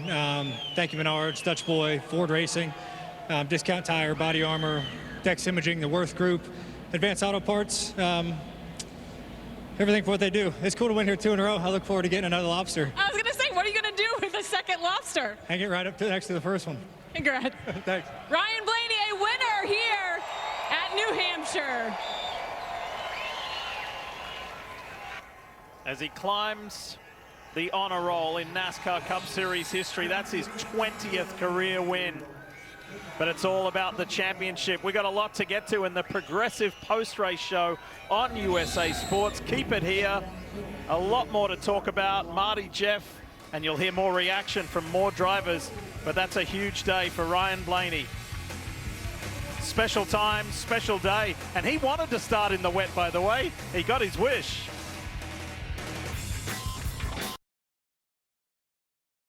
Time for the USA Sports post-race show presented by Progressive. What a race at New Hampshire today. Blaney goes back-to-back here in the Northeast, and a terrific finish at the very end. Blaney said, man, I had to work so hard for that one after the checkered flag, and he takes it a 2nd straight here at New Hampshire Motor Speedway with his good friend Bubba Wallace chasing him down. Bubba said after the race, man, that one time I cooked the brakes, that's what did it for me. Didn't have a shot after that, but Ryan Blaney is in victory lane once again. Gets out in front of the crowd there and pulls in here to victory lane. Here's how the chase standings look with 1 race left in the regular season. It has tightened up significantly. Ryan Preece winds up gaining 19 points here at his home racetrack. He's now 31 behind Shane Van Gisbergen. How about the rally for Austin Cindric? Very late. He winds up finishing 12th today. He's got a little extra cushion at plus 44 above Ryan Preece. It winds up being a 2nd place finish for Bubba Wallace. Dave, you're with him.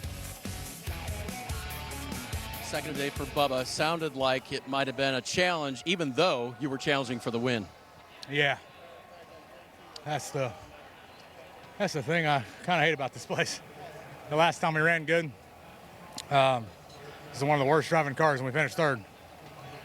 The worst driving car I've had this year, and we finished 2nd. So it's just been saying it all week long. Like, I think I finally know, like, throw out the field that I'm chasing, which is hard to do as a race car driver.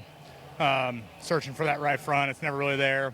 But we fought, man. I had a nice day, just by myself, regrouping, and got the head right, and just knew I had to fight all day. And And that's what it takes. And where it starts is with these people on this 23 team. Man, they push me to be the absolute best, and I fail on them a lot. But they stick behind me, and it's super cool. So I appreciate that. Appreciate Sincoro being on our Toyota Camry. Excited to get home and see Amanda, Bex, and Cameron, and go have some fun in Daytona. Chasing your friend there at the end. He's clearly got he's got a lot of traffic in front of him too, but that lockup at the end with a few laps to go, Bubba, did that seal it? It did. I picked up a big vibration on the left front, and that was kind of it. So didn't need to make our great day go to crap and just salvage what we had.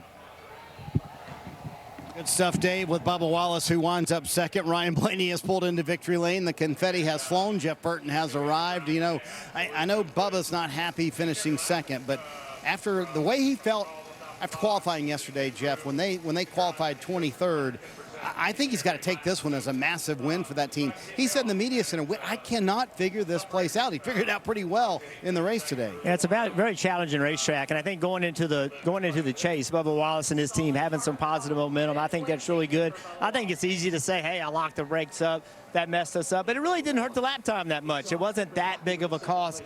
At the end of the day, I think it's a really good run for them, but I'm just amazed at how good of a job Ryan Blaney did of getting through traffic, not getting caught up, doing it on older tires, 2 tires, really impressive. I want to get some flowers to his crew chief, Jonathan Hassler, for the move to put his driver on offense, put him on 2 tires. I want to ask you, number one, as a driver, is that what you want? And then number 2, was that their only move to get them back in the game because they knew they had the best car? For sure. The 12 and the 21 had the most speed all day long. You had to give your driver an opportunity to get that track position back, and then put it in his hands. If they run you down on 4 tires, they just run you down. But the only way you're going to win this race is give him track position, and the only way to get that back was with the 2 tires. What an effort from Josh Berry, who just continues the absolute roll here at New Hampshire. It's a 3rd. Dave is with Josh Berry. Josh Berry did so much today to try to make it happen. Ultimately, at the end, what was lacking? Yeah, I mean, we just, I slid a little long in that last stop, just trying to get everything I could, and, we didn't have pit stop was a little slower too, and just kind of gave up too much track position early, and, fought hard to get back through there, man. That was everything I had, and that was everything I could do today, and it was pretty good. I'll say that too. But no, it was a lot of fun, and just great job by these guys. The car was really solid, and yeah, just to manage the rain and the drying track and all the different conditions we had to stay up front like we did was a good day. When your crew chief tells you you have time, you're catching him, it'll be close. Do you do the math in your head, or do you just bear down and just go for it because you were catching them? Well, I don't know if he knows this or not, but I was driving my ass off every lap, so it didn't get much more out of me. Maybe made me overdrive it a couple times, but yeah, I don't know. I did everything I could for sure. I was a little rougher than I wanted to be today, but it just comes down to, everybody knows the situation that I'm in right now, and all these guys I'm racing with right now have a lot of respect for me, and I think they understand the situation that I'm in, and just it's time to go, and don't always, if you do it long enough, it comes back around. But I think, in this scenario, they'll understand. Christopher Bell with a 4th place finish for his 4th straight top 10. Interesting day. Started on wet weather tires, had to transition to dry. What was your big takeaway from this race? Yeah, it was another strong performance by our 20 team. Ultimately, we didn't have enough to compete with the front runners, but to get out of here with a top 5 finish is, it was a really good day, good solid day. We had the mishap on pit road, and then the team was able to persevere and get back to the, finish about where we should have. So really, happy with, happy with a 4th place day, just lacking a little bit right now. I was going to mention the contact with crew member Blake Houston. For you as a driver, that also is jarring. How do you keep your head in the game when an incident like that happens? Yeah, it was certainly tough.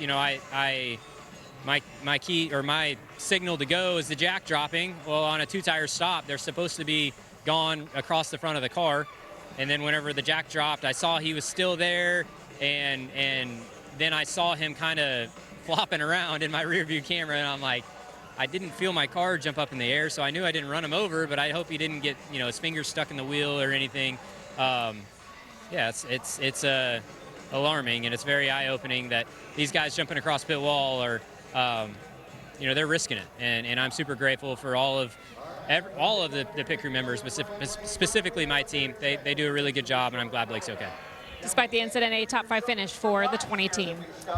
Yeah, I want to echo what Christopher Bell said. Glad to see that Blake Houston is okay, former college baseball player, and he immediately waved off everyone. But Jeff, you kind of take that onus on you as a driver when something like that happens, but you have to move forward from it as well.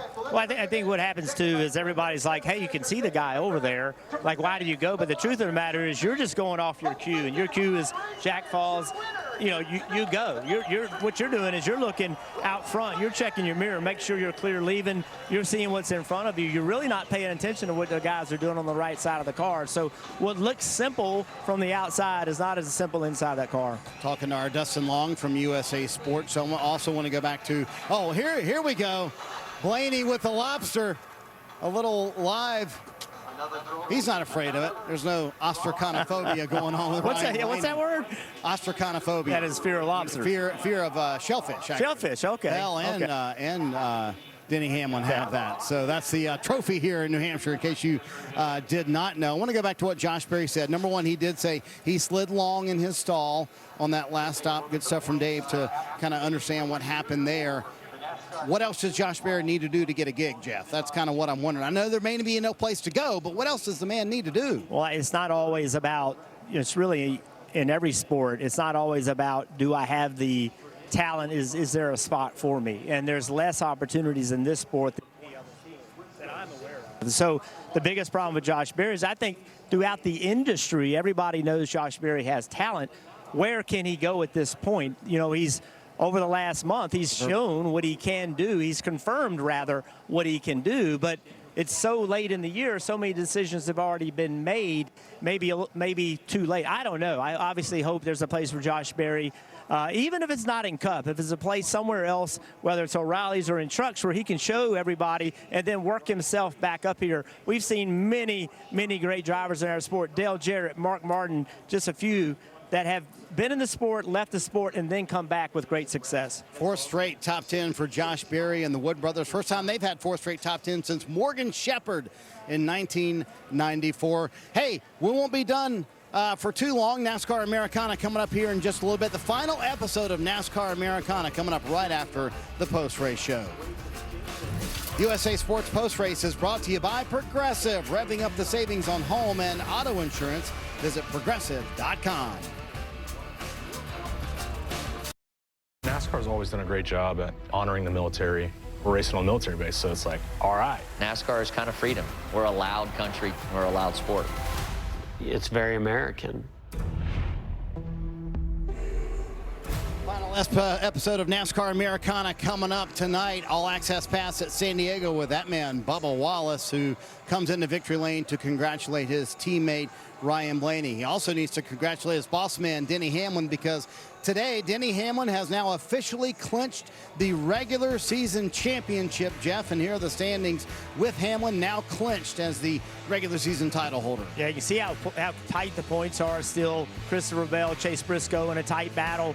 You know, clearly there's going to be a lot of focus next week on the SVG, Austin Cindric, Ryan Preece, Keselowski. That is business yet to be settled. Going to Daytona, anything can happen. Yeah, 31 points. That's not sleeping comfortable during the week, is it? No, it is not. for SVG or for Ryan Preece, to be honest with you. And really also for Austin Cindric, only plus 44 above the cut line as well. But here in New Hampshire, one race before the end of the regular season, is Denny Hamlin, who clinches the regular season title. He's with Kim. Top 10 finish for Denny Hamlin after having to work your way through the field twice, once for an early incident, and then the second time after a pit road miscommunication, we'll call it. How hard fought was this 7th place finish? It was tough. We were pedestrian today. It just didn't quite have it. And then obviously, that miscue at the beginning where it, lost track position really early. And then, the pit stop thing, just, a miscommunication there. But ultimately, I mean, a decent claw back. But, I live week to week and I focused on this track and I'm like, we got to get better here for sure. It's just, we haven't had it over the last couple. Okay, well, you locked in the first seed for the chase, but you called today pedestrian. So is the 11 team in championship form? What needs to happen in the next 2 weeks? Yeah, I mean, these are our bad days. Yeah, bad-ish. But you know, I feel good about where our team's at. Everyone's kind of clicking well, and don't have a whole lot of weaknesses. It's just we're not as strong as the Penske cars on these types of racetracks. But you know, Martinsville we are good. You know, Phoenix we've been good. It's just over the last few, this just has not been a strong 3 or 4 weeks. And when I say not strong, it's, you know, top 5s and top 7s. So it's something we can work with. And you know, the 1.5 miles is certainly something that has been our strength for a couple of years now. So looking forward to getting the chase started and see where it goes. And when the chase starts in 2 weeks, Denny Hamlin will be the #1 seed in the NASCAR Cup Series. Driver 5 battled to 5th. Can we start with the start and this crazy day from the wet weather tire to the slick tire? It was a challenge, wasn't it? Yeah, it was a lot of fun. Yeah, just as the track was, we knew we were going to go through changes, was cool. You know, while we were in the wet, you're just trying to manage your tire temps as it was drying was important, I thought. And then once we went to the slicks, you're trying to look for the patches of dry, and I felt like myself and Bell did the best job of that. And yeah, started getting the second lane to work and got to first and second. So it was good to get the stage win there. But from then on, I mean, it was just normal Loudon. I was pretty free, and we made some good adjustments on it, but still obviously need to be a little bit better, but a really good Loudon for us. Kyle, with the way the season's been, we know last week felt good.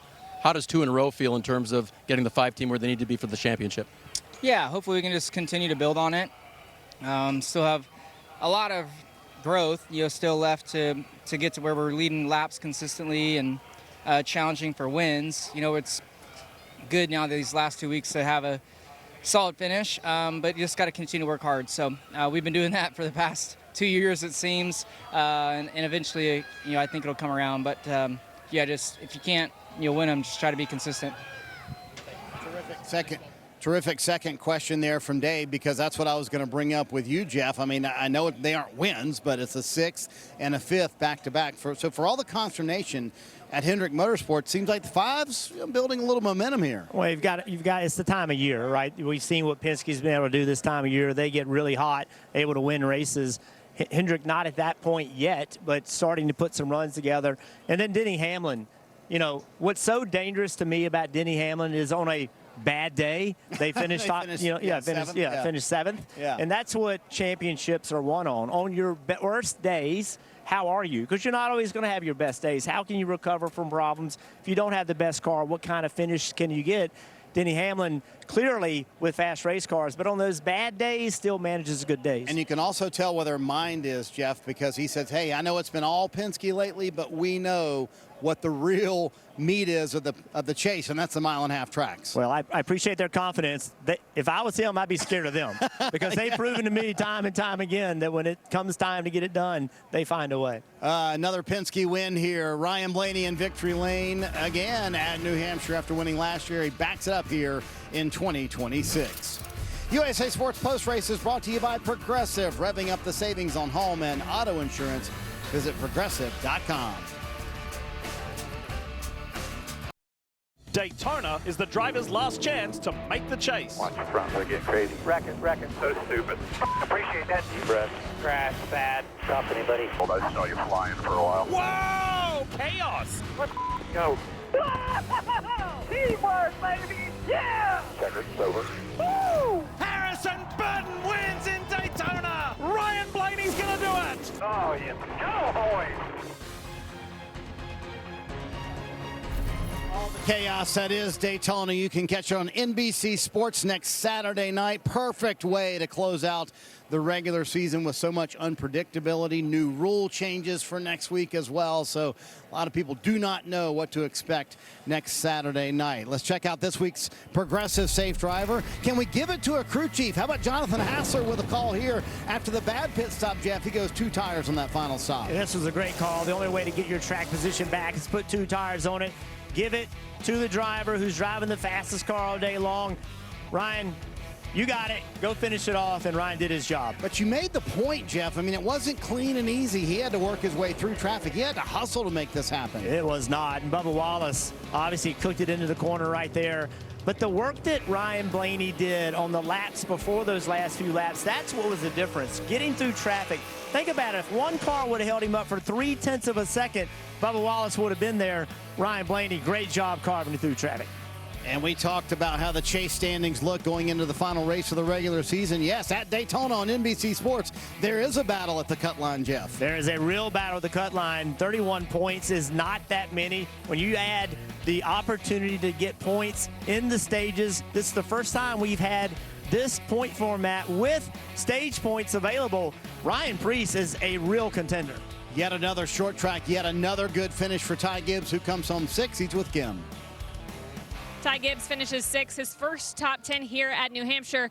You battled a very tight race car all day. Do you feel like you maximized the day, though, for the car you had? Yeah, you know, my guys did a great job there. Our 54 Monster Energy Camry was great. And, yeah, we just needed to be a little bit better there, but I need to be a little bit better here, too. So, obviously, like, a lot better results in the last year and the year before that, too. So, we'll take it and we'll keep going on. And I just want to say thank you to everybody that helps me out, my trainers, JB, Cooper, and everybody. And it's going to be a good day. So, yeah, we'll just keep going forward and look forward to the playoffs.